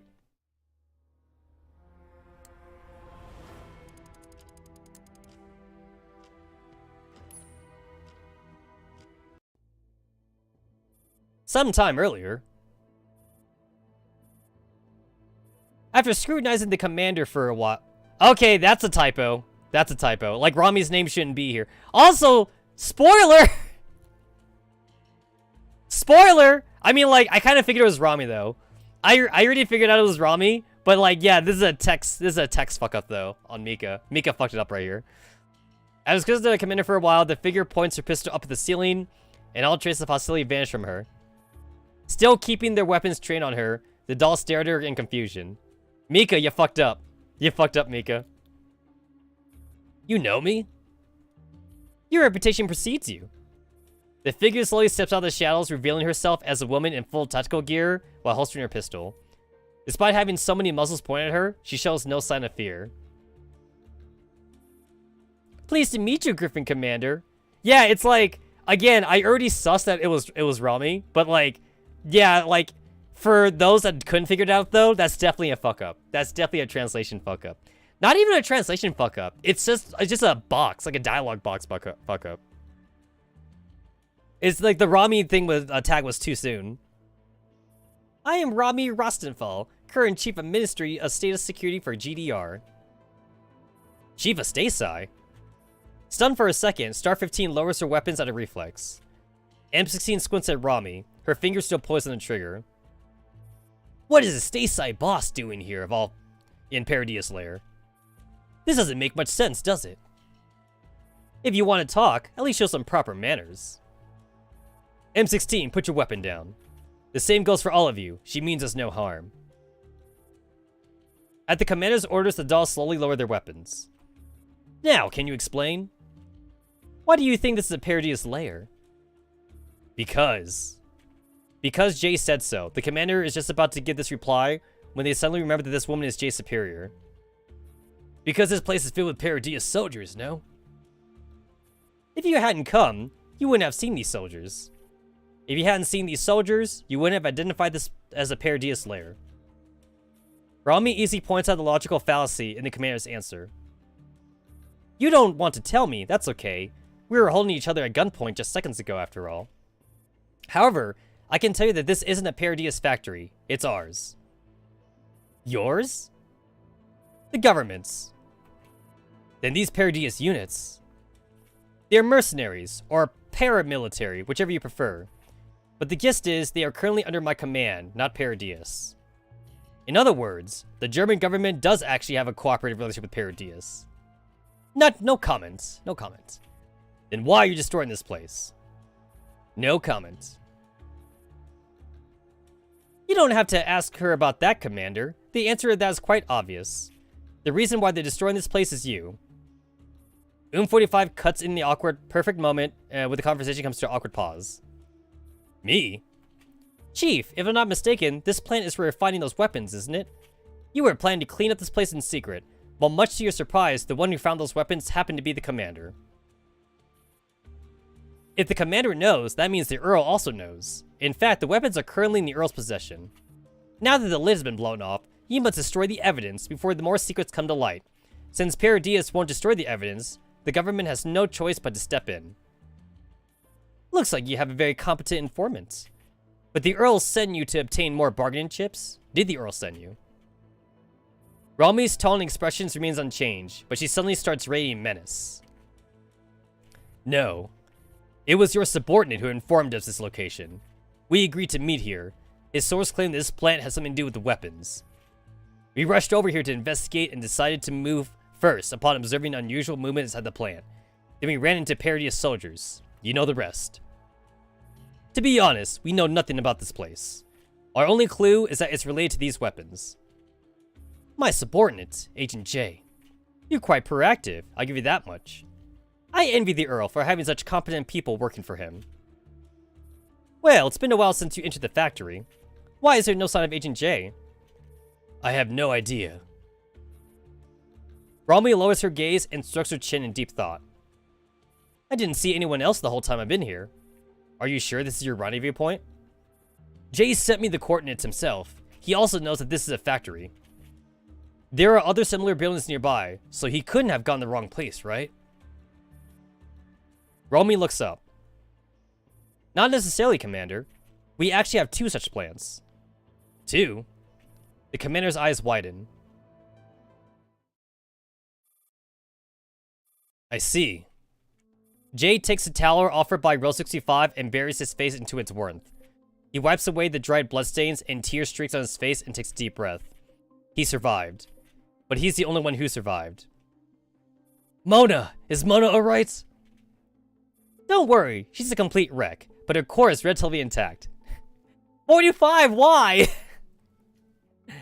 Why do you gotta say it like that, 45? You're so mean. She'll be fine with some similar repairs. She hasn't formed an imprint with her weapon, has she? Honestly, you should consider working with IOP. I will think about it.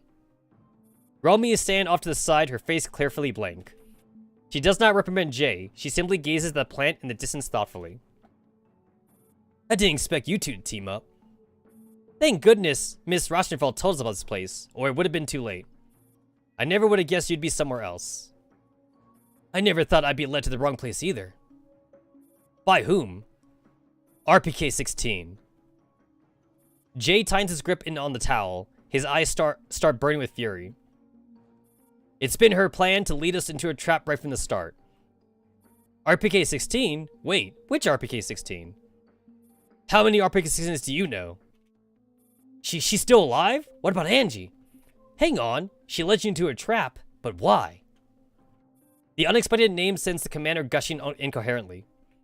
I don't know, and I can't wrap my head around it either. We've been working with Frau Silverfox ever since Bremen. It never once crossed my mind that she's an enemy. Jay takes a deep breath, and his throat feels like it's on fire. A lot of things didn't add up. Mona also warned me. But she brought back Light's cufflink, so I... Maybe she got hacked, or maybe Jay is being held hostage. I don't know the reason, but this is a fact. RPK-16 has turned traitor, Commander. If she had to come to you, things would have turned out even uglier. I understand. But I have a question. Why you? Why did she come to you? She went to all that trouble to lure you here. What's the point of having you die here? Rami uncrosses her arms and turns to look at the commander. I think I know. What? I know the point of having them die here. They want to make sure we don't abandon ship. While I'm busy cleaning up the other plant, they kill our people from the stateside here. Look at his base. I see 2 RPK-16 over at the armory. Yo, I think I've gotten at least like 4 RPK-16 dupes, like in my time in the factory also.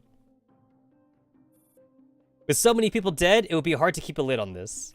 If word got out, then this massacre, this plant, and everything else would be exposed. It would be a massive blow to the Ministry of Defense. It could even turn the whole country upside down. What a gambit, Pair Diaz. As Rami's voice grows increasingly steely, Jay starts to understand the truth behind everything that has happened. Holy Christ, now I get it. How was the bait? Even if I hadn't made a move, they would have lured me here with the cufflink and with some false intel. It just so happens that I also have my own agenda. Jay's face blanches all of a sudden. Oh no! Nell!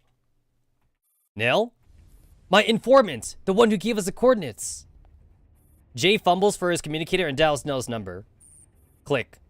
No answer. Damn it! Mia, right? I'll try Mia. Click. No answer. Is it bad? Really bad. Jay jumps to his feet.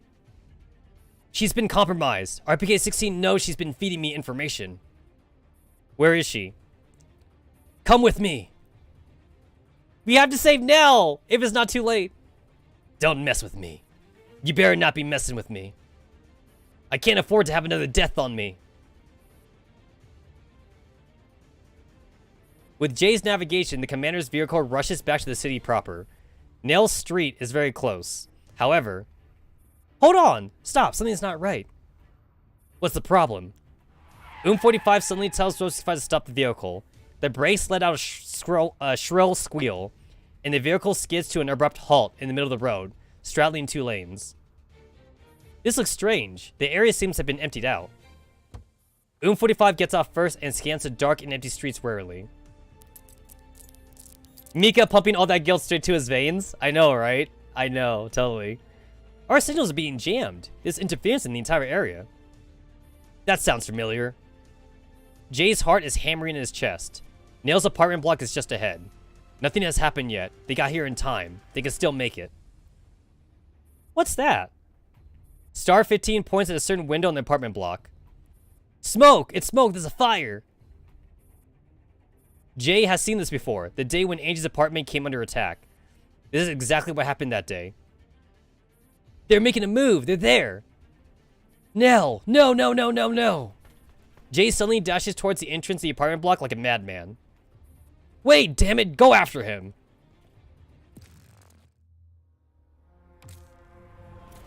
$30 tokens! Alright, alright. Kappa. Kappa. We'll see if this is worth my 30 tokens. Let's see if this is worth it.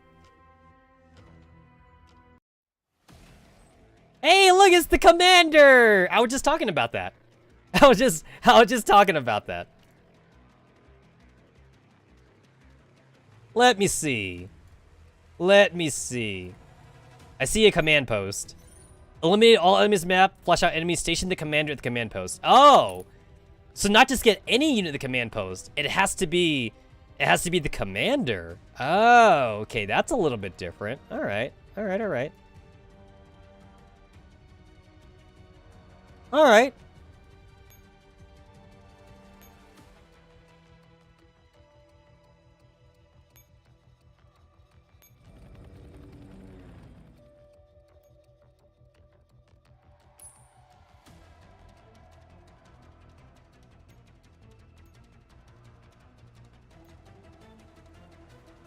I gotta change this. Let's see. Let's go back to this. Go back to this.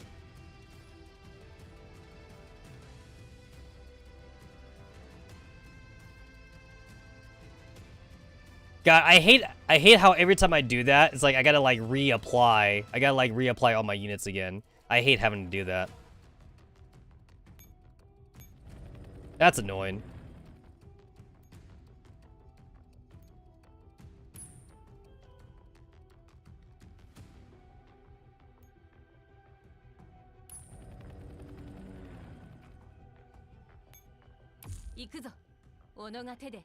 J is carrying 2 highly explosive charges. After they are placed, they would detonate in the following round and kill enemies in a 1 known radius. In addition, the starting helibats would become unusable once the mission begins. So take that into consideration when planning your strategy.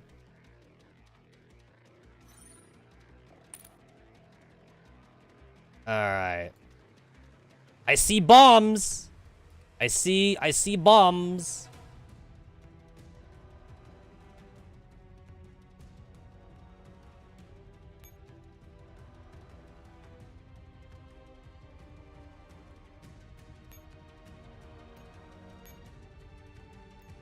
Yeah, it looks like I can move just fine.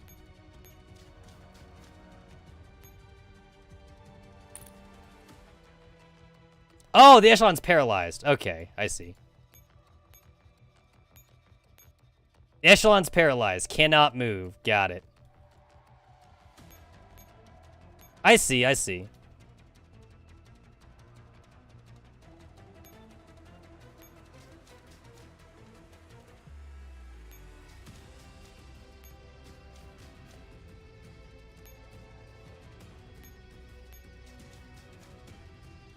EMP grenades. Ah, okay, that's different. All right.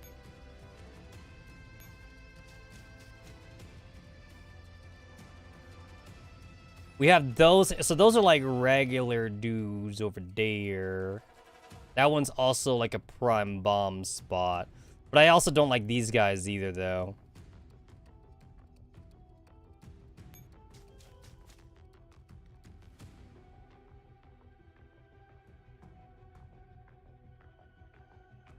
So if that goes off, that'll kill all those dudettes. If I check on this one, that's a lot of broskies. That's a lot of broskies. I'll just use these up now. I'll just use them up right now. All right.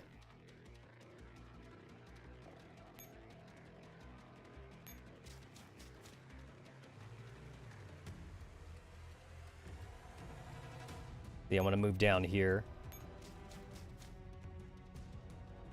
And turn.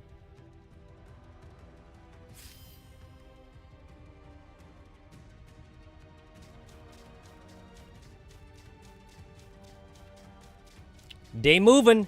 They moving. All right.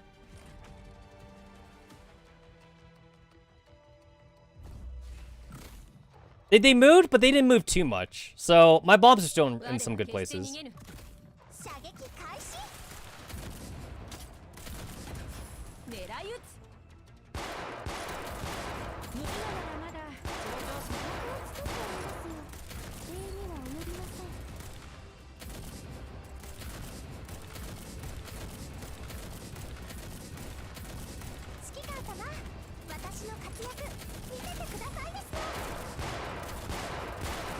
All right, cool. That wasn't too bad. That wasn't too bad.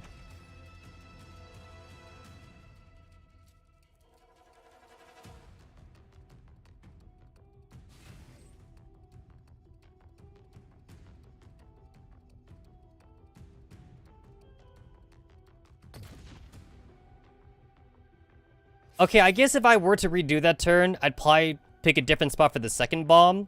That second bomb was kind of, that second bomb, like, kind of, like, overlapped a little bit. So I'm a little disappointed in myself for that. I'm a little disappointed in myself.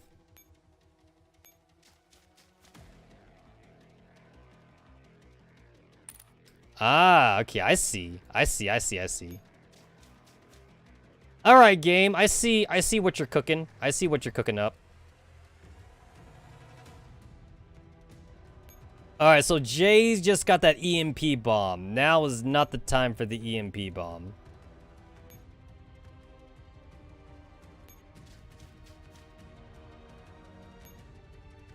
Alright, you still got ammo? Alright.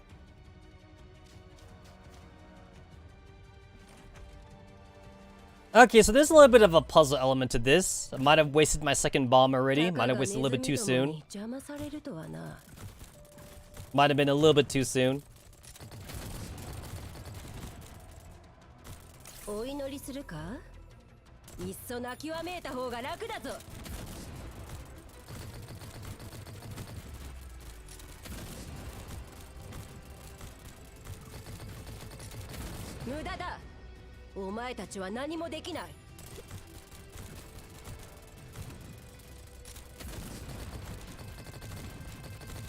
Woo, she taking some damage.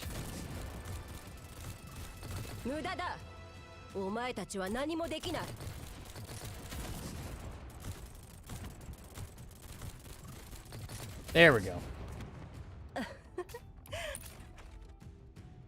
I can make this work. I can make this work. Possibly. I can make this work.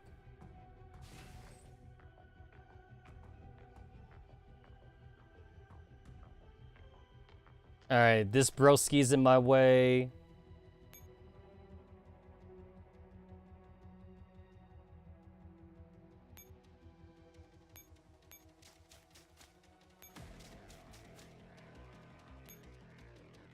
Okay, yeah, that's still good.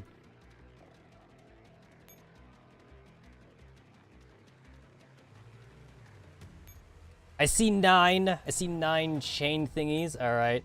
So the whole commander thing is just in case like I'm too much of a fuck up. That's basically what it means.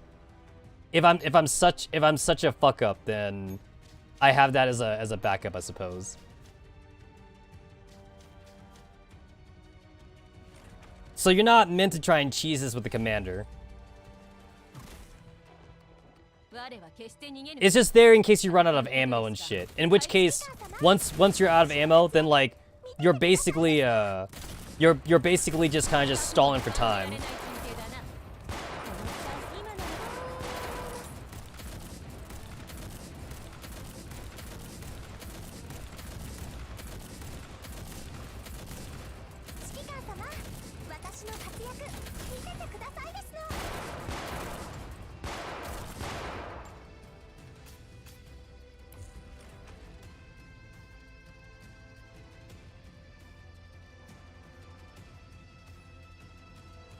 Also, I also could have brought in the fucking refuel thingy majig on Alchemist, since like I'm gonna have a lot of action points. I could have done that as well. I mean, a little bit too late now. A little bit too late for that.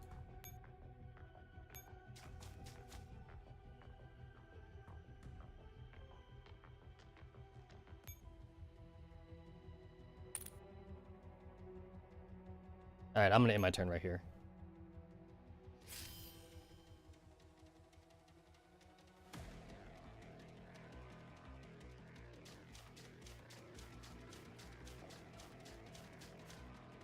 Oh, okay, so like now would be a good time to lay a bomb. Yeah, bomb would be nice right now.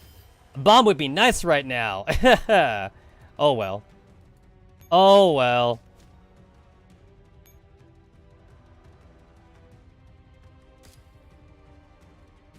Okay, and then the EMP thing is not an AoE. Alright, I'm learning.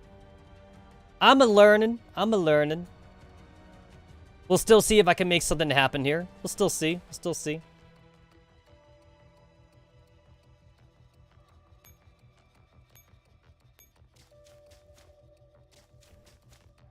So, definitely I jumped the gun on the, my original 2 bombs. We'll see if I can still salvage this.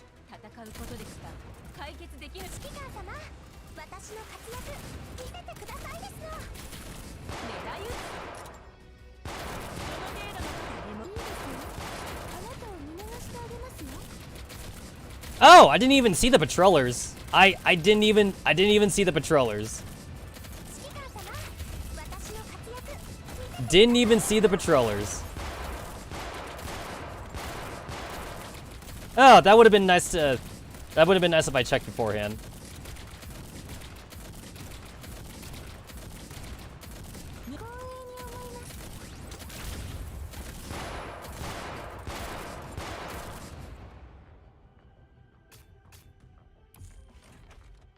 Kind of makes me want to use up my bombs just for these assholes then.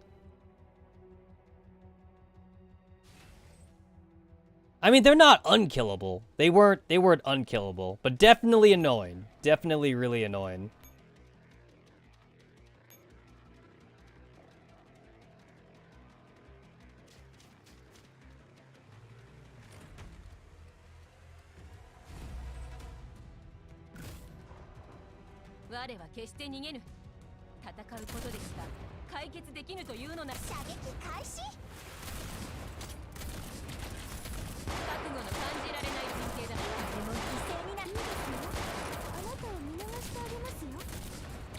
You got this, well, Rod. You can tank those shots. You can tank those shots. Oh, all right. She didn't tank the shots. All right. Well, I absolutely refuse to lose those affection points.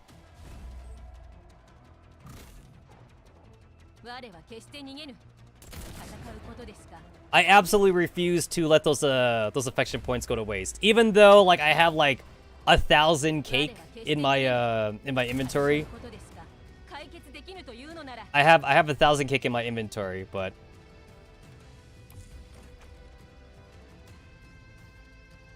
just throw cake at my dolls. They'll love me afterwards.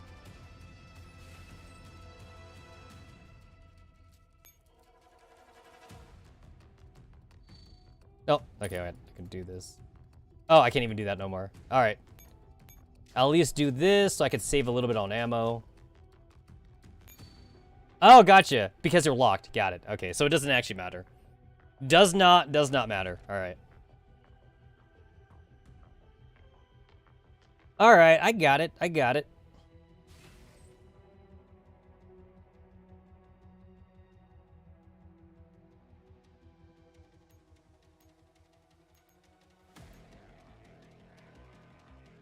All right, so I repair.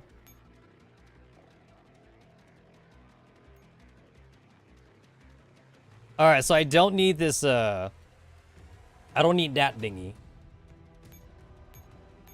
Brings in 2 additional pips of fuel. The echelon does not consume any rations for the first battle. Deployment, fine stance. Quick, calls in a supply paragraph for a neighboring echelon. There we go. Give me that. Give me that one. Give me that. I'll take that one. That's kind of like, kind of slight cheese or whatever. Oh, none of that node though.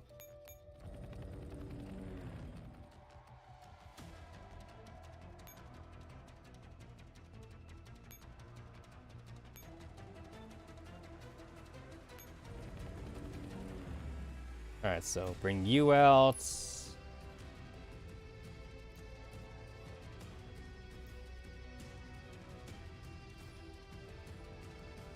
Yeah, this is still fine. This is still fine. Or do I want you instead? Nah, I'd rather have you.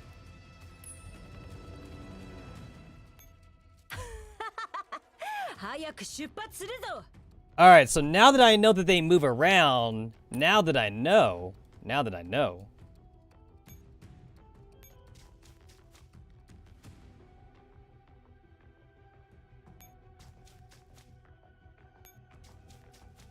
So I'll plant a bomb here.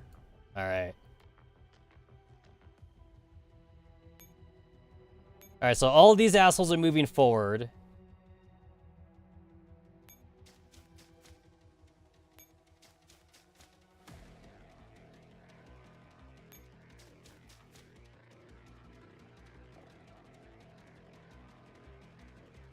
That guy's killable, so I'll wait. I'll wait on this one. I'll wait. I'll wait.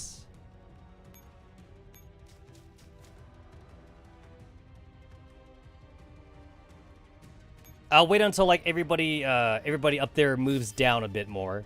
And then I can, like, blow up as many units as I can at once.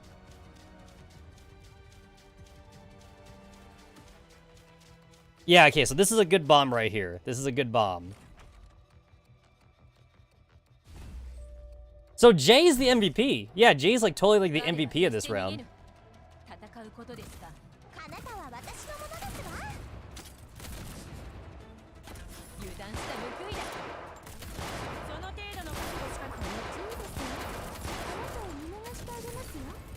Yo, that's like that little guard thing though. That's amazing how much damage it blocks.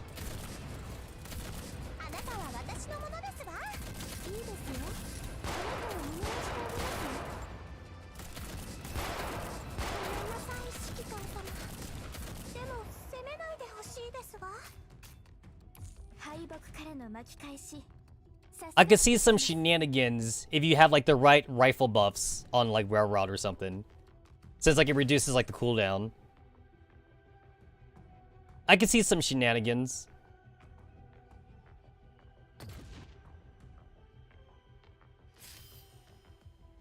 Alright, all those bitches are dead.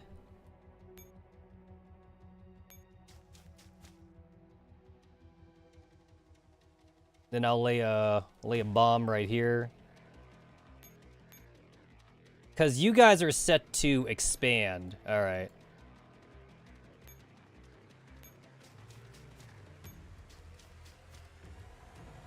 So this whole entire area needs to stay red so that way you guys move this way.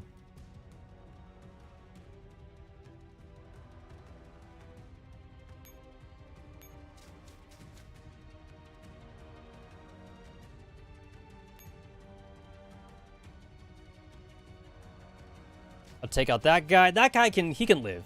He can live. He can live for an extra turn.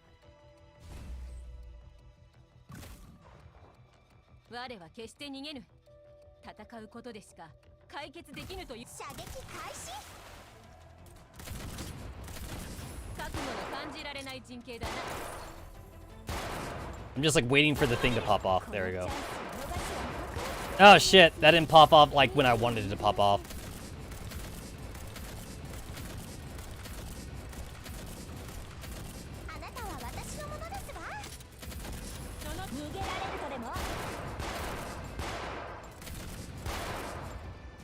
I guess it worked out. It worked out.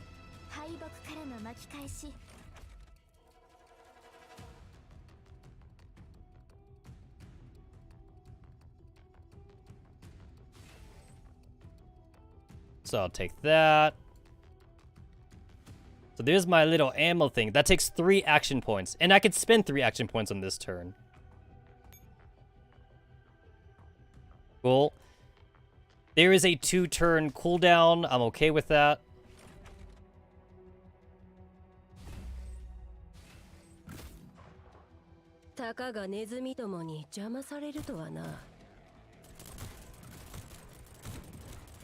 Oh, I forgot to repair her. I totally forgot to repair her. Whoopsie. I remembered to repair the other units.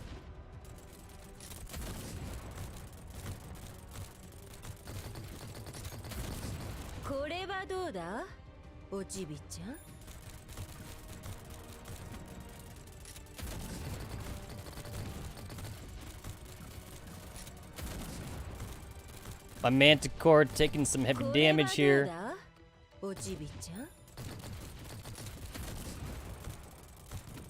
Yo, my Jaeger though. My Jaeger actually putting in some work. It ain't that Jaeger swap that I wanted, but she's putting in some work. Man, I can't believe I forgot to repair her.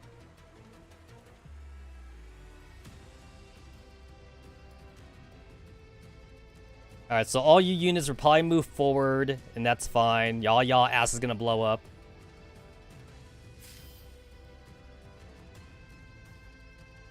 Knowing that they're set to expand also kind of helps me, like, know, like, which direction these assholes are moving in.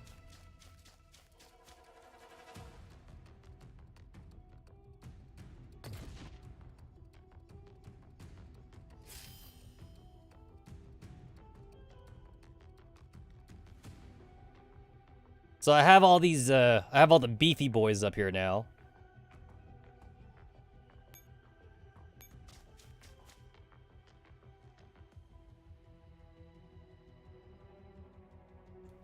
I took out all like all the spider dudes, so like I'm glad to get those out of the way. This guy is definitely killable. I just have to make sure like Rara doesn't die again. But not having to deal with the patrollers though is fine by me.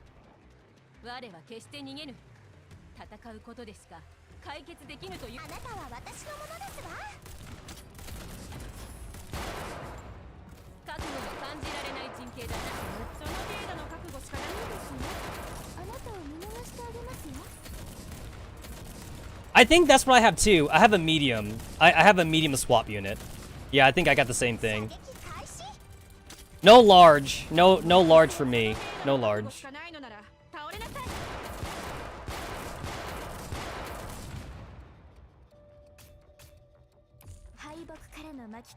It's gonna be a while till like I can get like an extra large swap jigger or something, but that's all luck though. Especially since like they're 2 stars, so like you also have less chances of getting them. Because even if they pop out like on the map, you know, you may not even get it anyway. You got that 50% chance of getting them.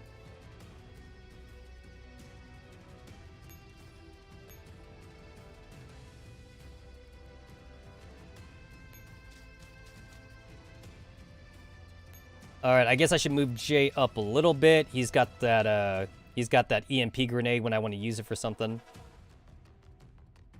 All these guys had the exact same like firepower. So this last EMP grenade, I'll just use it like whenever.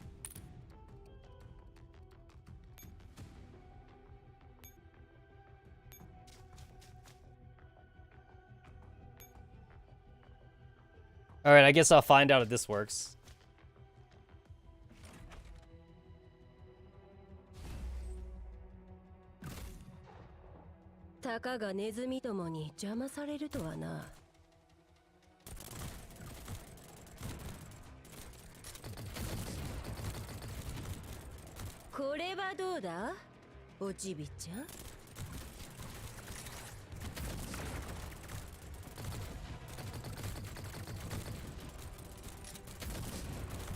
Tank those hits, Alchemist. Tank those hits. Tank those hits. Ouch.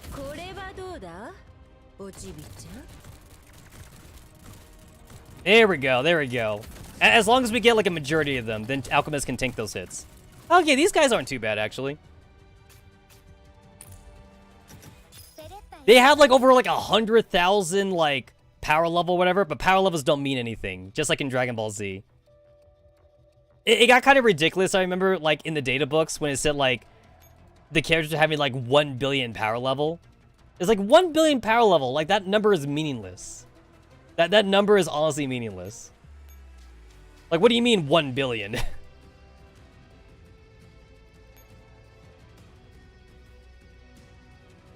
It's like, what do I do with that number? What do I do with that information?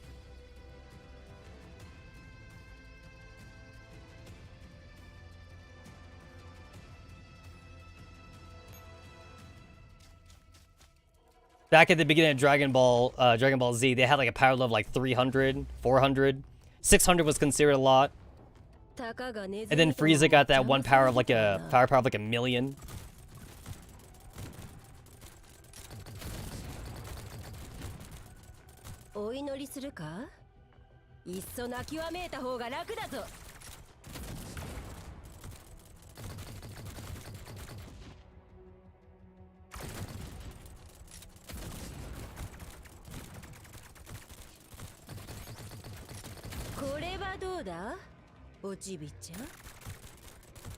We'll get rid of some of those bastards. Whoop.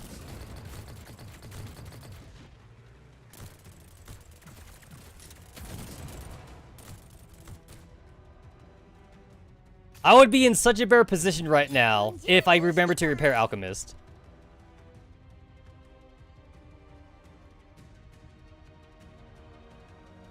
Yeah, that's why it was supposed to be a big deal when, like, Goku had, like, a power level of, like, 9,000 or whatever. And the thing is that, like, they only looked at Goku's power level, like, when he was, like, powering up normally. They didn't look at his power level, like, when he was going in Kaioken status or something. Because Kaioken would have been, like, way higher.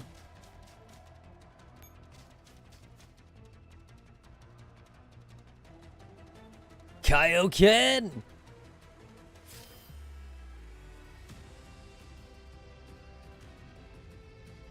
Ah, I'm almost killed everything. I'm almost there. Almost there. All right, I'll use the EMP bomb for this one.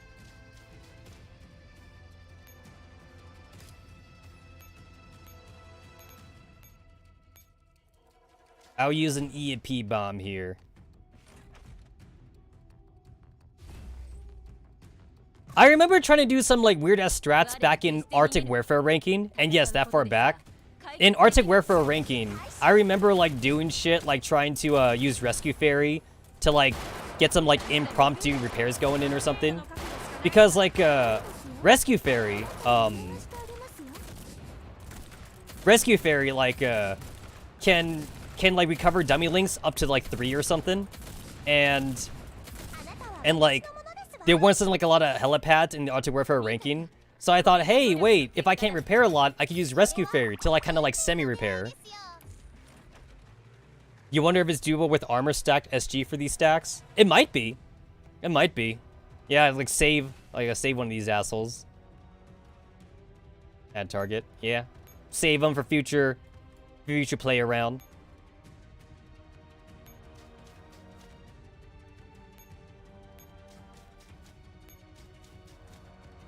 All right, I have another activation of like the resupply thingy. Oh shit! Oh no! But I'm out of ammo for MK. But I have to use it on KSVK though. All right. No more Hawk. No more Hawk. I actually don't know how well this fight will go then. I'm out of ammo. I'm out of ammo. No Hawk support. No Hawk support.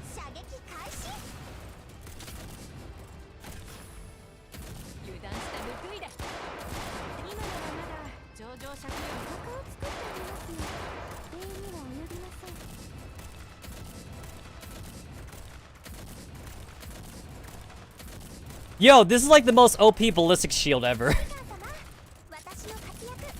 Man, it tanks those bullets.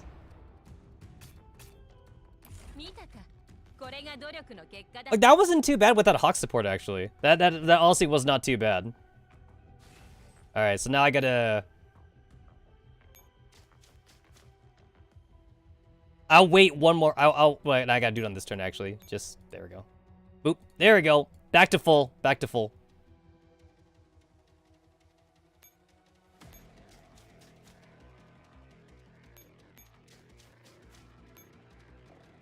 And then, if I wait like another 2 turns, I can get back Hawk support. I can wait. I actually could just wait one more turn now. Now it's 1 more turn. Yeah, I could actually wait. I could actually wait like the last turn. I can wait. I can wait.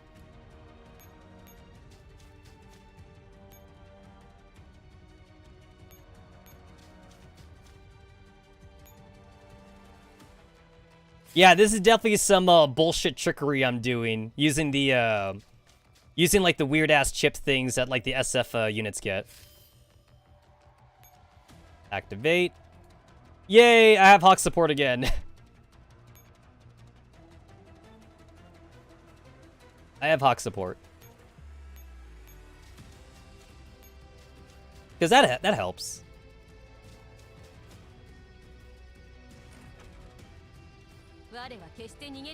So, Jay and Alchemist are the MVPs here.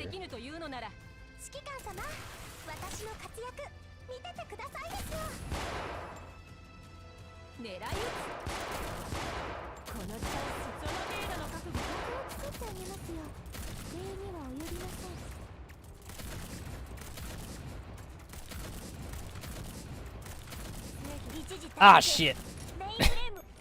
I don't want to lose those. I don't want to lose those affection points.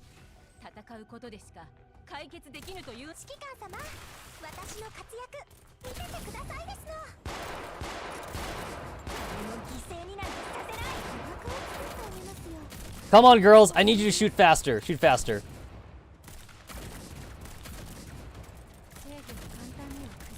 Hey, cool. The ballistic shield actually kind of stays on there.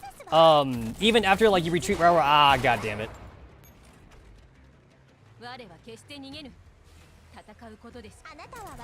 You always assume the ammunition resupply thing use your own ammo. Oh yeah, no. It's just it makes ammo out of nothing. It literally just appears out of thin air. Yeah. It's quite nice. It's quite nice. It appears out of thin air. It is indeed quite nice.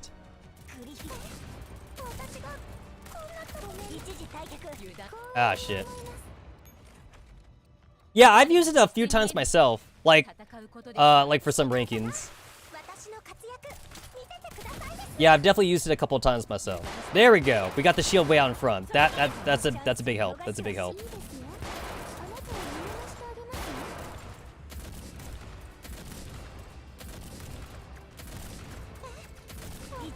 Holy shit. All right.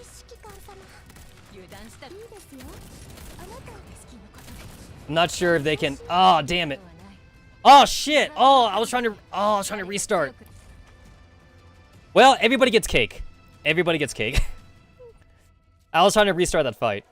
I actually could have won that fight if I was willing to let Wererod and Kaliko die. Instead, now they all lose affection. Now everybody loses affection. I lost the fight too soon. I lost the fight too soon. Too soon, too soon. You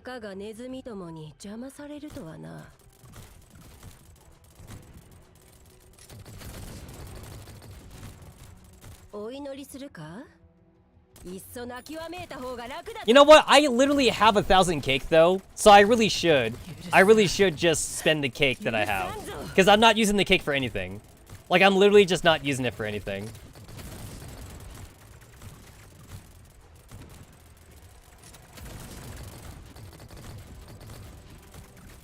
Yeah, I'll just let him die. Well, hold on. I definitely want to keep Alchemist, though, because their skill definitely helps. I'll just, like, retreat her. Or not retreat her, I'll just, like, move her positioning. There we go.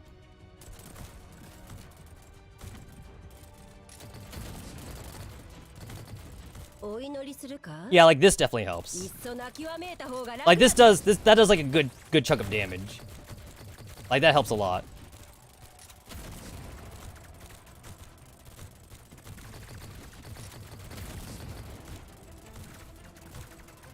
Tank it, Manticore. Tank those shots.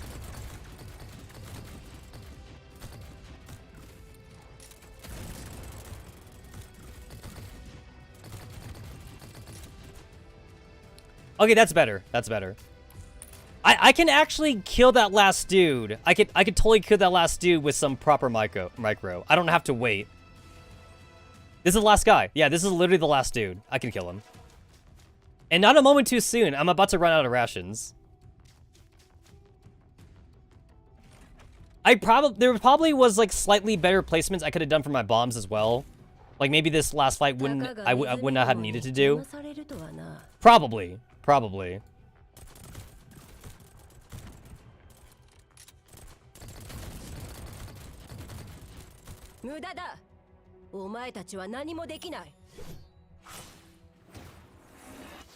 I forget what people were comparing these short animations to, like for these skill things. I think people were comparing it to like Epic 7 or something. That reminds me, I saw a random live stream on YouTube for like professional like Clash of Clans, professional like Clash of Clans matches. And I'm like, dang, Clash of Clans is still a thing? Wow. I have an account on Clash of Clans. I don't know if I still remember my login password, but like, I have an account. And I've been using, like, to be fair, like, the same, I've been using the same, email for most of my games for years, so I probably could log back into it. It's crazy to think of, like, oh yeah, you didn't know that? Yeah, yo, there is professional Clash of Clans out there, and some people make a living doing that. Yo, it's crazy how like a lot of gacha games have professionals for them. It's crazy, man. It's crazy. I've been seeing like a lot of like random like YouTube streams of that. And like when I say professional, I just don't mean like some random people like in their like at their house streaming it. I mean like they're in a stadium. Like they're actually like in a stadium. They have like professional cameras and shit. Like I'm talking like $1 million setup and shit for Clash of Clans. Actually, have you ever seen the Clash of Clans cartoon? If you YouTube it, they're actually really good cartoons, by the way.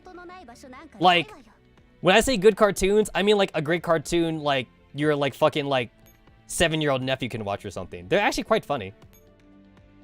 I binge watch like the Clash of Clans cartoon when I saw it on YouTube. I totally binge watched them. They're like 15 minute. They're like 14, 15-minute episodes or something. They're really fun, actually. I mean, it's not going to make me play the game again, though. Like, I quit the game a long time ago. But still, though, quite nice. Quite nice. Okay, I guess that was worth the tokens. The match, that mission wasn't too hard. It was worth the 30 tokens, I suppose.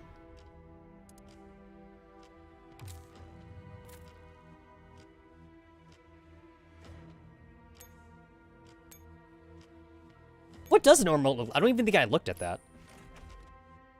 What does the normal mode for this look like?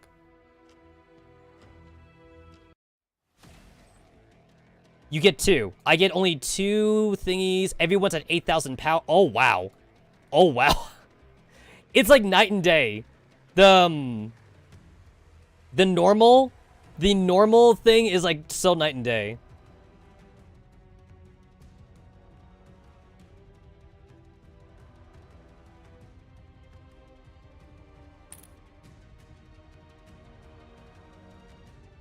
Oh, you could actually resupply from that? Basically, like, I was so tunnel vision that, like, I was so tunnel vision on, like, the commander go to the command post to take over thing, I just assumed I couldn't take it over. I was super tunnel vision on, like, take commander to command post to win the match. I just assumed that I wasn't allowed to even take it. It's basically the entire area was red. That entire area was like red and shit. So like I would need to bring in at least 2 units to take over that area. I guess I could have technically taken Jay back there or something.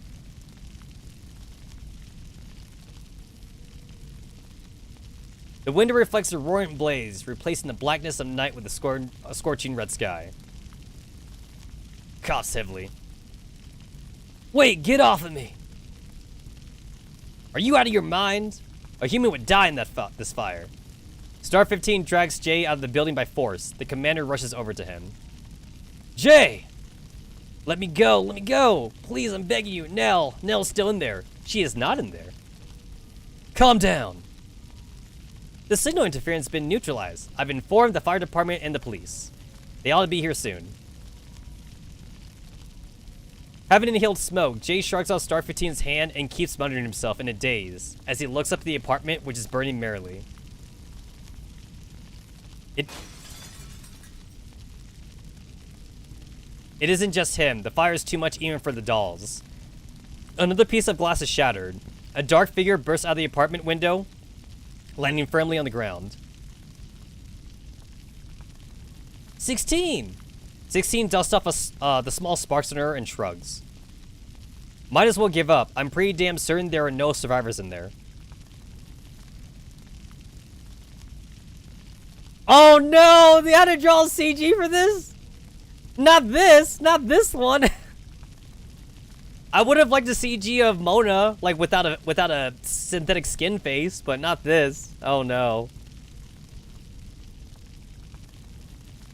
My god, what have I done? No, not of Jay's backside. Jay stares blankly at Nell's floor, where the fire started. It's all my fault. The commander does not console him. It is precisely because they feel the same way they know that there's no way to console him. I'm going to take responsibility for this I-done thing. Why should she take responsibility? She's not an agent or a soldier. She wasn't even involved in this whole business. All of us are prepared to die, but she wasn't. She was just an ordinary person that I dragged into this mess. She was so young, and she wouldn't have done something this dangerous if not for me. I used her. I used her idealism. She was just a civilian. Jay. God, I've had it. What the hell am I even doing? In the furthest reaches of pain, Jay suddenly bursts into creepy laughter. On the either side of Jay, the much delayed firefighters rush to put out the blaze. His surroundings grow noisier and noisier, but his mind drifts further and further away. First it was his subordinates, then Mona, and now Nell. He's always making someone else pay for the price in his place. Making them pay for the price of his recklessness and presumption. Jay. There's no hope in Jay's eyes. Jay puts a hand on a nearby lamppost as he feels a sudden intense surge rushing from his gut into his throat. Heaves. All the suppressed trauma he accumulated up until now comes gushing out the moment of mental breakdown. Hey, leave me alone. A hand rests on his shoulder. Ayo! Someone is patting him. I said leave me alone. Give me some peace and quiet. What do you mean? Why are you throwing up on my doorstep? Hey! Hey, she's fine. She's fine. Maybe they can hook up after the event. I told you to leave me alone. Unable to bear it anymore, Jay jerks his head back in anger, and just as he's about to launch into a triad, Jay's eyes go wide in utter disbelief. Nell? Commander, I think I'm hallucinating. Are you stupid or something? I liked you better when you were a jerk. What the hell's going on?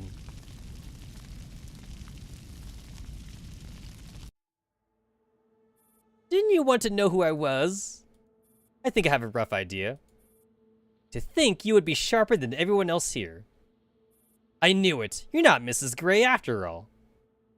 Nell smiles in relief and meets Gray's gaze fiercely. In fact, she almost emboldened by it.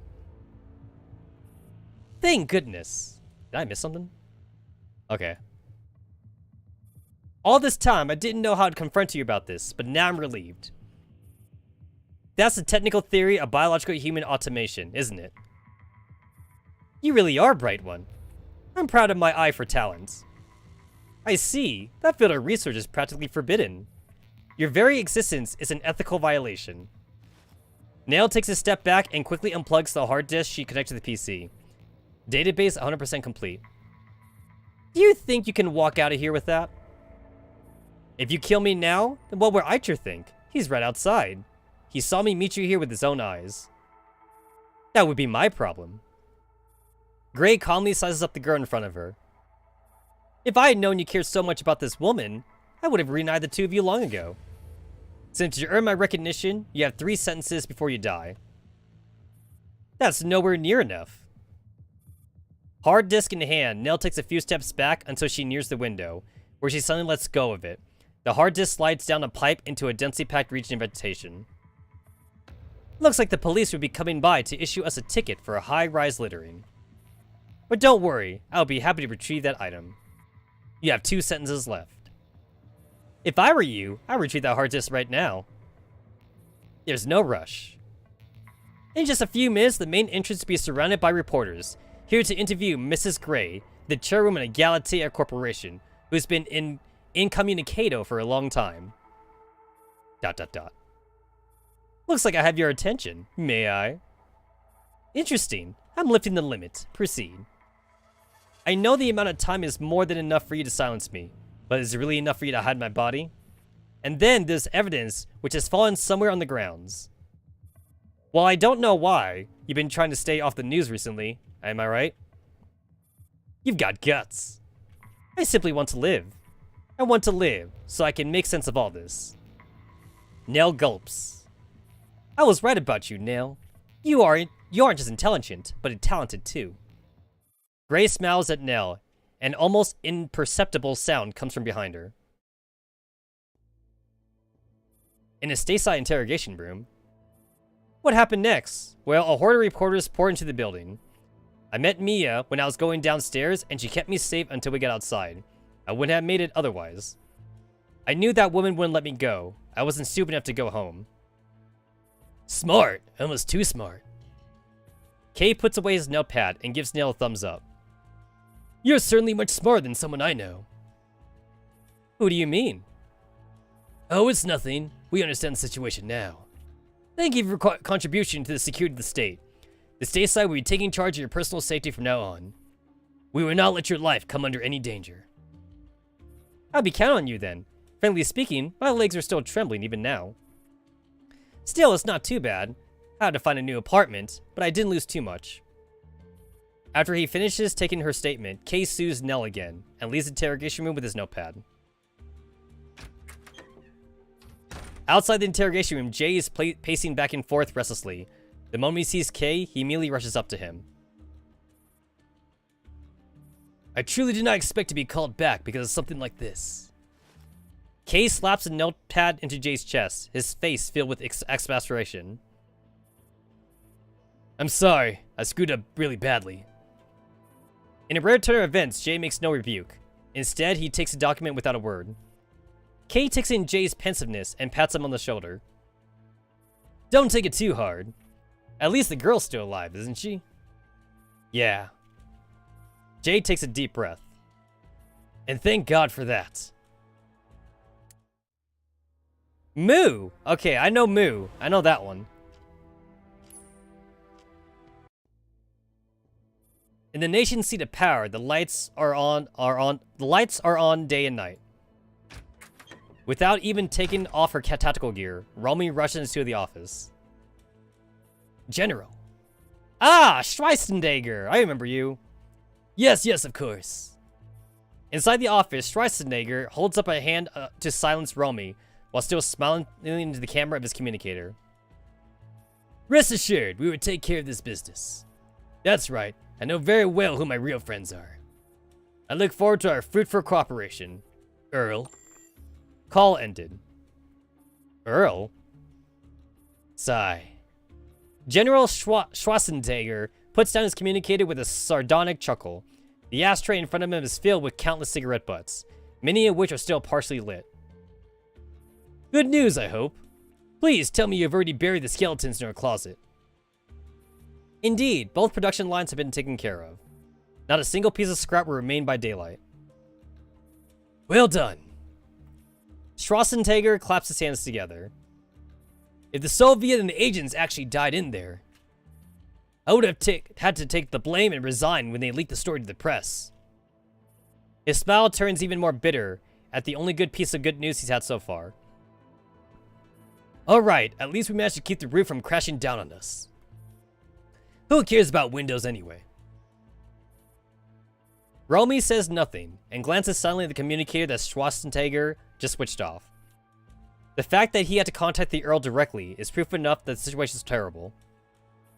After all, to this superior of hers, having to do anything that reveals his standpoint comes at a heavy price.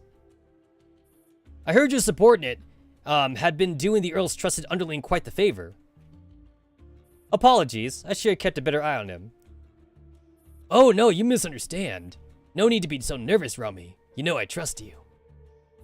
Romy scrutinizes Schwarzenegger's face and takes a seat at the desk opposite of him.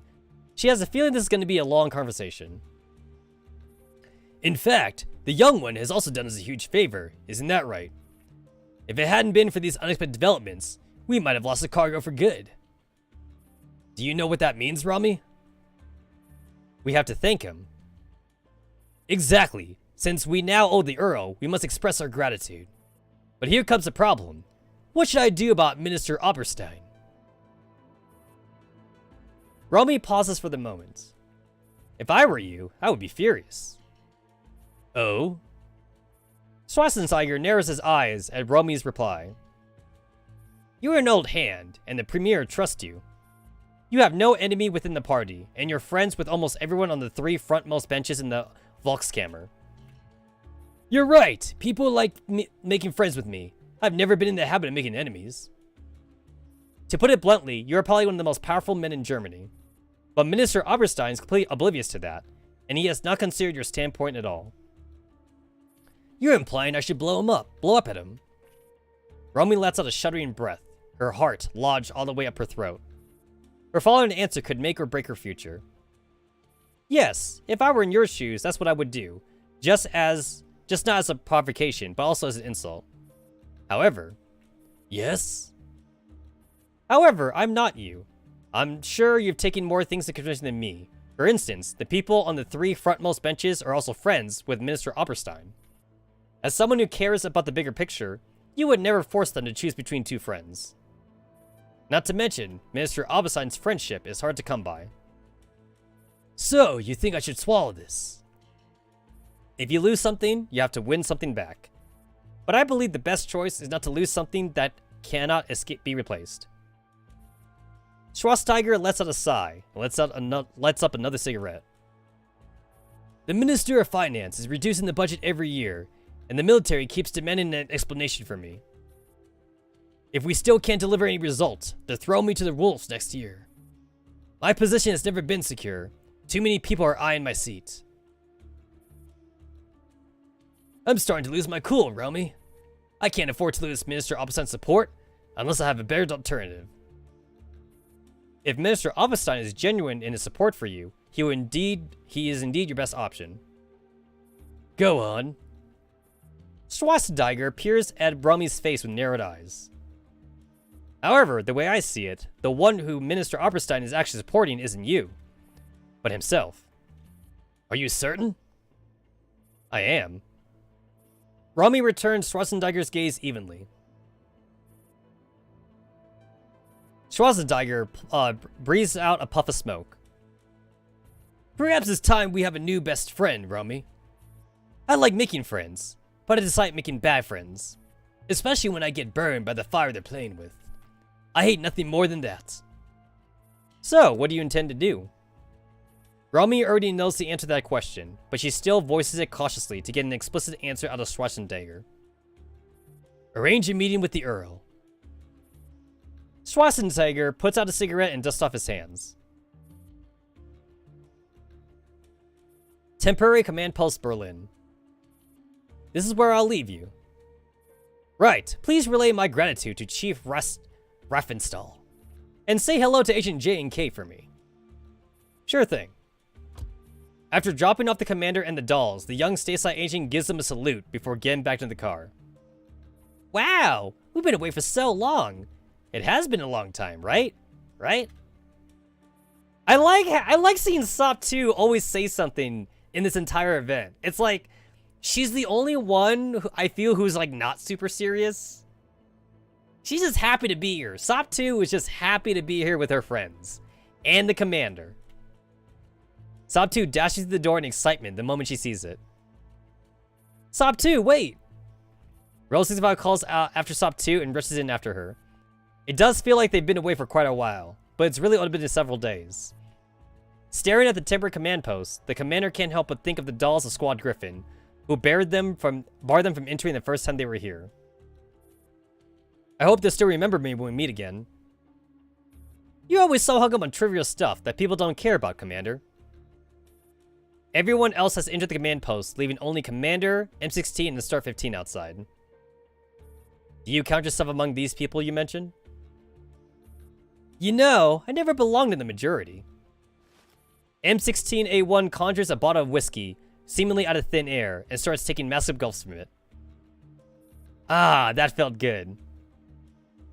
I like how Metal Gear Solid M16, despite like being away from civilization for so long, she still has time to get some alcohol in her system. Like, she's been spending all this time looking for M4 and Eliza, right? She's been spending so much time like outside the cities. She wipes her mouth, puts the cap back on, then tosses the half-empty bottle over to Star 15. What are you doing? Not explain this at all, Star 15 fumbles to catch the bottle. Aha, it tastes pretty good. You should have some. M16 shoots her irritated sister a cheerful grin and waves her hand. I need to have a chat with the commander. You go on first. Star 15 is still fuming, but instead of protesting, she simply enters the command post with a half-empty bottle of whiskey wordlessly. The commander crosses their arms and looks at M16. You're taking off? I have my mission. No, it was too soon. It's too soon. We've only had her for like a third of a chapter. Since the commander has correctly guessed what's on her mind, M16 drops all pretense and simply shrugs. That stateside agent brought up something about my objective. I need to go. I suppose there's nothing I can do to make you stay. Haha, I wonder. You won't know for sure if you don't try, eh? M16 grins and snaps her fingers. Then she looks over to the other side of the street. Following her gaze, the commander spots an oddly shaped motorbike parked near the curb. We're still friends, aren't we? Of course. But some things don't stay the same, Commander.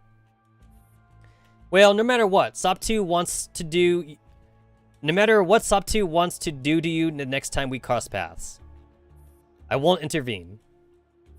I'll worry about that when the time comes. With a faint smile, M16 turns and silently crosses the road. Inside the temporary command post.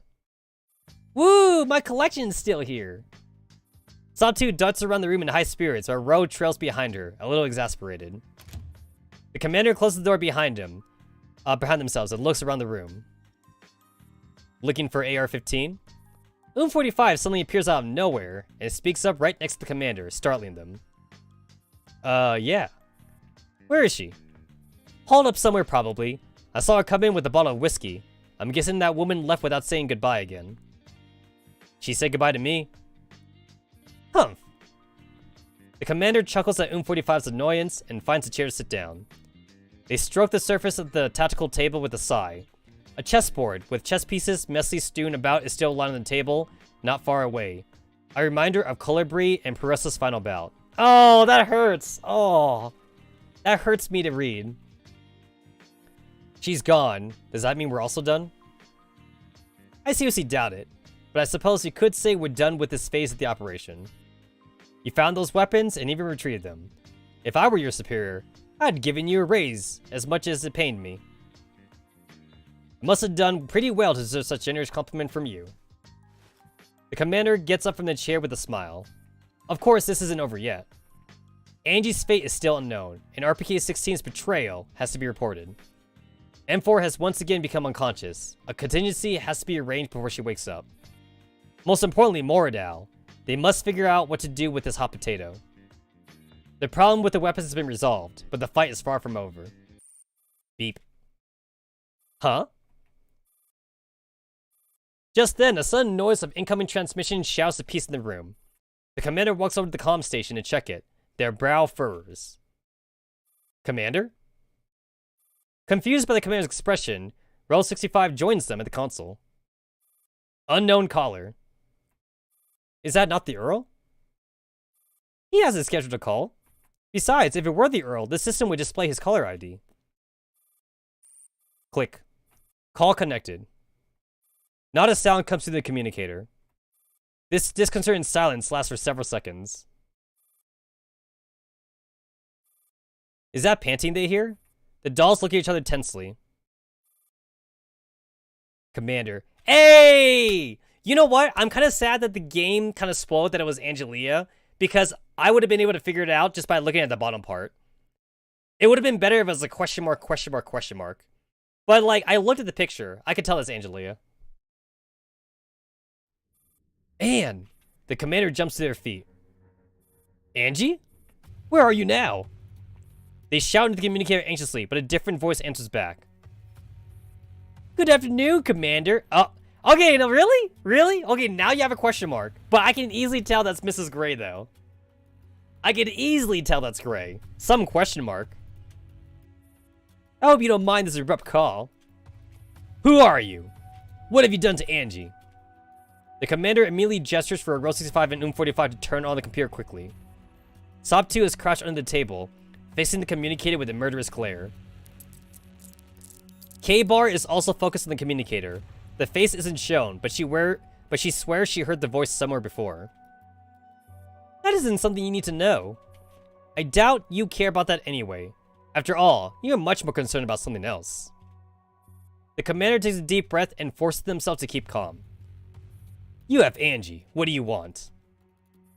Ugh! Angie! Damn it! Don't you dare! I'm warning you.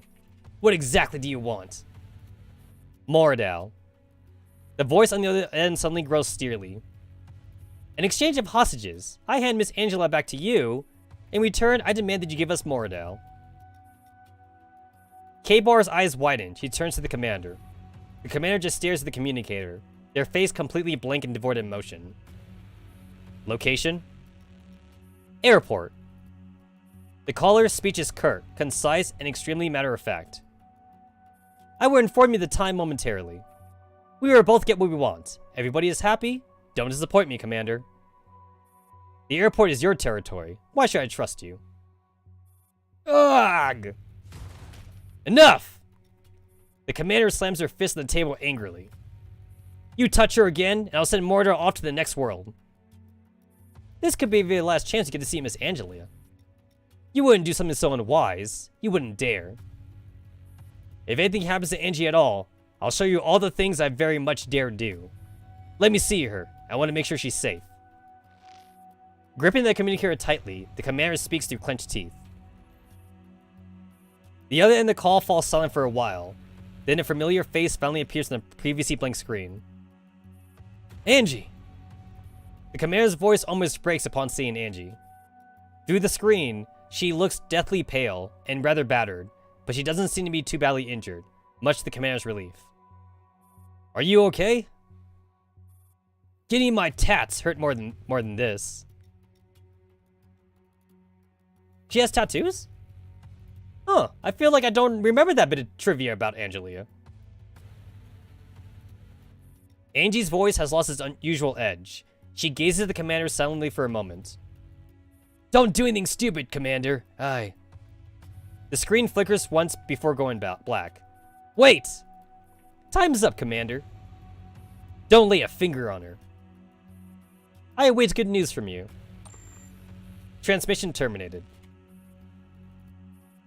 The line was too convoluted. I couldn't trace the call. Miss Angie. I would just kill Mordor. I care about Angie, but I wouldn't trust him enough to uphold their deal. I mean, it's obviously a trap. But basically, the way these things tend to go out, in modern media, or not even modern media, even in old media, is that the hero finds a way to, either kill their hostage, but get the hostage that they want safe and sound, or, they at least find a way to get Angie, but then Mordor, is unable to, be useful to them or something.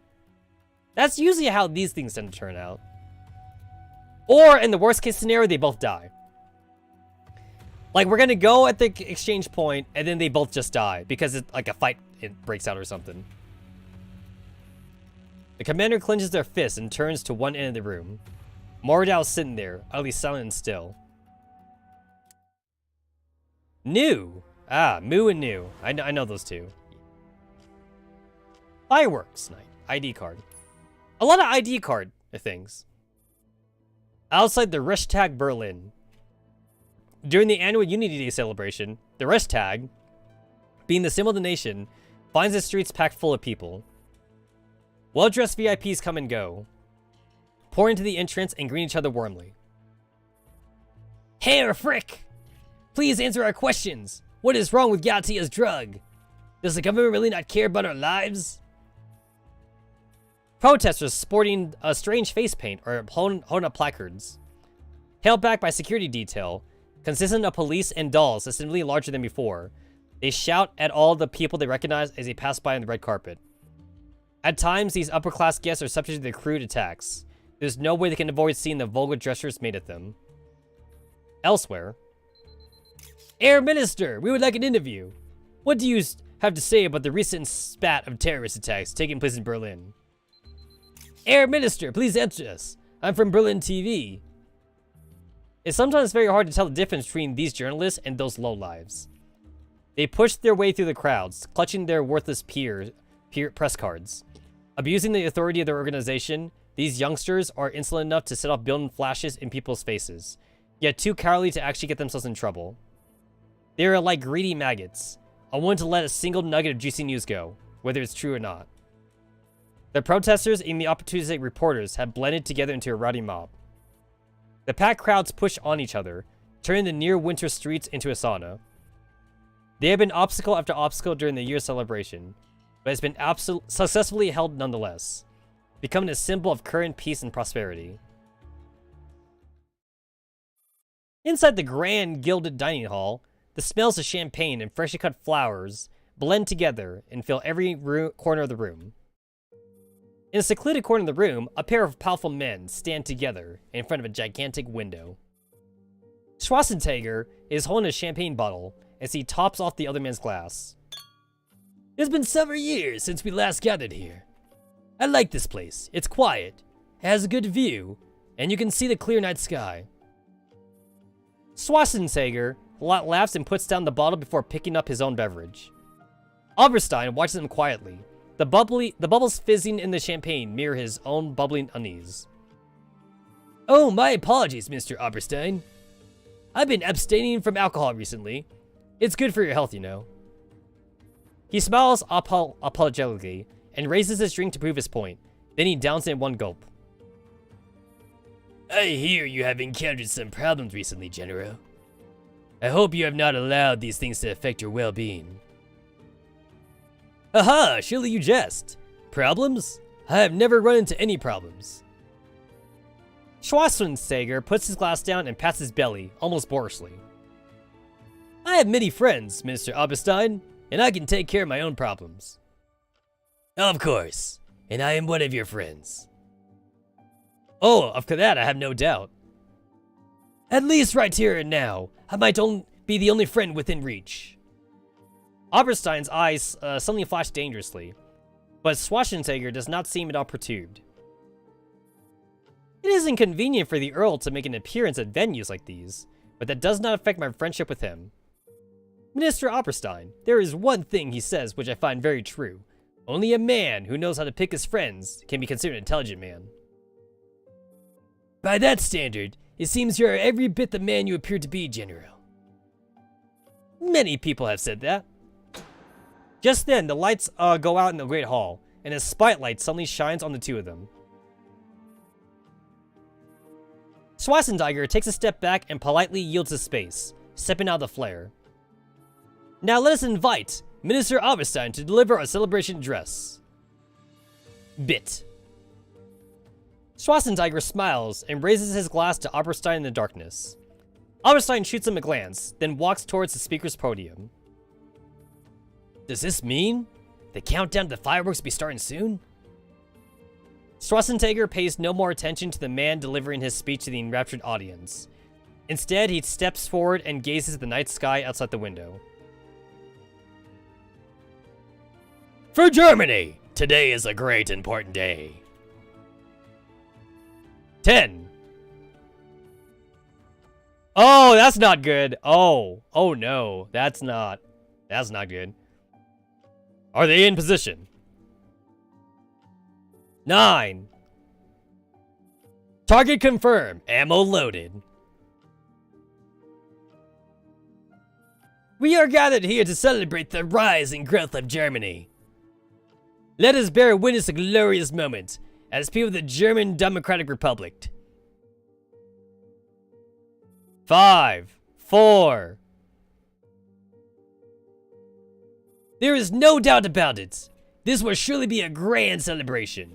The glory of Unity Day shall blaze again. 2, 1. Ready.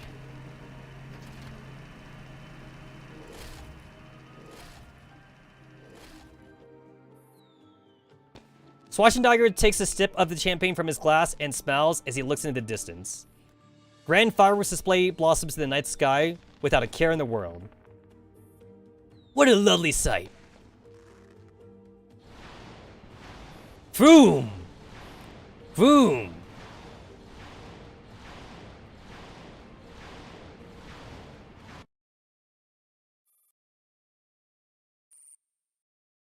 Hey, it's Shadowless! I haven't seen your face in a while. Welcome to the evening news. This just in, at 11 p.m. local time, a large-scale armed conflict has broken out within Neo-Soviet Union. Many districts have been subject to devastating artillery bombardments. We currently do not possess any concrete information on the attackers, and there have been no official clarification from the NCU authorities. Our station will continue to follow the issue.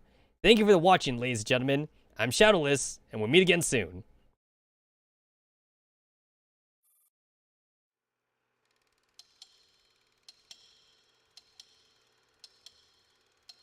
Oh no, the clock! The clock. That's cool. I like seeing, like, all the clock thingies. I like seeing all the clock thingies move. That's cool, that's cool.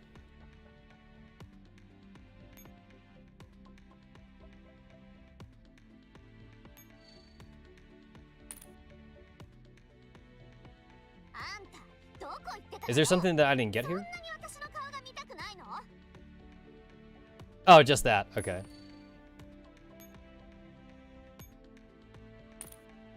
Just that.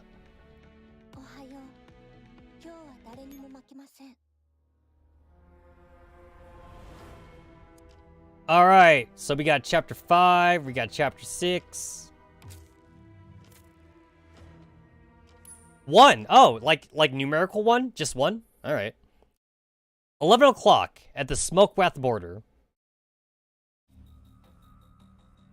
General Carter, we received a new voice message at the number you specified. The message reads fireworks launched. Right, I see. General, what does this mean? It means our arrangement is proceeding to the next phase.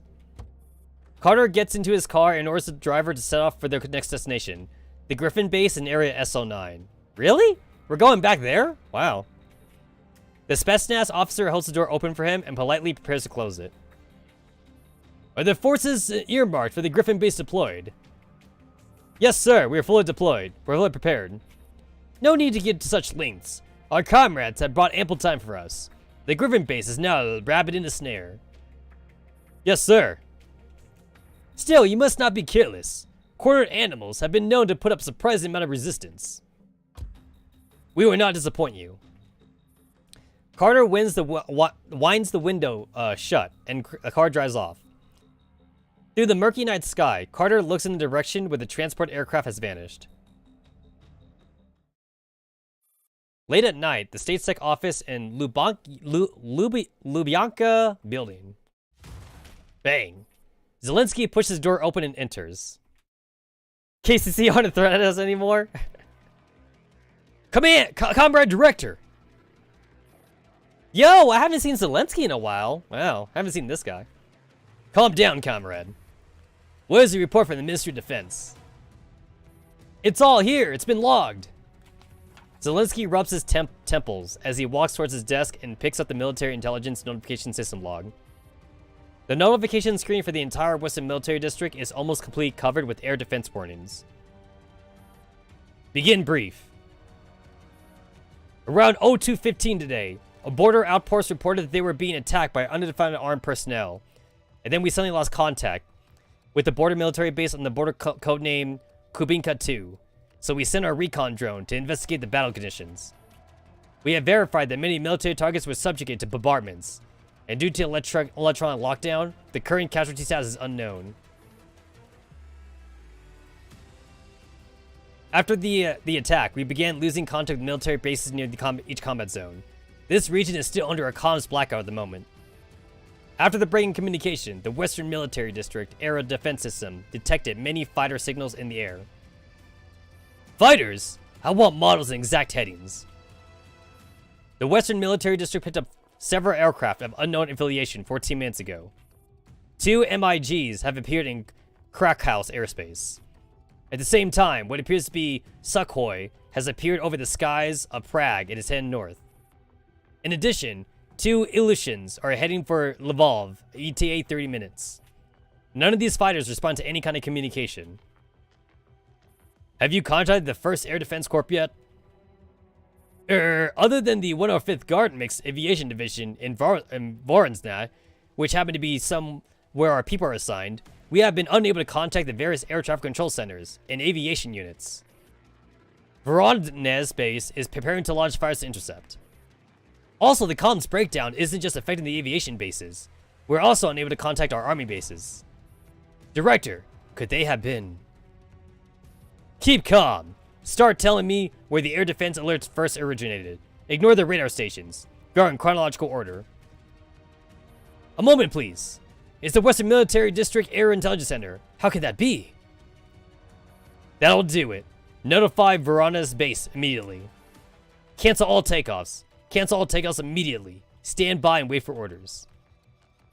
Yes, Director. I've notified them. But the AILs are headed. Comrade, I know. Have any unit of the Air Defense Forces reported opening fire yet?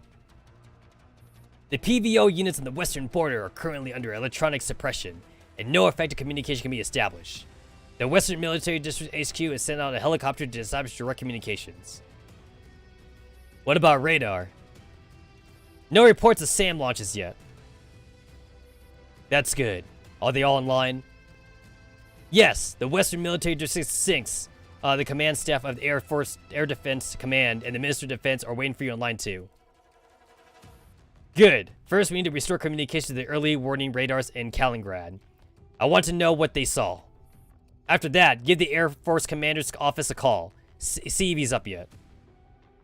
Yes, Comrade Director. What should I tell him? Tell him our reporters' PMCs are under attack. Understood. The Secretary leaves his office. Zelensky reaches out to take the handset to the encrypted line. His hand pauses for a moment. It's not that he did not anticipate such a thing from the opposition, but now that it actually happened, he is still surprised that the specter of these traitors is still lingering in the air. Well, let's see what you do next. On the transport plane, about to arrive at the Griffin base in Area SO9, the target of this decapitation operation of the Chief Executive Officer of Griffin, Kyriger, and his adjutant, Helianthus. They are currently in the Griffin base area SO9, precise location unknown. After eliminating the mission objectives, cleanup work were involved destroying the NeuroCloud servers and demolishing the base. The operation will commence tonight at 23:17 hours. Once the rocket bombardment is complete, the first Spetsnaz team will enter the building. At 23:25 hours, the second Spetsnaz team will establish electronic isolation around the perimeter of the base and prevent the entry and exit of all dolls. At 23:48 hours, after the targets have been eliminated, first team will retreat with second team. Only support asset are attack helicopters with machine guns. We cannot expect more, but that should be enough for a mere civilian PMZ. The operation codename is Marduk. Any questions? No, sir! Godspeed, gentlemen. 10 minutes ago, at 22:50 hours, Kyriger's office in the Griffin base. Time passes inexorably amid the clicks and taps of the keyboard. Aww. This is some nice music. Very, very elevator music. So, the flight I just inquired about is about to land. I see, thank you. Elliot hangs up and looks at the clock. Samus Ferry will be reaching Berlin soon. Hopefully, they'll be able to help the commander out. It's almost 11 o'clock. It's almost 11. I better get some rest. We made pretty good progress today. Hellion gets up and puts her things away as she prepares to leave. If I can keep this pace up, Kalina would be able to take it easy for a while after she comes back. Hellion looks outside the dreary night sky, wondering how Kalina's doing right now. In front of Kyger's office. Hey, Thompson! Wake up, Wah. The target's on the move. Huh, what? The groggy Wah 2000 immediately bolts awake. Attention, Lee, Car. I'm here, go ahead. Has the target status changed? Target is on the move, about to reach the office corridor. Everyone, mind your movements. Roger. Understood. Tonight's entertainment is about to begin. I'll go look over there. You keep watch. Got it. Thompson hurries off. At the same time, Wah 2000's carefully composed emails are sent to various recipients. In the woods near the base, several figures on motorbikes race back to the base at eye-watering speeds. Thompson hailing Flashdale Squad. Hey, it's a Digimind NTW. Flashdale Squad, leader NTW here. The target started moving ahead of schedule. Can you move up your return to base? Ahead of schedule? That's unexpected. Understood. We can do it. Roger. Hailing Grizzly. Hailing Spitfire. They're moving the plan up. We're going to pick up the pace. Received. I'll be at the kitchen's back door in 7 seconds. Big Sis 75 and I will be right behind you. Alright. See you at the next check-in. NTW hangs up and double checks the position of her friends in the rearview mirror. In the dark warehouse, a face illuminated by LED screen reveals a pained yet savage expression. Hey, PPK! Is this what you meant by special entertainment for tonight only? I only came because I heard there was large collections of interesting rocks here. Gribby Rolls tiredly reduces the flow rate of her infusion bag. Yo, I can't wait to get the Digimind for Gribby Rolls. Hey, rah-rah, Digimind. Ahem, the other doll's schedules were full. Let's not waste any more time and begin the mission. Talkrev, I'll leave this side to you. I'll be back. Roger. Rarod hurriedly leaves the warehouse. The remaining dolls start drifting off immediately soon after. I'll leave this place to you then, Talkrev. Wait a minute, where are you going? The warehouse door opens. Bang bang. The tongues of fire foam from a submachine gun at close range illuminates Doll's face again. Ha! Is the mission over already? The warehouse door closes with a crisp sound. The time is now 2:55. After checking that she saved and backed up her work twice, Helene prepares to leave the office. If I can get a little more done tomorrow morning, I'll be able to make a report to Mr. Kyriger. Wait a minute, isn't today... Hellian's eyes falls on the big red circled date on the calendar. In front of Kyger's office. Attention! Target is about to leave the office. Are you all gathered at the main hall yet? Received. We're all assembled at the hall. Good, I'll hurry on over. Law 2000 runs into the night. I'm bringing the squad to meet up at the main hall entrance. Roger. Hailing Spitfire and CZ, are you there yet? We had to make a detour to pick up the goods. We'll be there right away. The screech of breaking tires echoes through the silent forest. We're here, let's go. Took you long enough, and where are all these traffic tickets? Don't ask, let's go. The time is now 2:02:59, and Helen has reached the office door. Today is the day we're celebrating. Should I order a cake or something? Hellion smiles and looks at the cake shop's catalog. The second hand marches on mercilessly. 56, 57, 58, 59. Boom!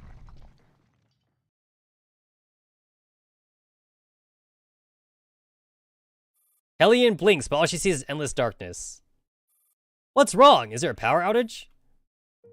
Hellion reaches out to where her computer should be, but all she sees is a coarse, cold masonry. What's this? It feels like a broken wall? Hellion's keys up her tablet's flashlight. In its harsh radiance, she sees the ceiling and the internal cross-section of a wall intersecting with each other like a dog's teeth. Meanwhile, she is lying in a hollow created by several collapsed walls propping each other up. Sandy debris falls in her face from time to time, reminding her that this is not a safe place. Calm down, Hellion. There are several hundred dolls out there waiting for you to lead them. Hellion tries to run on her command tablet, but the shattered screen has rendered it pretty much useless, and regardless of how Hellion smacks it, it refuses to execute her commands. Don't panic. Take a deep breath. The base just got blown up. It's not even the first time. There's nothing to be afraid of. With great difficulty, Hellion manages to sit up in the cramped confines of the hollow. As the senses return to her numb body, a rush of pain washes over her. Multiple abrasions and a left forearm fracture. Full extent of other injuries unknown. I can move at least, so it could have been worse. Hellion surveys the walls that are trapping her. There are no holes she can crawl through and no rubble she can lift by herself. She takes a deep breath and the tablet flashlight starts flickering. Oh no, please. Once again, she's plunged into darkness. The loss of sight leads to a sharpened hearing. Perhaps she is imagining things, but Helen can clearly make out the sound of scraping on the wall, and it's getting louder. If this really is my last day. No, I'm a mature woman. I can't go all weepy in the face of danger. Hellion! Mr. Kyriger? Mr. Kyriger, I'm here! I'm over here! I can hear you, don't worry. I've come to rescue you. Okay. Hellion suddenly realizes that this is the second time she has cried ever since she entered Griffin. The wall segment is carefully removed, and the familiar faces of dolls appear before our eyes. It's on fire! Again! We got you, Miss Hellion. Give me your... Yo, I used Ingram for so long when I was a brand new commander. I didn't get 45 for a long time, so Ingram was my smoke grenade SMG. Thank you, Thompson, Ingram.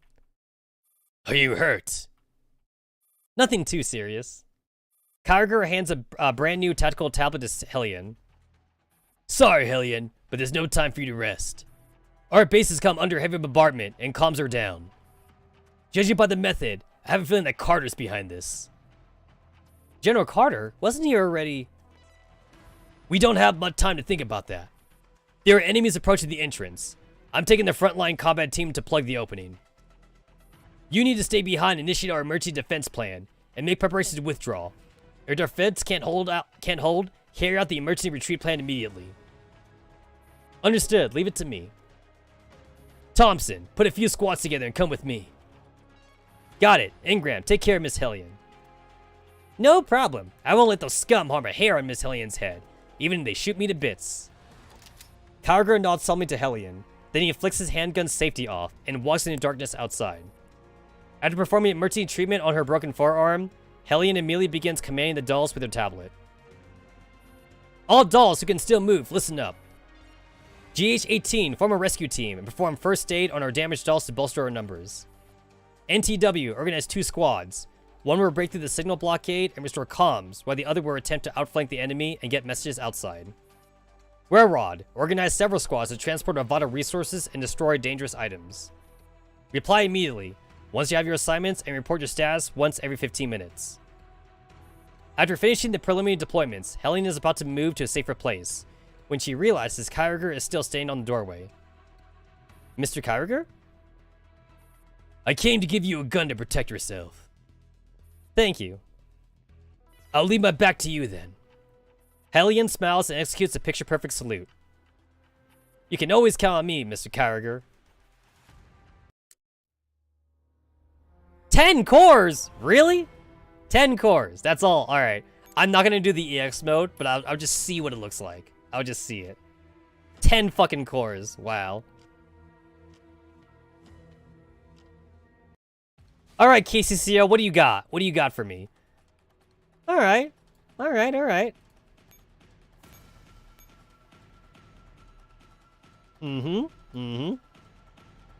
Oh, we got a death stack. Oh, okay. Okay, we got a couple death stacks. Alright. I see a heavy helipad that I have. Now, if I go to normal mode, what does that look like for me? What does this look like for me?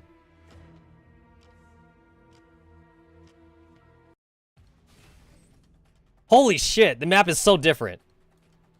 Wow, is the map different.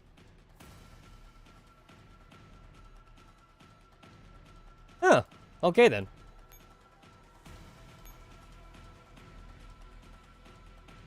Okie dokie.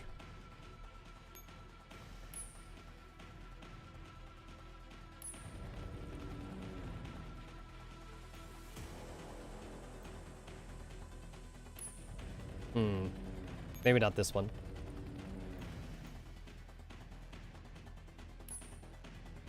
Oh shit. I still have this stupid thing on her. There we go.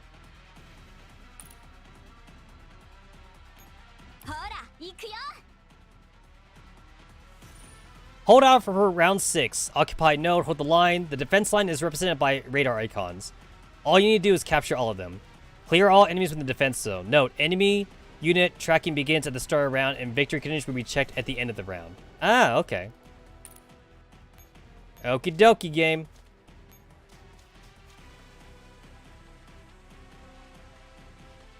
Oh, okay, I see a dude down there. All right.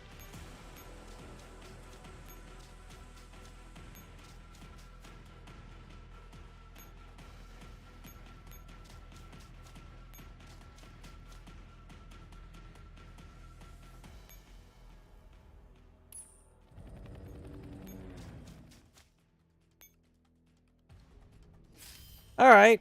Doesn't seem too terrible for my overleveled units.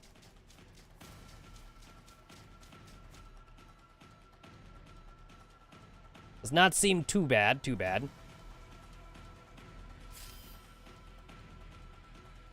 Oh, this guy didn't even move. Oh, because he's set to expand. That would explain a lot. He's set to expand.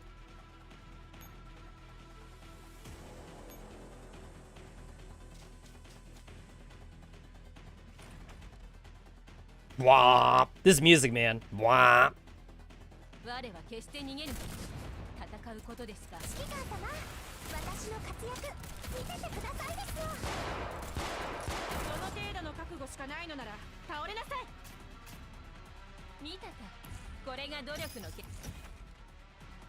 Yeah, not too bad. I just gotta run through the motions. Not too bad since I'm on normal mode. Not too terrible. Not too terrible.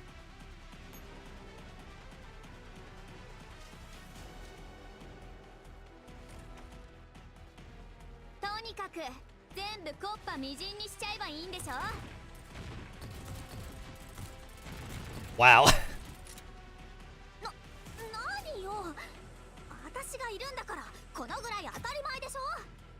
Oh, Destroyer, you're adorable. You are adorable. I remember when they turned you into a giant diner gate. That was fun times. I remember Garm. When you were turned into a giant diner gate. Fun times, fun times.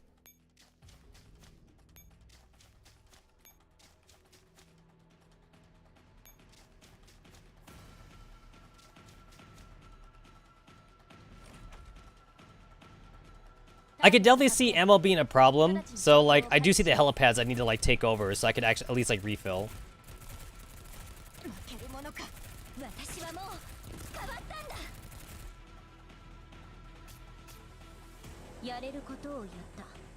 Oh, A94 got MVP. Alright. I was kind of expecting Micro Uzi to get the MVP there. Her ultimate form, the Garm. I'm pretty sure Destroyer would disagree with you there. She may or may not disagree with you.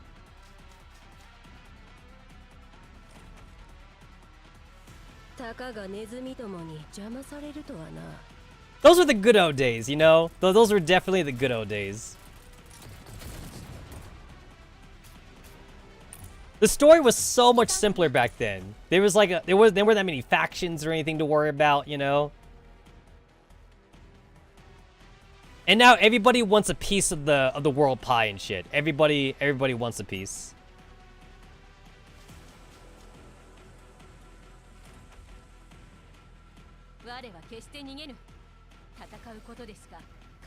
You know, I don't know. Okay, wait, I just thought about something. So like, there's that like little like chess game that they added, the left berry chess thing they added to the game. That's like, you know, like totally optional. I wonder if they want to do a thing where like it would be like a seasonal event thing where like the girls are like playing left berry chess, so you actually have to play it like within game or something. Like obviously you'd be playing against NPCs, it won't be PvP or anything.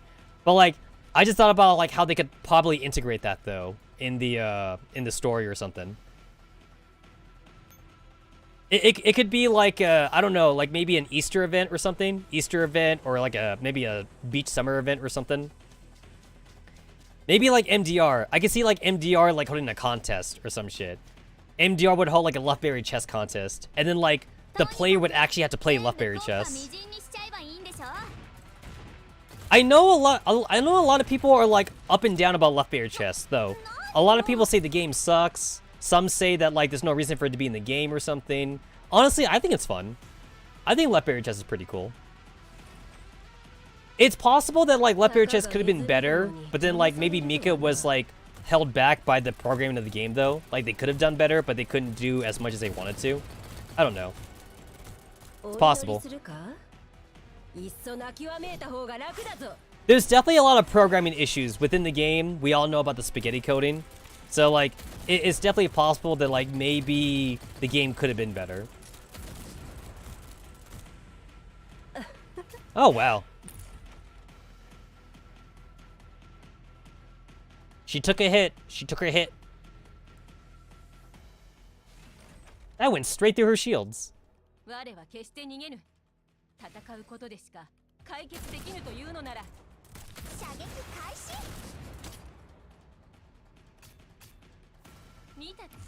Oh, they died before Grape could even get her skill on.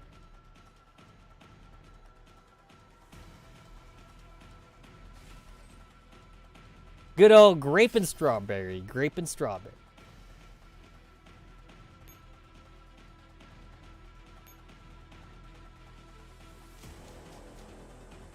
Oh, that probably would have that fight probably would have gone a lot better if I had turned back on Destroyer's like Hawk mode. I didn't have the Hawk mode turned on, but I probably would have turned it a lot better.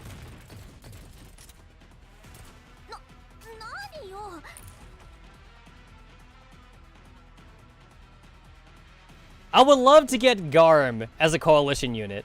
Like, it'd just be like a giant diner gate. I would love to get Garm as a coalition unit. That would be funny.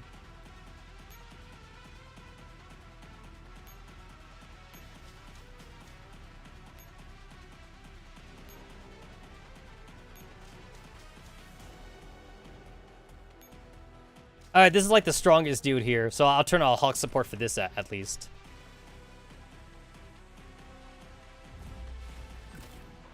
These enemies are actually pretty strong, despite being normal mode. So that means, if you just started the game, you probably wouldn't be able to beat the stage.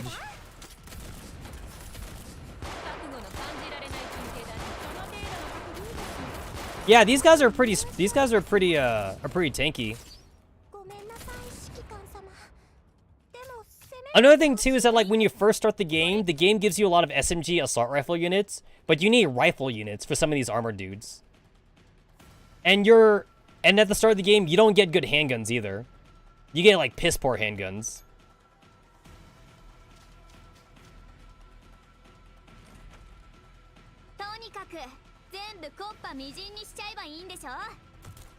They do have like the anchor construction though for like new players though, so like you can immediately get like Grape or like G11 or something. But like new players won't know who's good though. Like there's a lot of like subpar, like I won't say sucky, but there's a lot of subpar units in the anchor construction. So like a lot of new players are just gonna like grab a waifu, but they won't know who's actually good though. They won't know who's actually good.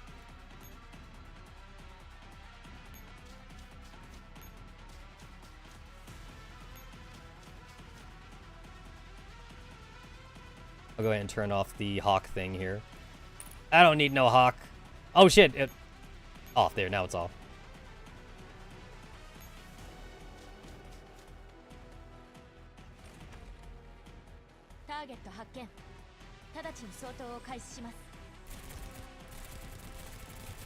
Yeah, you guys are supposed to fight these dudes, not the Hydras.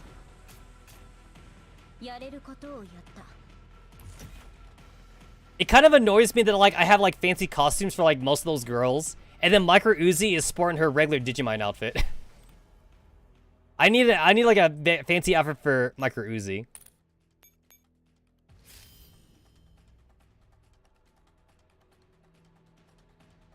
Shit.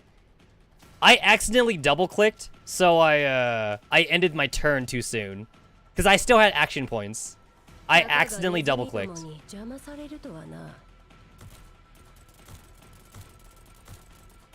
Not my intention. Not my intention.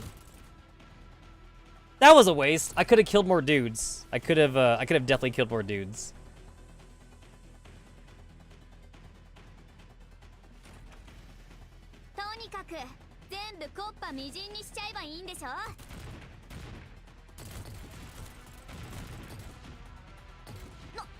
This is where Destroyer shines, when like fighting like mooks like that, like all like clumped up like that. This Destroyer is also pretty nice too for like killing zombies. I don't think we found intelligent zombies yet, because I want to fight smart zombies. I totally would love to fight smart zombies.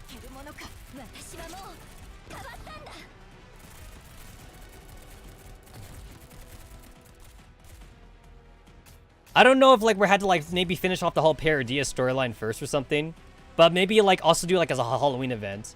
Maybe they could do a Halloween event where like you fight against smart zombies and like the smart zombies like actually talk back and shit. That'd be cool. That'd be neat. Resupply. Cool.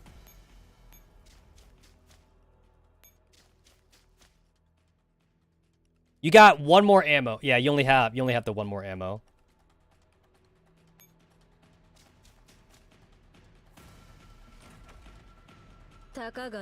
Honestly, I wouldn't mind like maybe like zombie Paradius units where they have like semi-functional shields or something, like half-functional shields, like Strelets, like zombie Strelets or whatever. Or like maybe like you could take some inspiration by whatchamacallit, like the undead game where like there's four of you on a team or something, like the hunter and the boomer and shit. They could take inspiration from that too. That'd be kind of cool.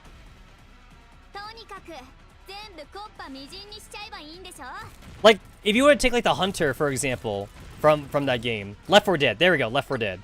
Then like the hunter has like that that tongue thing where it pulls you in. So like maybe like that zombie could like mess up your formation. So like if you got like rifles in the back, then like the zombie puts your rifle in the front or something. You know, like it would really mess you up.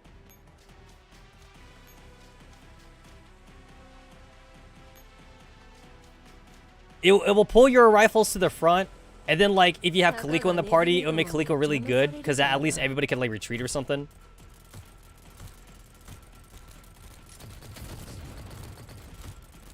Or like I wouldn't mind like kamikaze zombies.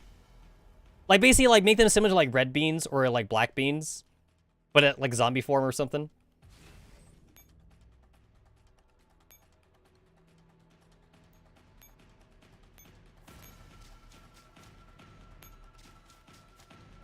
Oh, I've seen this too in like a lot of monster games where like you have like a monster that spits out smaller monsters. They could make like a mother zombie, and the mom zombie spits out like little baby zombies or something. That'd be kind of cool. Like they do have like that big zombie that like summons other zombies, but I don't want that though. I want like a big zombie that just like burps out like smaller zombies or something. That'd be horrifying.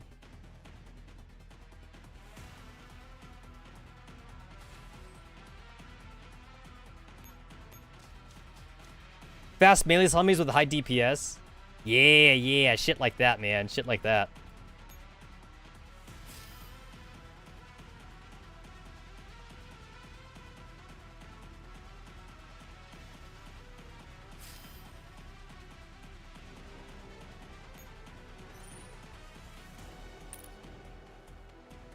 Well, I've killed everything. I have killed everything.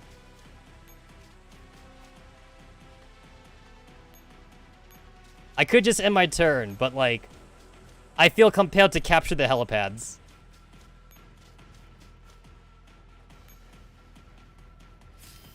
Ah, damn it. Okay, so they did respawn. Okay. That's why I was also trying to capture them, just in case. So they did respawn. They weren't spawning before, but I guess maybe they spawn like every other turn.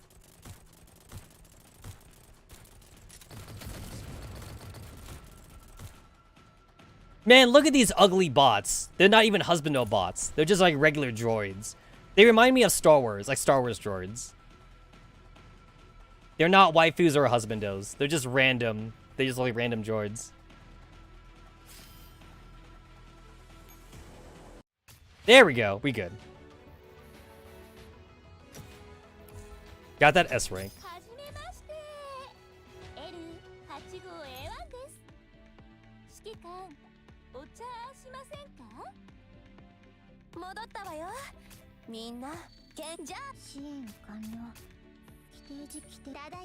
Jeez, I'm getting all my logistics all at once. There we go. Let's go ahead and do a quick repair.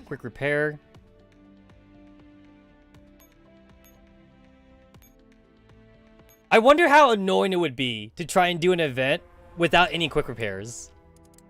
Imagine like not being able to do like ranking like all the time. You'd have to do like ranking like once every 5 hours because your units would be damaged and shit. That would be really annoying. At the dinner party, where the mood is slowly cooling off, standing alone by the window, Oberstein watches the fireworks soar into the sky and reduce themselves to ashes. Beep. It's a message, one that came while the fireworks were blooming. Oberstein glances at the communicator, and a worse smile graces his face. Ladies and gentlemen, let us raise one final glass to bring this wonderful celebration to a perfect end. To Unity Day, Prost! Amidst the clamor of clinking glasses, Oberstein makes his own toast to Schwarzenegger from afar. May the fireworks tonight be more brilliant than in all the previous years. Basement 3 in the research lab at Griffin Base. Hey, it's 18. We're currently moving damaged dolls in the assembly hall. Why are there so many dolls in the main hall this late at night, anyway? Well, Miss Hellion, we cleared out the armory, now doing an inventory of our vital resources. We need to speed up the supply transfer. Mr. Kyriger and several other squads are drawing fire to buy you time. NTW, report progress. Breakthrough Squad is doing their best, but it's hard to gauge their progress for now. Flanker Squad has finished assembling and just deployed. Understood, stay safe. Roger. After quickly going through the messages on her command tablet, she looks up and begins searching for Perska's lab. This is the third time we come this way, Miss Hellion. That's strange. Miss Perska's lab ought to be nearby. The blast just now was pretty intense. Maybe Miss Perska has already fled? No way, she'd rather die than flee her lab empty-handed. I'll try contacting her, but she might not pick up at a time like this. Hellion dials Perska's number. After a dozen or so rings, an annoyed female voice answers. You're right on time, Hellion. I want to complain about the late-night renovations at your base. It's gone too far. Are you doing demolition work or something? The whole place was shaking. My coffee is all over the floor now. We do not have any reservations scheduled for the near future. The disruption just now was due to the base being targeted by rocket artillery fire from parties unknown. A group of enemies are already outside the base and launching an attack. Why do I have such rotten luck? I just moved in, and we got attacked right away. Enough complaining. Open your lab door. I need to talk to you. I have a bad feeling about this. Tell me what this is all about. It concerns your research. Huh? Oh, well, whoops. God damn it. In what way? Have the new instruments I requested arrived? Or was it the materials I ordered? Wait a minute. Did someone publish a paper on one of my topics ahead of me? Perska has priorities.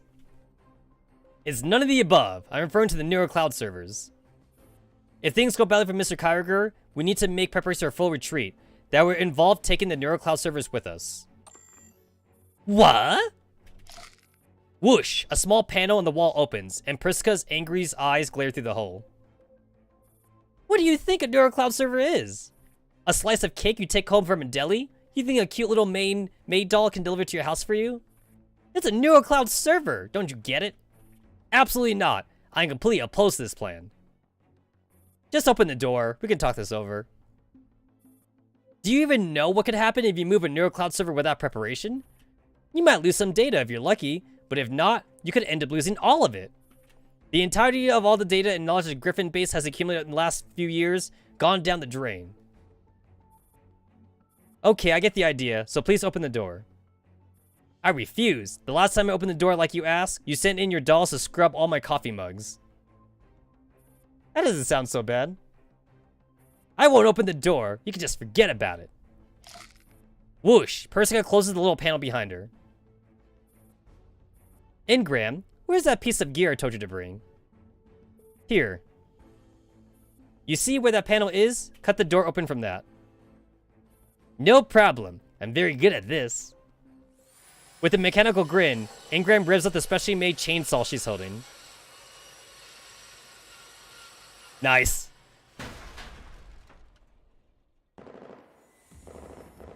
Oh, this is new.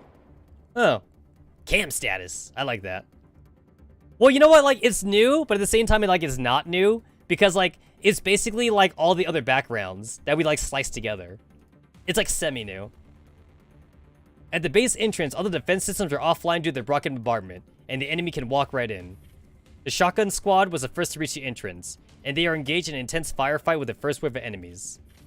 The squads behind them follow Kyogre's commands and help suppress the enemy's vanguard unit. Hold the line! Don't let the enemy fire separate you. The enemy has already broken through the base's outer perimeter. We can't let them get any further. We're going to stop all the enemies trying to break through. Roger. The shotgun squad is in the thick of the fighting, but they are slowly being pushed back. Hey, Defender! I'll tear you apart. I'll break every last one of your ribs. Let me go. Let me go. I can still fight. Yo, I wish shotgun squads were actually meta.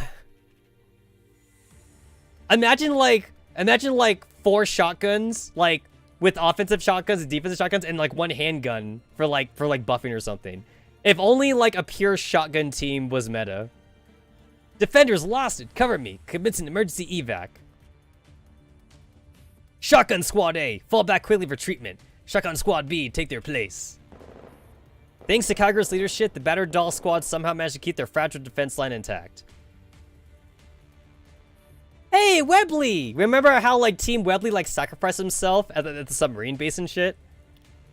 Mr. Kyogre, enemy reinforcement squad at 1 o'clock. There's roughly 7 of them, and they aren't carrying heavy weapons. Thompson, send a squad over to ambush them. Miss Lee and I will go. Got it. Wah, cover Car and Lee with me. Bang, bang. Lee Einfeld and Car 98K nimbly avoid the dense web of enemy fire and vanish from Kyogre's sight. He looks away and surveys the remaining enemies of the battlefield. Ladies, we can catch our breath once we mop up this wave. Heard that? Give him everything you got. Roger. As they hear the call to victory, the tired dolls launch a ferocious charge, falling on the enemy with staggering intensity. Sir, the enemy reinforcement squad has lost 3 people and they've withdrawn. Very good, Webley. Are there any more incoming enemy units? None that I can see so far. Ladies, take this opportunity to rest up and recover. Car 98K and Lee Einfeld, fall back. Return to units. Well done, my brandy is yours. Thompson stands on a burning pile of rubble and holds up her personal brandy flask. After crushing the first wave of enemies, the squad led by Kyogre has won a brief respite. NTW, how's the breakthrough squad doing? Sorry, Mr. K failed. Come again? I didn't hear. Incoming! Get down! Kaboom! After receiving her transmission, NTW immediately assembled a breakthrough squad, who followed their orders to bypass the enemy force to their way the blockade and call for help. Scans revealed that entrance D1 had the weakest defenses, and the breakthrough squad chose to make that their play there. After expending most of their ammo and dummies, the breakthrough squad managed to take entrance D1. But before they can celebrate, the enemy sent over their attack helicopters, which turned the vacuous black muzzles of the machine guns on them. Come in, breakthrough squad. Are there any survivors? The base needs air support urgently. I repeat, the base needs support urgently. Pale white lightning rips through the night sky, followed by continuous rumbling of thunder, like a string of explosions. Spitfire has CZ-75 on her back, then uses her still intact right leg to haul herself forward, bringing CZ along. Put me down, Spitfire. They'll be coming soon. This isn't time for jokes, big sis. Spitfire carefully pulls herself past the corpses of her squad mates. Stray shots from distant enemies whiz past the pair. The 2 broken dolls are the only ones left of the squad that had been fighting together just moments ago. At this rate, neither of us will make it. Perfect, then we could join them. It's hard to move in the tree line, but Spitfire makes her way in there to hide their tracks. Rain pours down in torrents, and Spitfire struggles to wade through the mushy sod. Each step is accompanied by a shrill mechanical grinding. Breakthrough squad, come in! Your body is still largely intact. You can still fight. They'll need you over in the base. Save it! 18's medical squad just up ahead.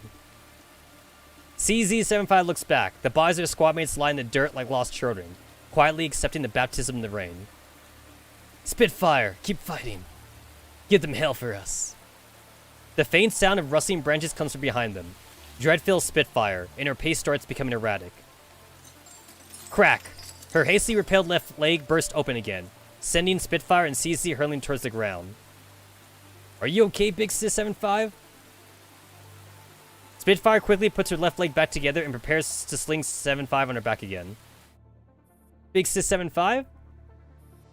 CZ does not answer anymore. No! They killed CZ! How dare they? You killed Big Sister! Spitfire picks up her gun without a word and limps towards the base. This is Spitfire from the Breakthrough Squad. Spitfire, where are the others? Everyone's dead. No! Return to reinforce the base now. Spitfire hangs up the call. Nobody can see, but her tears mix with the rainwater as they roll down Spitfire's face. You bastards! I'll never forgive you!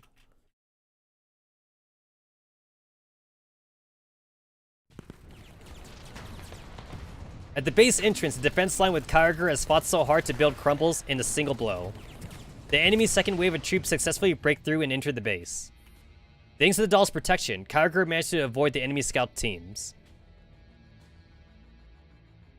After verifying that the enemy has left, Kyogre emerges from the darkness. His vision is filled with smoke and dust. He orders a retreat while looking for any surviving dolls.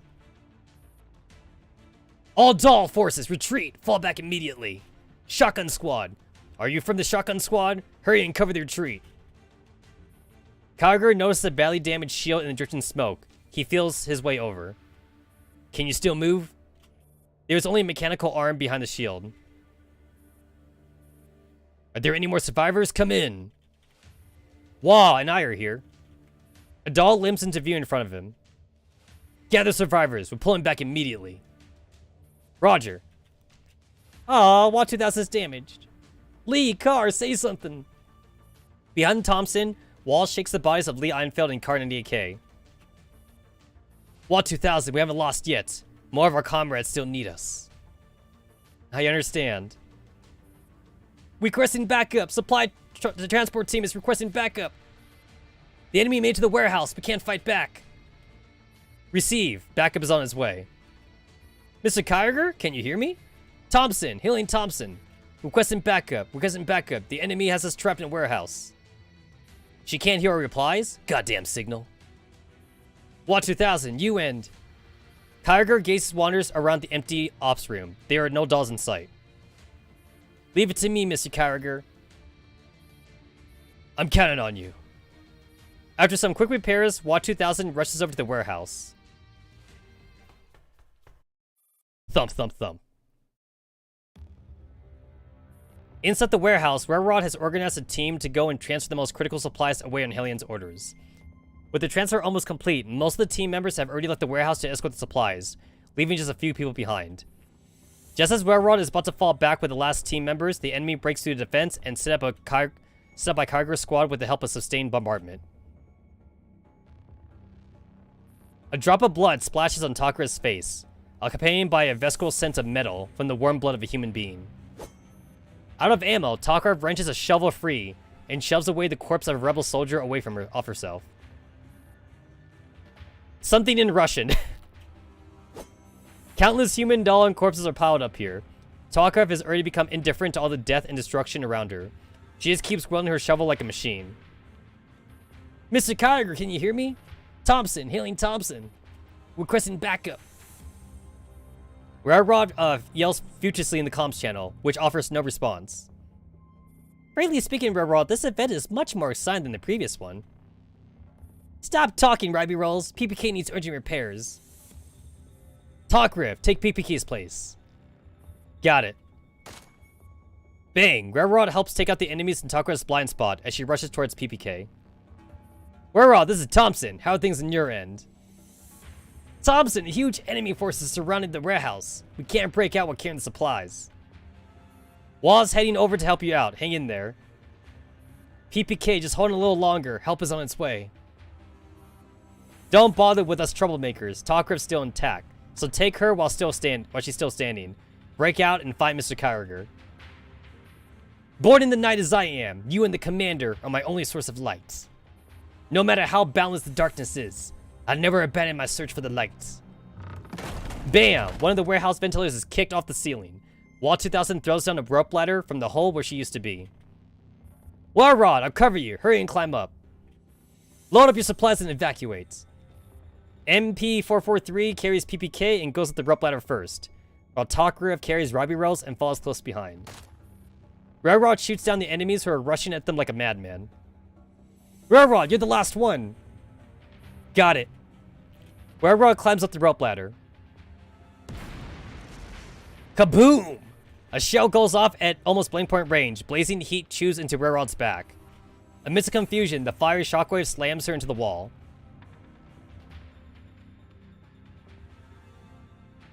When she opens her eyes again, she sees the bottom half of the rope ladder in her hands.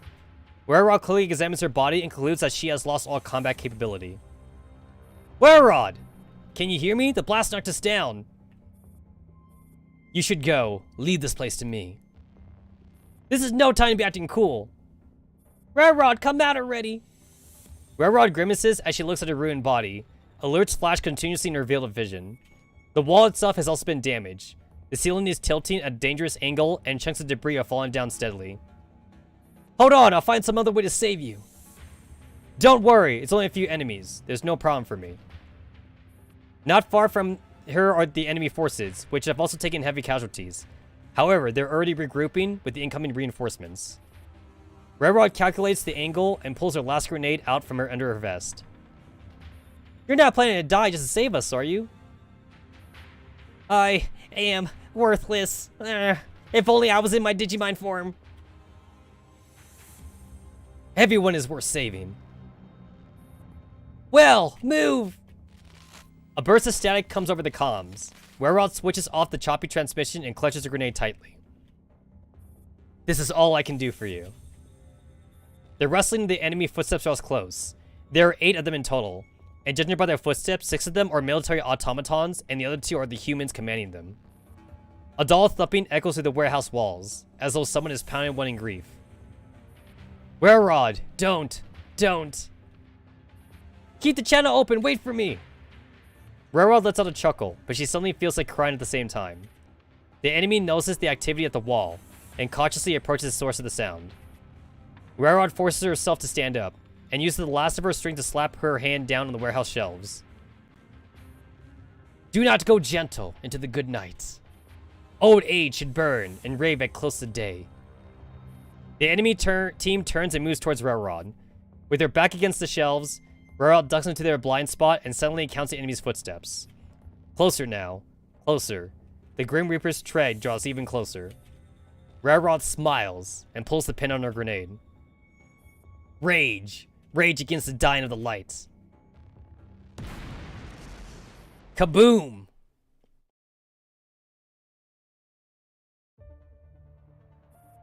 Oh no, it's the sad music, guys. It's the sad music.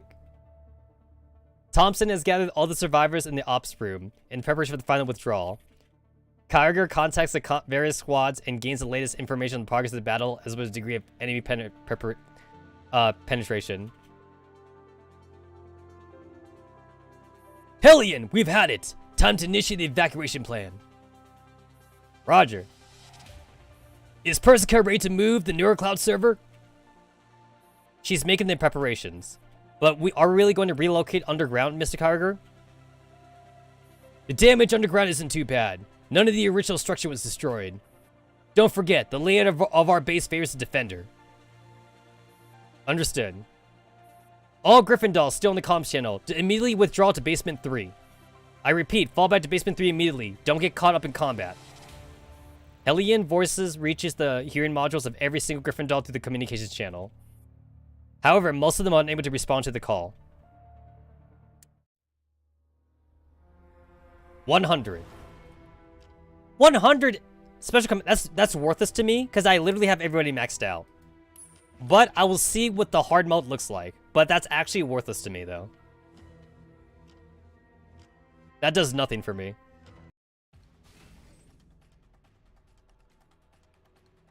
Holy shit! Holy shit! Okay, cool. Yep. Nope. Not dealing with that. Hey, look, it's Kyogre though. Oh, it's Kyogre and Hellion. Oh, that's kind of cool. It's Kyger and Hellion. Damn it, Carter. For the motherland! For the motherland! Hashtag Carter did nothing wrong. He's doing it for the glorious motherland. And hello? Game? Game? Hello, game? Are you serious? Are you fucking serious? Fine, fine. I had to restart. I gotta restart. I bet people are doing like their last ranking thing or something. That's what's happening. People on their last ranking run.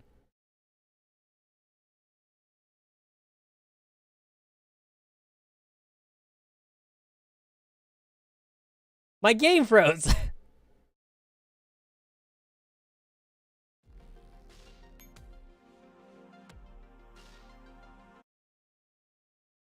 Alright, let's get back. Let's get back into it. The airport combat mission? I think I know what the one you're talking about, and I think my answer is yes. If you're talking about the part where like you're supposed to do the Moradao and Angie rescue mission, I have not done that yet. I know about it. I've talked to Miss Gray, but I haven't done the rescue mission, if that's what you're talking about. If you're talking about if you're talking about like the other airport mission, then I've already done that. I'm on chapter 5 right now. So, if you're talking about chapter 6, I haven't gotten to chapter 6 yet.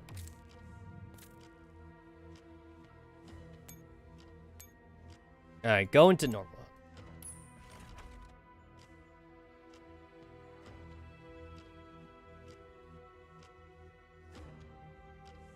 Yeah, I haven't done the rescue mission. I have not done that.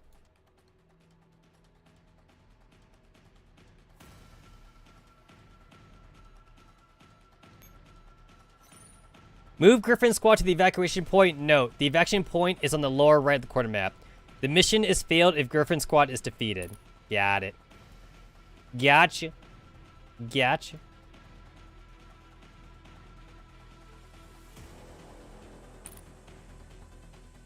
I see some rubble. I see some rubble and shit. Mm-hmm.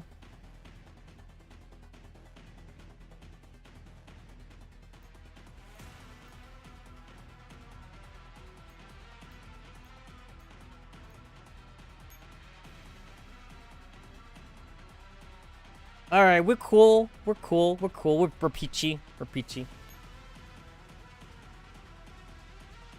Well, apparently there's still a lot of people loyal to Carter. And they have, like, automatons and shit. Yeah. There's still a lot of people loyal to Carter. For the motherland! For the motherland and all that shit. There's armored units. Alright, so probably not this squad then. Not this squad. Like, there were in the cutscene they had, like, there was still a lot of people really upset about, like, Yegor. Like, they're like, Yegor is branded as a traitor. How dare the government and shit like that. How dare they? How dare they?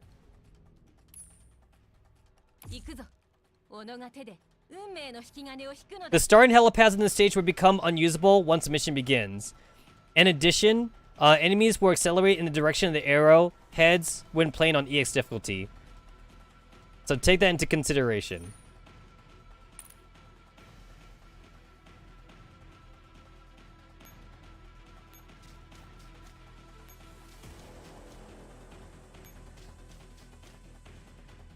Okay, I see what's going on here. Okay, I see what's going on here.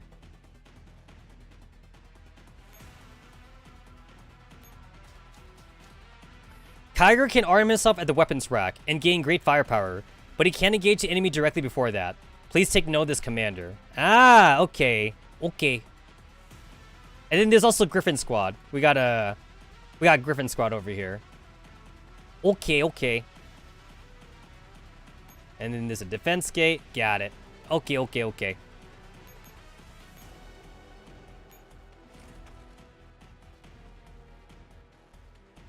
Alright, game. I got you. I got you.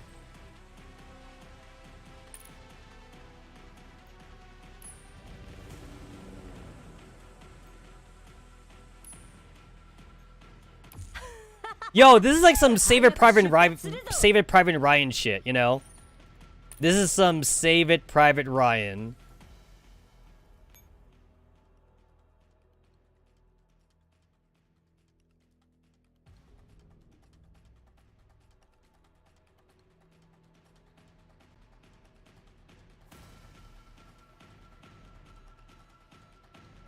Not yet. It's not worth it.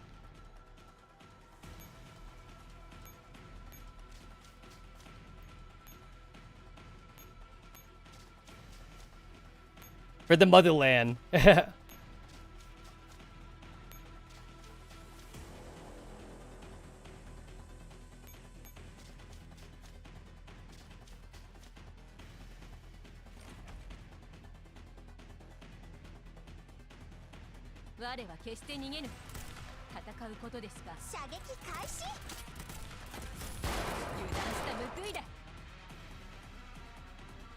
It's okay, Railrod's technically saved. I have Railrod on my team. Railrod's already resting in pieces. We have her in the NeuroCloud, guys. She's in the server. She's in the server. We have her in the NeuroCloud.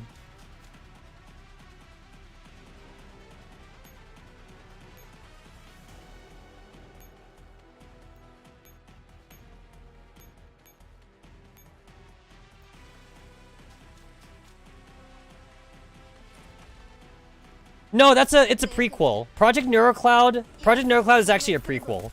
It's like a super early prequel, honestly.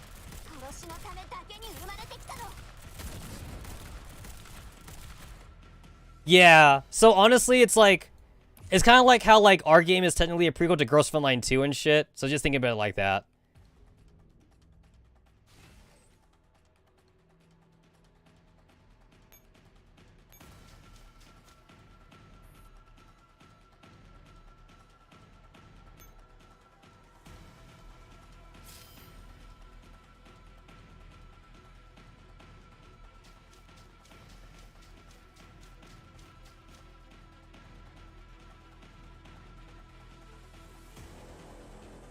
Bwomp! Bwomp! Bwomp!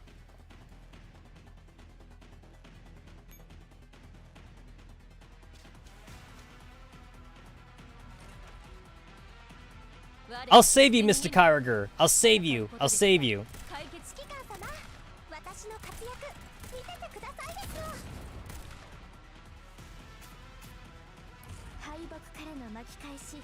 I won't let you die. It's not your time to die yet, sir. It's not time yet. It's not time yet.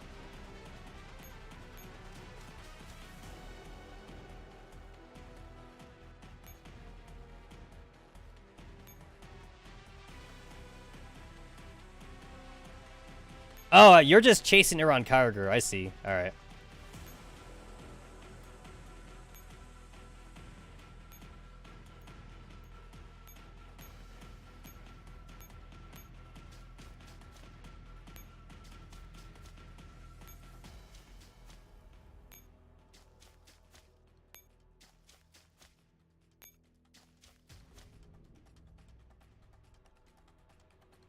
That's kind of cool, seeing like Helen and Kyriger in there. That's kind of cool. I like that.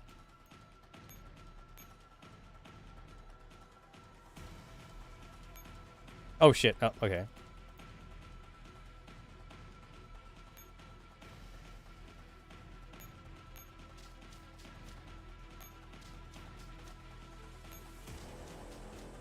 Bwomp!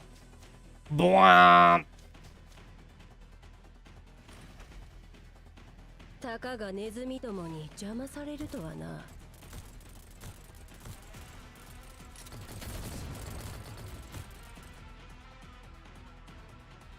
Remember that part of the story where like Samus Ferris is protecting Kyriger? I remember that part of the story.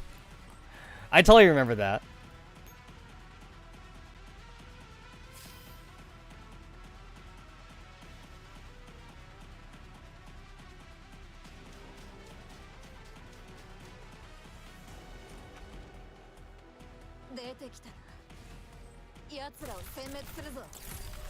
Thompson was my very first 5-star SMG.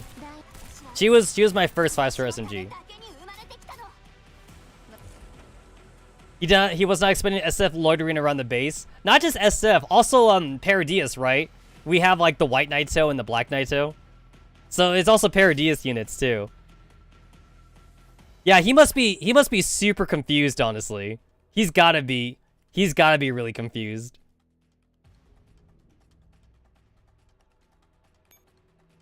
Oh, okay, I gotta do it this way. Okay.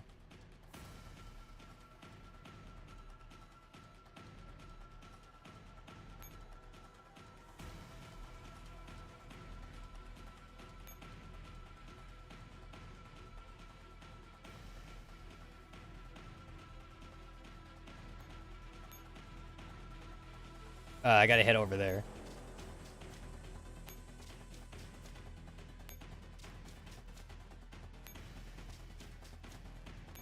Nobody ever expects the Naitos and the SF units.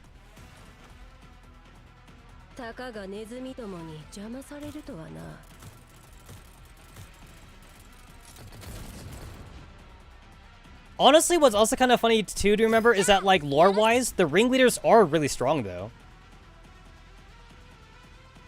Like, one ringleader is like the equivalent of like a few like squadrons of like KCCO units. The backup power has been activated. You can now use the various facilities in the base. However, it should be noted that the power outage has caused a reset the code in the armory store, so please get a new one. There we go.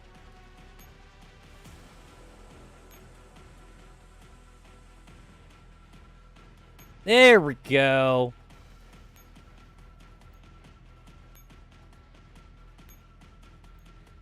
Okay, I see. So, like, it would have been better to, like, wait over there. I see.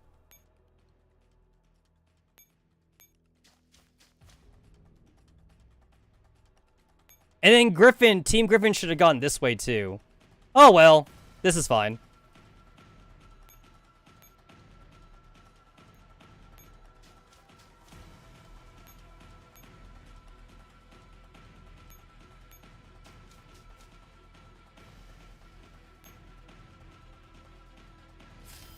When you cheese the stage with only ringleaders.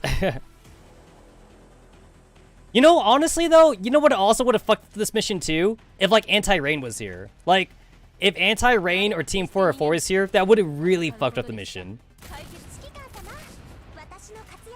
And when I say Anti-Rain, I kind of just mean M4, though. Like, M4 could solo all this shit. If you got, like, all of Anti-Rain, though, like, including M16, I don't think General Carr is doing anything. He ain't doing shit.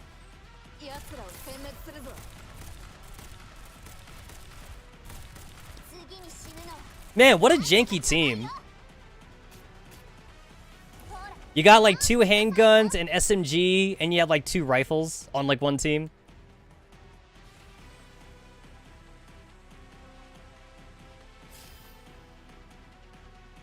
Alright, this is why I gave you a parachute fairy. There we go.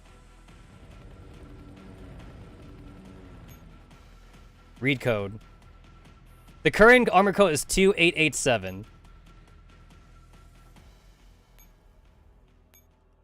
Yay, we got it.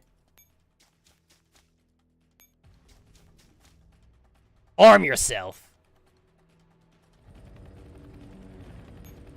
Wait, really? That's how they did it? Yo, he got a fucking... Dude got a fucking bazooka. He got a fucking bazooka now.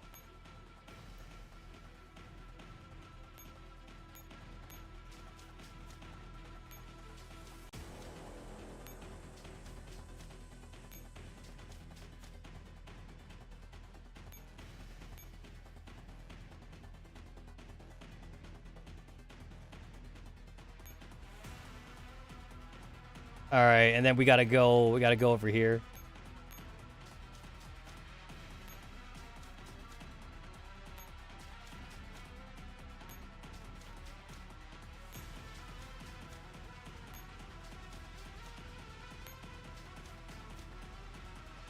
Detonate.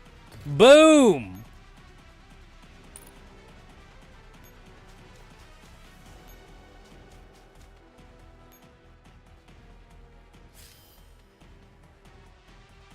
So, like, I definitely was, like, not very efficient in this, but, like, I see, like, how I could have done it more efficiently.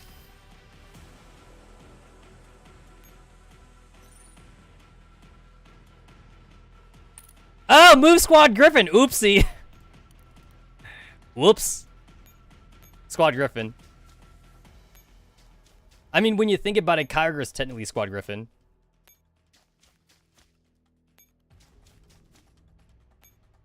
I guess this makes sense, too.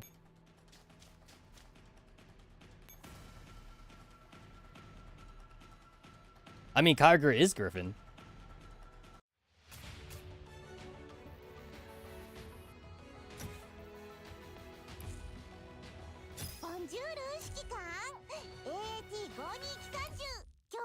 I got a 2-star. I got a 2-star machine gun from that. Yeah, that was worth it.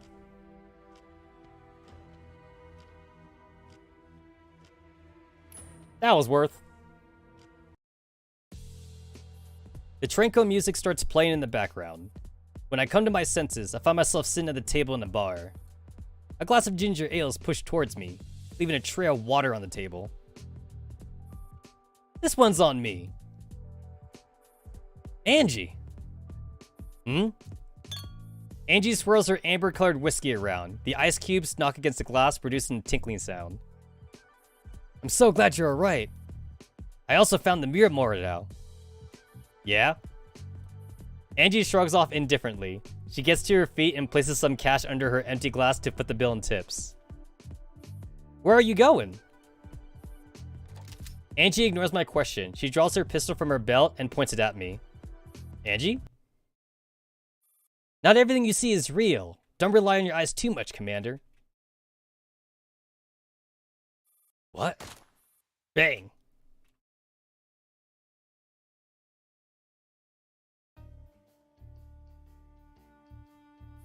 Clutching at my chest in fright, I bolt up right in the bed. Where am I?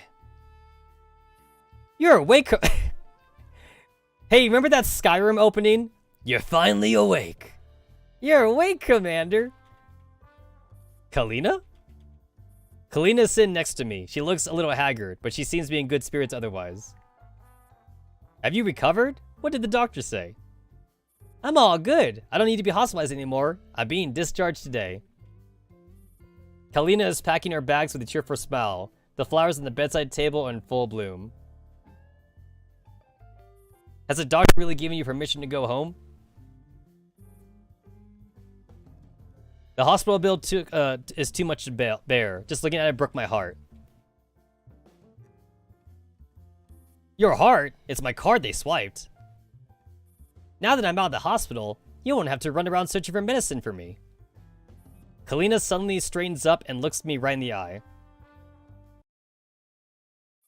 I've been waiting for you to visit me at the hospital every single day, but you never came.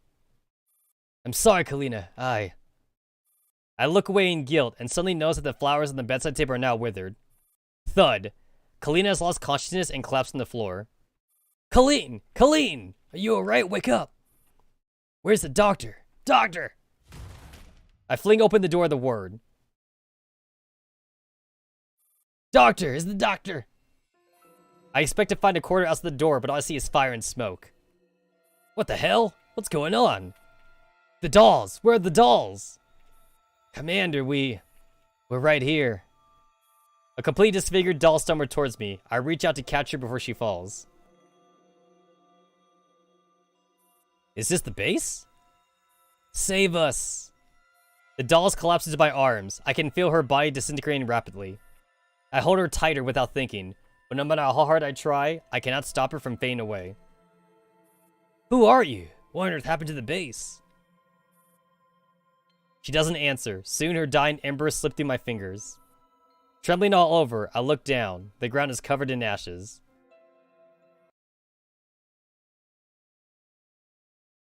Commander, you seem to be having a nightmare. Were you dreaming of big monsters? I'll fight them for you. I'm fine. At the temporary command post, the commander wakes up from a nightmare with a start. It was just a very realistic nightmare. The commander is still a bit unnerved. They cast their eye over to M4, who is slumping on the sofa. utterly oblivious to the disturbance. After fussing over her blanket for a bit, the commander lets out a sigh at the sight of her gaunt face. M4 still hasn't come too? No, we've been watching over her the whole time. Don't worry, Commander. M4 will surely be fine. Commander, have some water to calm your nerves first. Your heartbeat is quite elevated. Thanks, Ro. The commander is about to get up when a cold, soft hand wraps around theirs. Commander? M4, you're awake! M4, are you alright? You've been sleeping for so long. I'm okay. M4 slowly sits up with the commander's help and rubs the sleep out of her eyes. Star 15 and Sop 2 have already rushed to her side, while Ro comes over with a warm towel. I'm so happy that you're fine. How are you feeling? Just a little tired. How long was I asleep? Did anything happen while I was out? Star 15's expression of concern suddenly turns into one of disquiet. Is something on my face? Star 15's face darkens, ignoring M4's question. She takes M4's face in both hands and starts examining it closely. What is it, 15?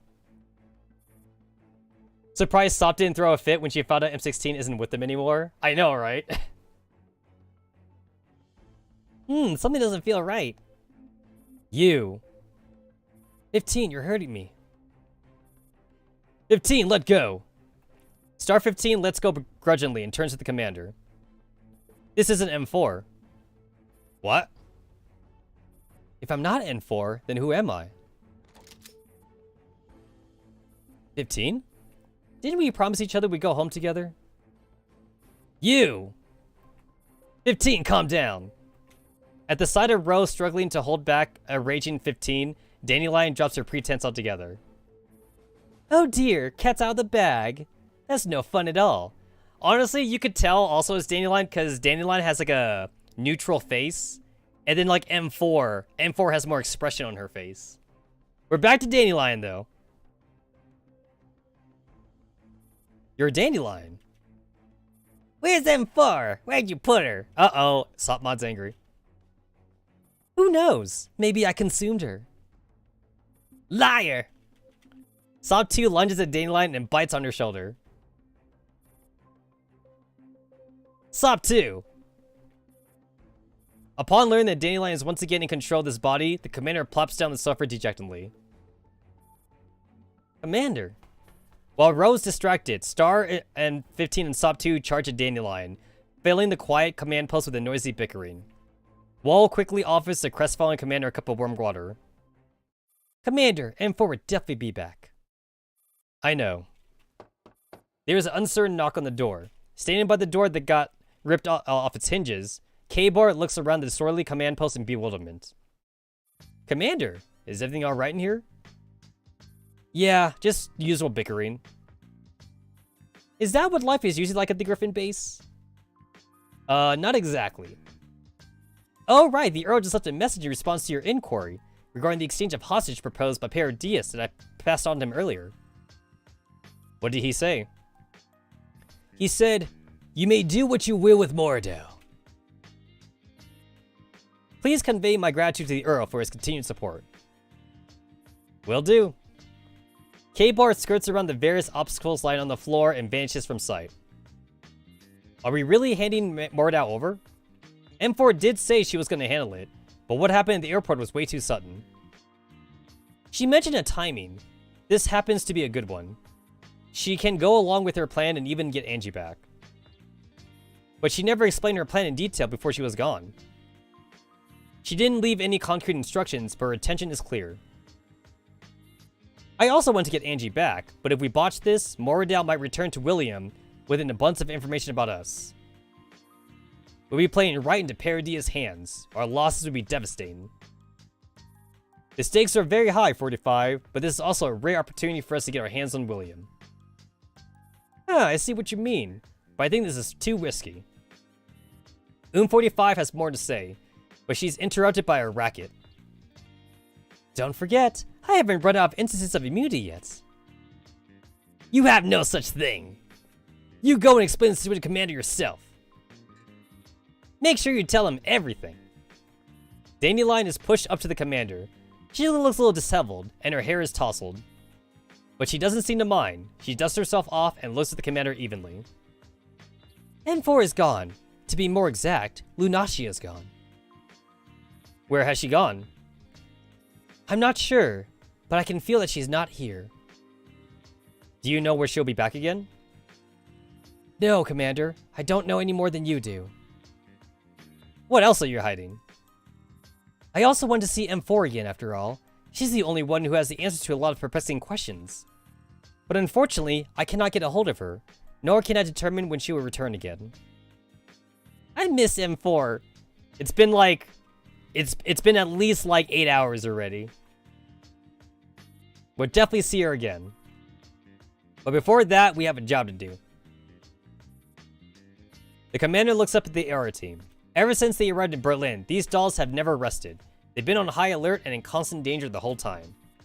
They may be dolls, but they are near their limits. Let's push it for one last time, for our final mission. At the agreed time, the commander has K-Bar dial the number. The call is picked up after 7 rings. You are very punctual, Commander. Have you come to a decision regarding our deal? I'll agree to the exchange, but I want to speak to Angie before that. What if I say no? I need to be certain that she is alive and well. If you can't even afford us this courtesy, then it will be difficult for us to proceed with the exchange. The person at the other end snickers and puts down the handset. Shortly after, a stifled scream comes through a speaker. The commander grips a handset tightly. Their knuckles are white. Satisfied? Now you know for sure that Angie is still indeed alive and well. Now, about the exchange.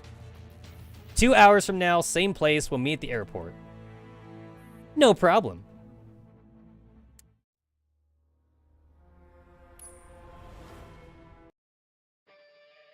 At the airport warehouse, pale fluorescent light shines upon 2 Naito's long hair, making the woman sitting in the wheelchair behind them all the more lackluster in comparison.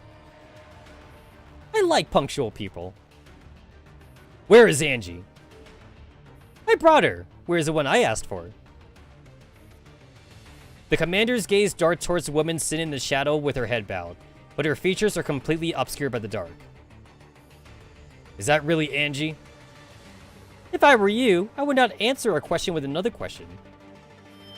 Grig unsheaths her saber and recedes into the shadows. She holds her sharp blade against Angie's neck. One flick of her wrist will send blood gushing out of Angie's neck. Mordal's right here. K-Bar. I'm here. K-Bar opens the crate in which Griffin's hostage is being held, and Mordal comes rolling out.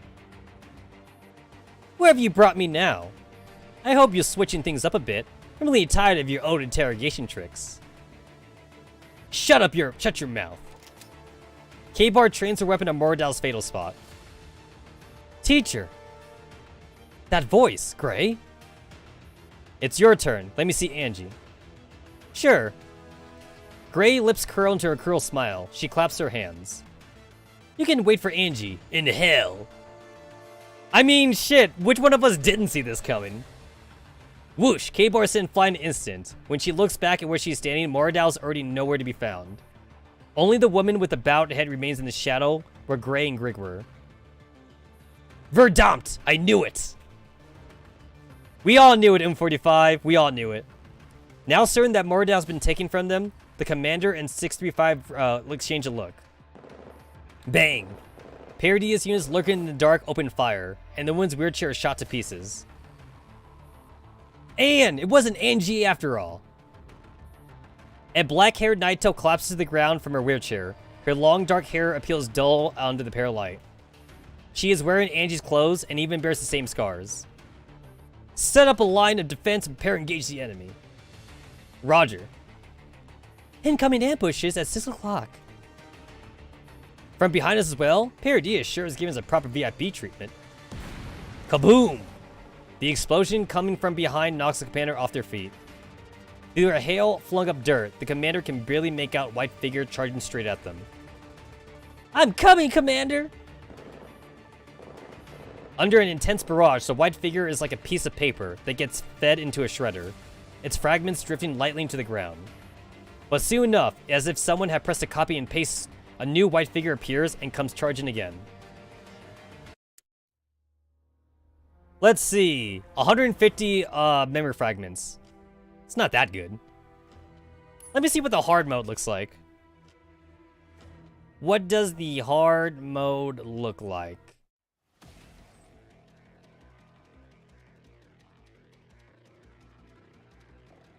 Ah, I see 45 down here.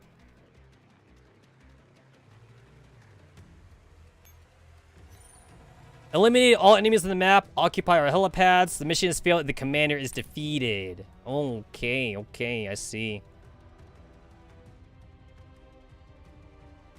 The commander. The commander. Alright, what does the normal mode? What does the normal mode look like?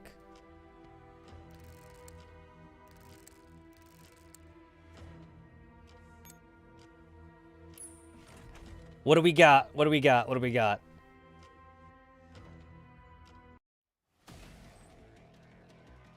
Oh, damn, it's already a little bit different. Now we have Squad 404 next to us. And then we got the AR team. Cool, cool. This time the helipads are in front of us. They're not behind us. Eliminate all enemies on the map.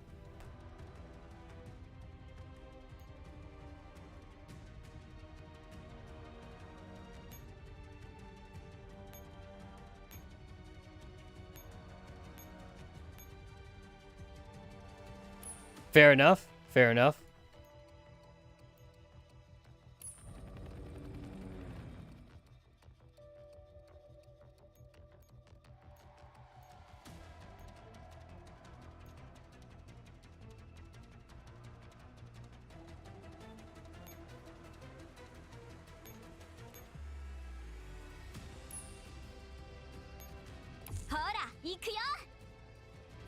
The starting helipads on the stage will become unusable once your mission begins. Take that into consideration. Basically the same as like the other like 5 missions. Eliminate all enemies on the map and occupy this map's helipads and shit. Got it.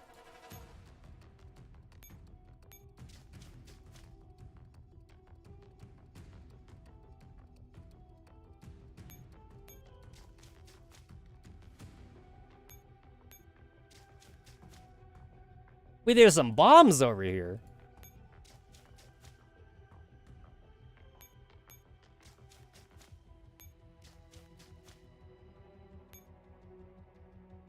Hey, Team 404 with infinite ammo. Although, like, they're slightly damaged for some reason. They were slightly damaged for some reason. Ah, same thing too for anti-rain. They're losing like 15. They all lost like 15 HP. That's odd. Yeah, that's weird.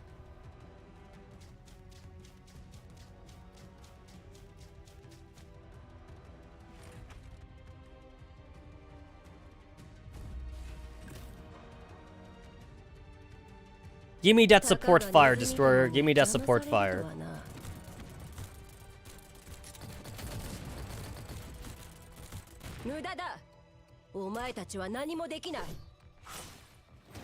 We'll see if I can at least complete this mission before the server maintenance. We'll see if I can at least complete the mission. And then, like, just like we did with the last event, I'm gonna have to go to the fan-made website that plays all the that plays all the campaign stories. I'm gonna need to go to that. I'm gonna need to go to that website to see the rest of the story. Oh shit! Oh, okay.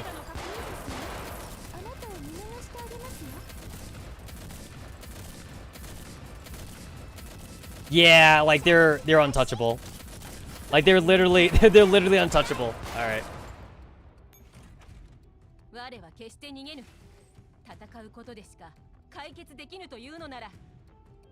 All right, this does mean that I need to restart. This does mean that I need to restart.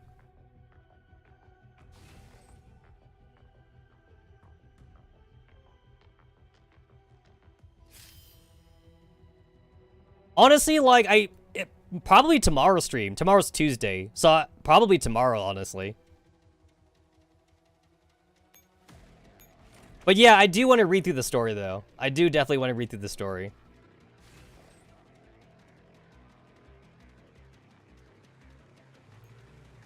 I'm honestly, like, not too hung up about, like, not getting, like, the freebie true core or, like, whatever, honestly. I'm not too hung up about that. I already have, like, basically, like, all the T-dolls that I could get. So the only thing I would be missing is K-Bar. I have, like, the other chick, but I don't have K-Bar. That's the only one that I would be missing.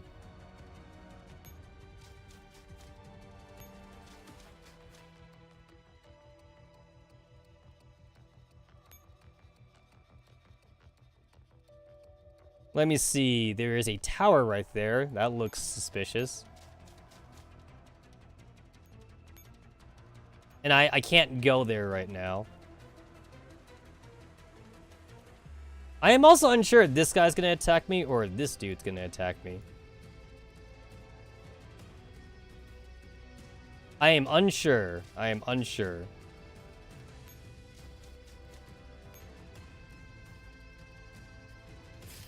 I think, like, it's always supposed to be, like, a 50-50 chance or something. Okay, he went down. Okay, he went down. And even though he was alerted, he didn't attack me for some reason. Okay.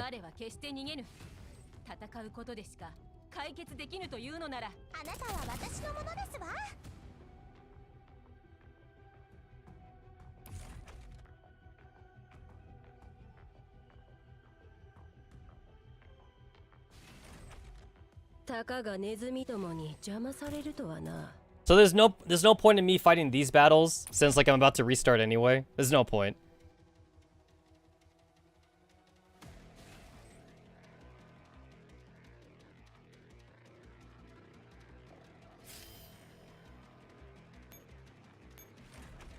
Let's see if I can figure this out. I got 4 minutes. I have 4 minutes.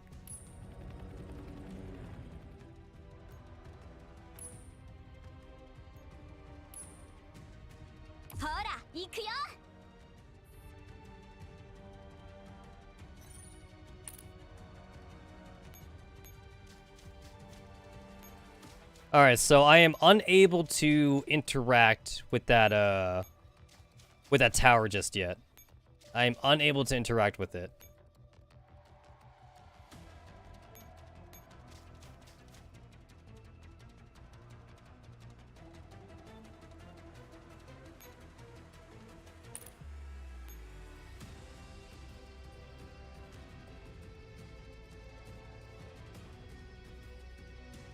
Oh, there's no dudes over there? Oh, and I have vision of that area too. Huh. Didn't even realize I had vision of that area.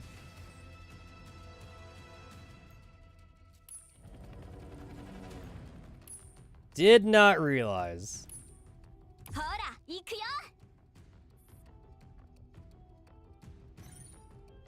Let's see.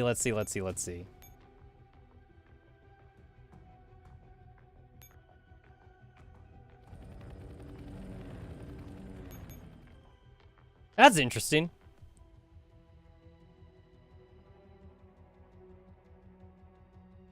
From what I can tell, it's impossible to get down here. I mean, without using a parachute ferry. Well, I blew it up.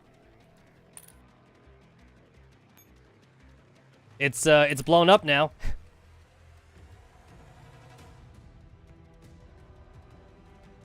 Didn't really do as much as I thought it would do.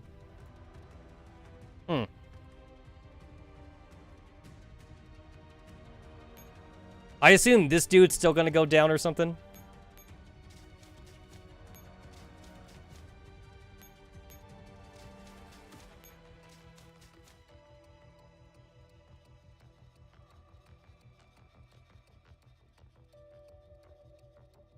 So these guys are shielded. And I don't have a heavy helipad? I don't have a heavy helipad or anything.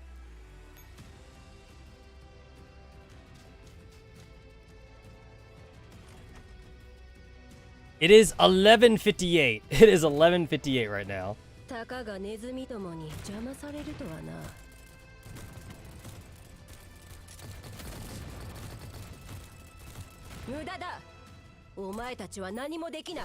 It is 11:59. 11:59. Hashtag there might be a chance that Mika forgot about daylight savings time and they might shut down at 1 a.m. instead of midnight. Maybe they forgot about daylight savings time.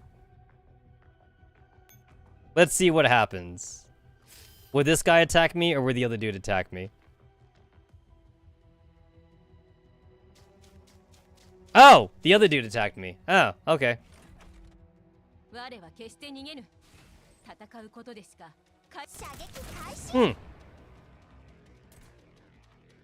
Don't know what attacking that command post did for me. It blew up. There was like a small little like explosion thingy, but don't know what it did for me though.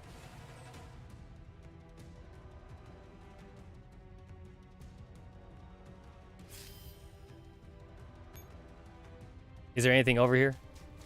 No. Sometimes like the map opens up when you do that. No, nothing.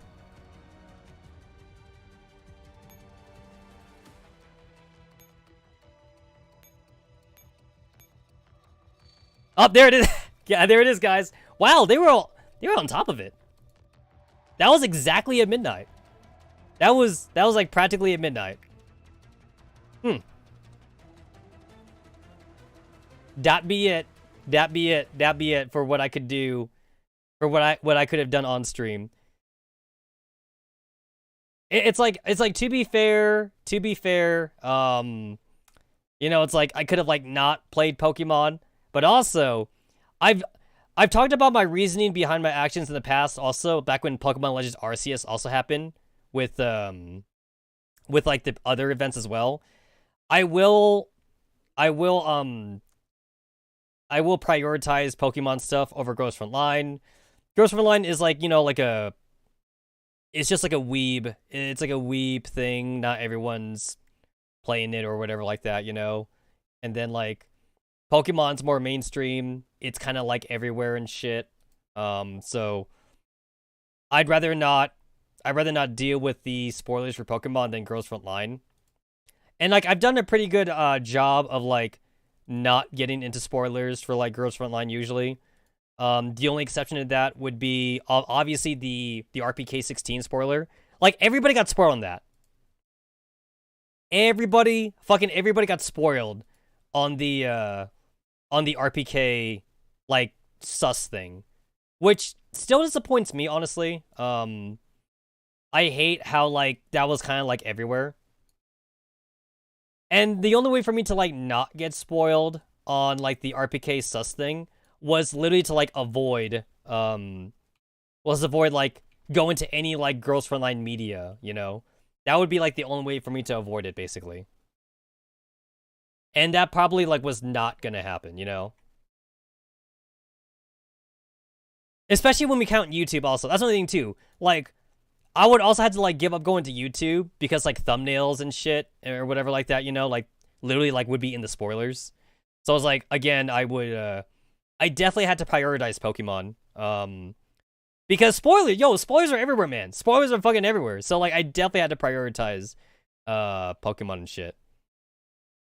Story events, is that where I go? Right here. This is where I go. Mirror stage, dual randomness, polarized light. So it was dual randomness, I think. I think dual randomness, that's when Legends Arceus came out. That was when Legends Arceus came out. So like I had to prioritize Legends Arceus. But I still had time to finish dual randomness though, I think. And then Mirror stage, we ran out of time for that. Mirror stage, I also had to use the GFL cutscene interpreter. And then there's Poincare Recurrence here. There's also a fixed point here. So like I was in episode 5. Like I didn't even get to episode 6. I was in episode 5. This is honestly like a nice way to look at the scenes though, rather than watching YouTube. My only problem with like watching YouTube is is sometimes like everyone's a different reader, right? Like everyone's got like different reading speeds. So sometimes it's kind of off, like if the text goes faster than you can read it, or if the text goes slower than you've already read it. So you're kind of just waiting for the next part to play. With this website is really good though, because you get to play the audio for the cutscene, and then like you get to read it at your own pace. So like that's nice. That's nice.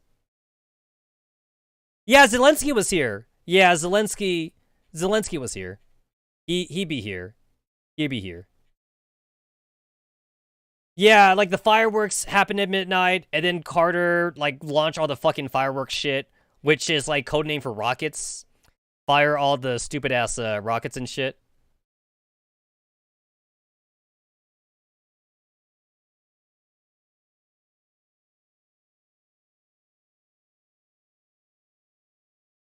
Wait a minute, this is different. Wait a minute, this is different. This was Ingram, right? I think this one was Ingram. Why is a damaged GH18 here? I don't remember Booba. I do not remember Booba. This is different. This one's actually slightly different. I think I remember Ingram being here or something. There's Railroad. Okay, yeah. Huh. I don't know about damage damage GH18. Oh, there's Ingram. There's Ingram. There she is. 18 was definitely not damaged. She was... Oh, 18 was here. I remember she was here, but she wasn't in her damage art, though. She was in her regular... She was in her regular art. So I don't know why she'd be there. So let's scroll down. We have the Nightmare.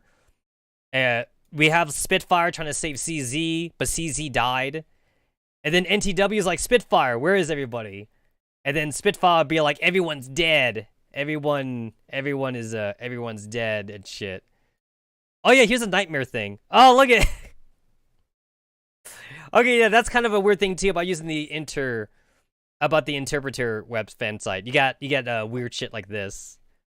That's definitely an oddity. What's kind of weird about this though is that like, why couldn't this web fan site? How come they couldn't just screenshot like everything in the game though? They're using game files. That's essentially what they're doing. They're using game files essentially. I don't get why they're doing it this way, you know? Yeah, because you see all like the white backgrounds and shit.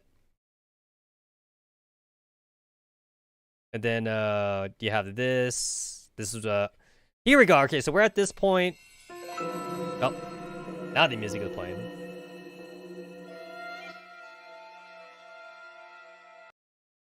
It took a while for that music to load. Yeah, there we go.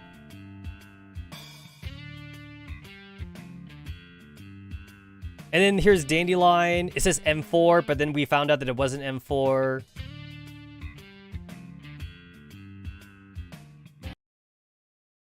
And it's like, wait a minute, you're Dandelion. And then she's all like, oh, like, I don't know when M4 is gonna be back and shit. And then like, as what Panzer said, it's kind of weird that there was no cutscene for like what happened after M16. Like, M16 just left, and there was no cutscene for that. You would think that all of Anti-Raid would have something to say. Like, Star 15 would sulk in the corner, Satma would get very angry, Rel 65 would be like, oh, she left again. Like, Rel 65 would be sad, you know. And then 416 also. 416 would say something like, stupid. 416 would be all like, she left. That's just so like her. Or something like that, you know? But we didn't get any reactions though. There was no reactions to M16 leaving, which was kind of a disappointment. And then we got this whole like hostage situation thingy. We have to call Gray. We calling Gray. Uh-huh.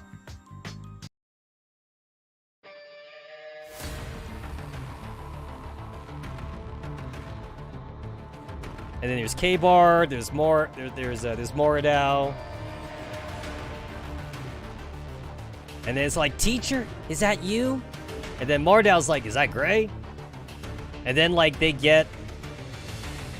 she flies K-Bar, K-Bar sent flying. And then like it's not Angie, it's just a random Naito. It's just a random Naito.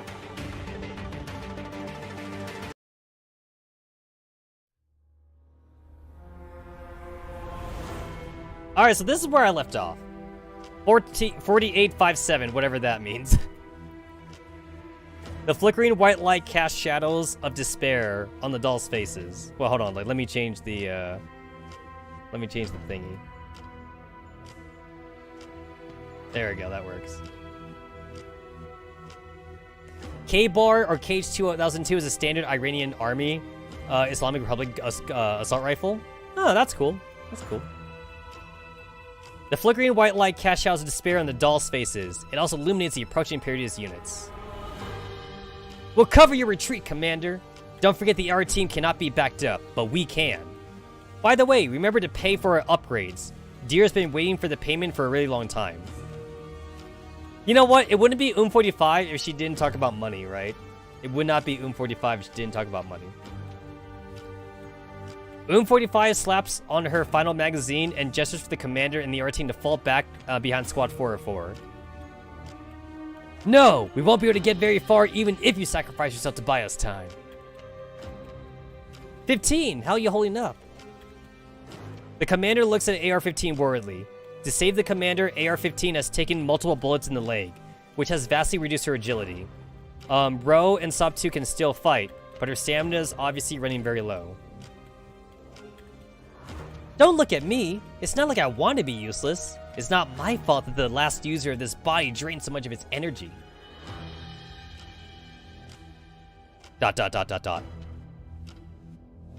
Run, Commander! If you don't go now, we'll all die here. Bang, bang, bang. Under 45's command, Squad 404 moves in front of the AR team and starts covering for them. G11? What are you doing? Ugh, the enemies are like bugs. Yeah. G11! The endless waves of enemies overwhelming G11's newer processing capacity, and she is about to crash. Why does it have to be now? 9, cover me. Okay.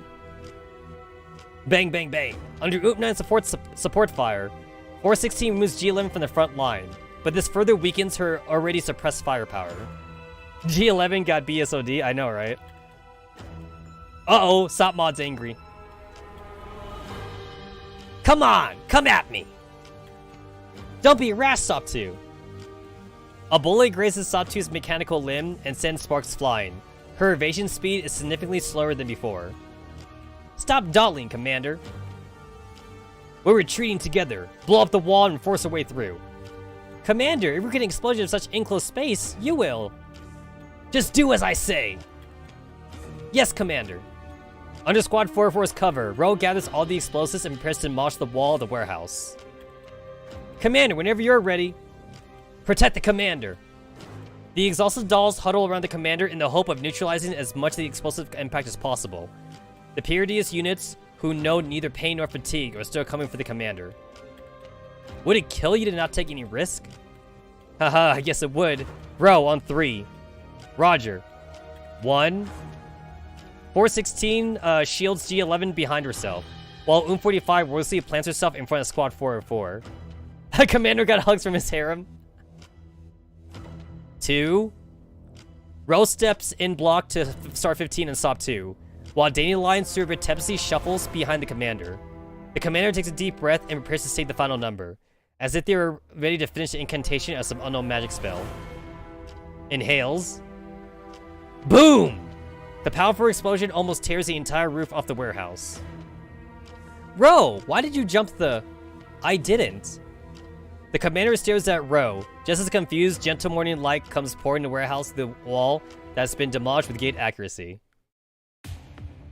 Hey! It's SF! It's the SF resources! We got Mado, we got Hunter. I see Alchemist. I see Scarecrow. Yeah, I see. They're all here. Everyone's here.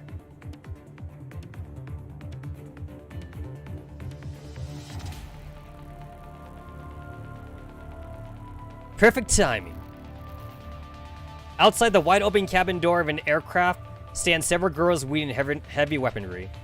Actually, I don't see Architect here. I don't see Architect here, actually. So, like, I know the ones that we don't have with us, right? We don't have Destroyer. We don't have Dreamer. We don't have Beak. Although Beak never did anything. Beak never did anything. Commander, if you could all please move aside. Just imagine she was here. You're blocking my trajectory. Geiger! There's Geiger. It's you. Our reinforcements. Finally. Wow, you're so cool. Bang, bang, bang. Drones flit over the commanders and dolls' heads and start attacking Paradia's forces. Oh, drones. That's Scarecrow. Scarecrow's attacking. The enemies have thick armor, so Geiger and Alchemist should make the first move. I'll help by clean up to you. Oh, wait. Oh, okay, yeah, that's cool. So, like, they're like organizing everything. Here I come. Executioner. Aha, it's been so long since the last indulged in such carnage. Remember when we got attacked by Scarecrow? Executioner leaps up with a heavy sword lifted and lands smack in the middle of the Paradias formation. Hey, remember how Executioner is the weakest of all the ringleaders, like gameplay-wise? Woohoo! Now I can get a nice workout, huh? Save some for me. Cool. At the airport warehouse, the commander successfully repels Paradia's assault with Samus Farah's help. Cheh, it really was a trap. They didn't even bring Angie. ... Don't panic, Commander. Angie won't go without putting up a fight. I know. Let's get ourselves out of this sticky situation first. K-Bar runs over while panting heavily. What is it? Commander, I just received some terrible news. What happened? I don't know how to tell you. You better see for yourself. The commander's hand starts trembling unexpectedly as they bring up the news. Breaking news! Multiple PMC bases come under artillery bombardment in the Neo-Soviet Union. ... The commander's mind goes blank. All they see is blinding white light. Save us. Oh, it's a nightmare. It's night. Yo, what the fuck?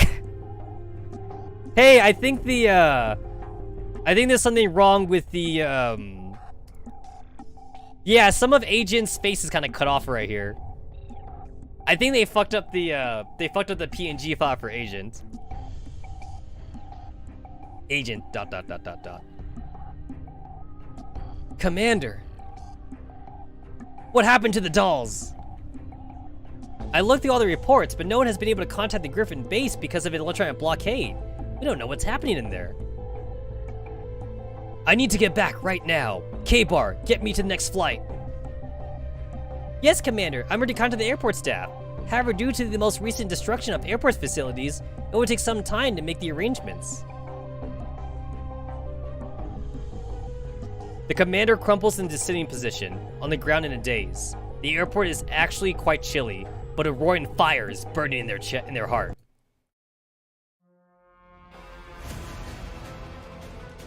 NeuroCloud Storage Room, Basement 3, Griffin Base. Standing in front of the crisscross network has the NeuroCloud servers. Hellion looks both small and frail. So many, is our data all stored within them? You see? That's why I told you it's impossible. Then think of a way to make it possible. You're the scientist, Persica. Make it happen. With our current manpower, the most feasible solution would be to compress all the data into a single storage unit before transport. However, this comes with two risks. First, there's a possibility that some data would be lost during decompression. Secondly, if the storage unit is destroyed, all of our dolls' data would be lost. Can't we back up the data? You've got to be kidding me. Where are you supposed to find enough spare hard drives to do that? We'll do it your way. Are you absolutely sure? This is the memory of the entire Griffin base. No. For the dolls, this is their most essential component. The slightest damage to the data could have serious impact on their self-concept. ... Yes, I'm sure. Get started. You know, there's actually another solution. We leave the NeuroCloud server right here. I'm confident that the insurgents won't find them. What if they just level the entire Griffin base? ... Judging by the commotion they caused so far, this isn't going to be a small-scale attack. I think this is just the beginning. So you already made the decision. I'll start making the preparation. Then please. Yes, you, rugged doll. Come and give me a hand. Sure. I like how Ingram is suddenly important. Hellion's communicator chirps to life. Hellion, I'm leading the dolls over to regroup with you. When we're there, we'll start our escort our newer cloud servers and evacuate. Understood, but where are we supposed to go? We can't confront the enemy assault head on, so we must go downward to evade them. Downward? But we would be fencing ourselves in. We don't have a choice. Don't worry, Hellion. Even if it's a dead end, we'll definitely think of a way out. Alright, I understand. Hellion ends the call. The ceiling quakes due to the relentless explosions. Hellion wipes away the dust stuck to the surface of the NeuroCloud servers. As long as we still have everyone, we have Griffin base no matter where we go. In the dormitory, Kyogre has assembled all the surviving dolls. Oh shit! It's the sad music! I always call this the sad music. Maybe it'd be better to call it like melancholy. This is like the melancholy music. Now, let's do another head count and reorganize our teams. The T-Dolls line up in orderly fashion and start counting off one by one. Kyogre's face grows increasingly grim as the process continues. Dolls! In the back! Keep going! The dolls look at each other in wordless dismay. That was the last of us, Mr. Kyogre. There is a long silence. I see. All of you, take turns to undergo emergency repairs at GH-18s. Let the more heavily damaged dolls go first. Rest and prepare for our operation in the meantime. We're setting off in 20 minutes. Roger. What's next, Mr. Kyogre? What's our operation plan? Escort the NeuroCloud service to the bottom level and await rescue. This is going to be a very difficult battle. You must be prepared for that. I'm not one to give out false reassurances. I'll just give it to you straight. This mission is practically impossible. The dolls' pale faces look even more dejected. We have already suffered terrible casualties, but more suffering awaits us. Our only hope for victory is to deliver the NeuroCloud service to safety. If we succeed, then all of you, as well as the dolls who have perished, will return. If we fail, the Griffin base will cease to exist.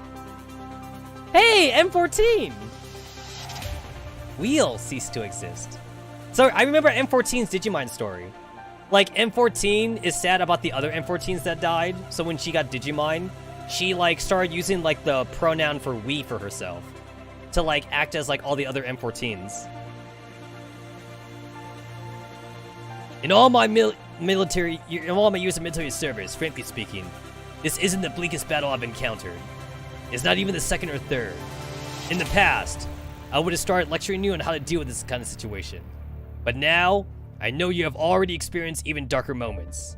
And the commander has led you out of the abyss one step at a time, by treading on the corpses of your friends and foes. A faint glimmer returns to the dispirited eyes.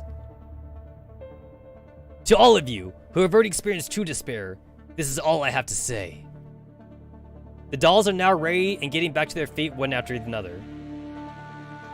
Any more questions before we set off? A slender arm is raised amidst a silent group. Takarev, what can I clarify for you? When will we be able to put all this bloodshed and strife behind us? I'm sorry, Takarev. Only the dead have seen the end of war.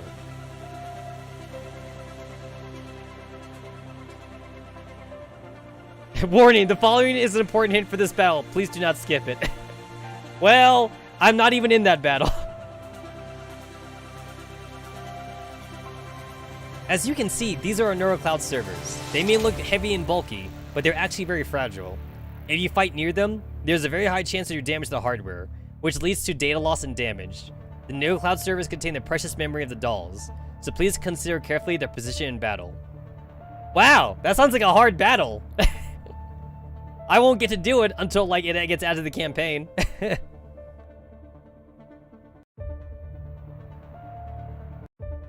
Okay, it's just the same music. Okay.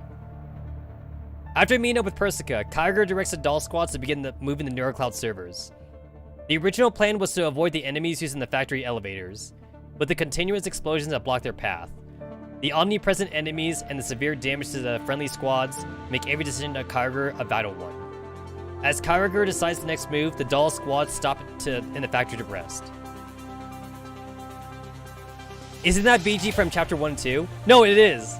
Yeah, no, you're absolutely correct. It's from Chapter 1 and 2. It's like from that far back. And I guess to be fair, this is Area SO9. Well, back in Area SO9, this is the Griffin main base. So, it would make sense if this is Chapter 1 and 2 background. Thanks to Persica's tinkering, the NeuroCloud servers are much less of a load than the dolls, but it is still a heavy one for the current doll squads. Hellion scrolls wordly through the doll statuses on her tablet as she walked towards Persica, who is sitting on the ground and drinking coffee. Persica, is there a way to lighten the servers more? Persica is so mad that she spits out her coffee. What the hell are you saying? How could I finish software and hardware applicability test? Data compression, device remove. Stop complaining, just get to the point. No, there isn't. Unless you move the servers back and give me half a month to optimize them. Oh, and I'll need someone on full-time coffee brewing duty for me. Hellion sighs and walks over to Kyriger. Mr. Kyriger, given our current situation, I believe it is impossible to NeuroCloud servers away. We should consider Persica's suggestion and return the NeuroCloud servers. Hellion, do you remember your first mission after joining the Griffin base? Yes. Back then, the Griffin base was only a year old or so, and the doll mercenaries were a rare thing. All of society was watching us unblinkably, looking forward to us making a fool of ourselves. Yes, back then, people still couldn't accept human mercenaries being replaced by dolls. Your very first mission was to lead a squad of dolls into contaminated zones to recover supplies. Entering the contaminated zone was already extremely risky to begin with, and the first-gen tactical dolls were nowhere near as efficient as they are now. But I didn't disgrace Griffin, and the success of the mission even dealt those naysayers a tight slap. Haha, yes. No matter how much you cried, or how much stress you were under, you grit your teeth and complete the mission. Mr. Kyriger, why are you bringing up such ancient history? To me, it feels like it happened yesterday. ... And now, we are at another turning point. Once again, Griffin's future is in our hands. I understand. Hellion gazes at the dolls working around her. We'll make it through as well this time. Carter's fingers drum rhythmically. Oh, really, Carter? We're going back to Carter? Oh, okay, whatever. Whatever. Back to Carter. Haven't you found the objective yet? I want Kyriger dead. We've taken the whole basement 1, but we haven't found any traces of humans. Griffin has taken up more than 50% doll casualties so far. This is a very good start. Don't let up. Press the attack. Understood. Remember at all times that Kyriger is a monster who strikes back at the moment that he can catch his breath. That is his strength, but if you make use of it, it has also become a fatal weakness. Yes, sir. I will inform the men. The Spates officer returns to his post, and the battle zone inside Griffin base. Carter's gaze turns to the floor plan of the Griffin base and the doll count. Now, how will you turn this around, Kyriger? Okay, so that is the end of... Chapter 5. And then we have Episode 6.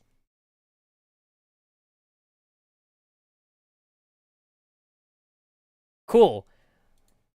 Well, I've been streaming for 7 hours. And I gotta be honest with you guys, when I started streaming, I thought 7 hours would be long enough to do the rest of the story.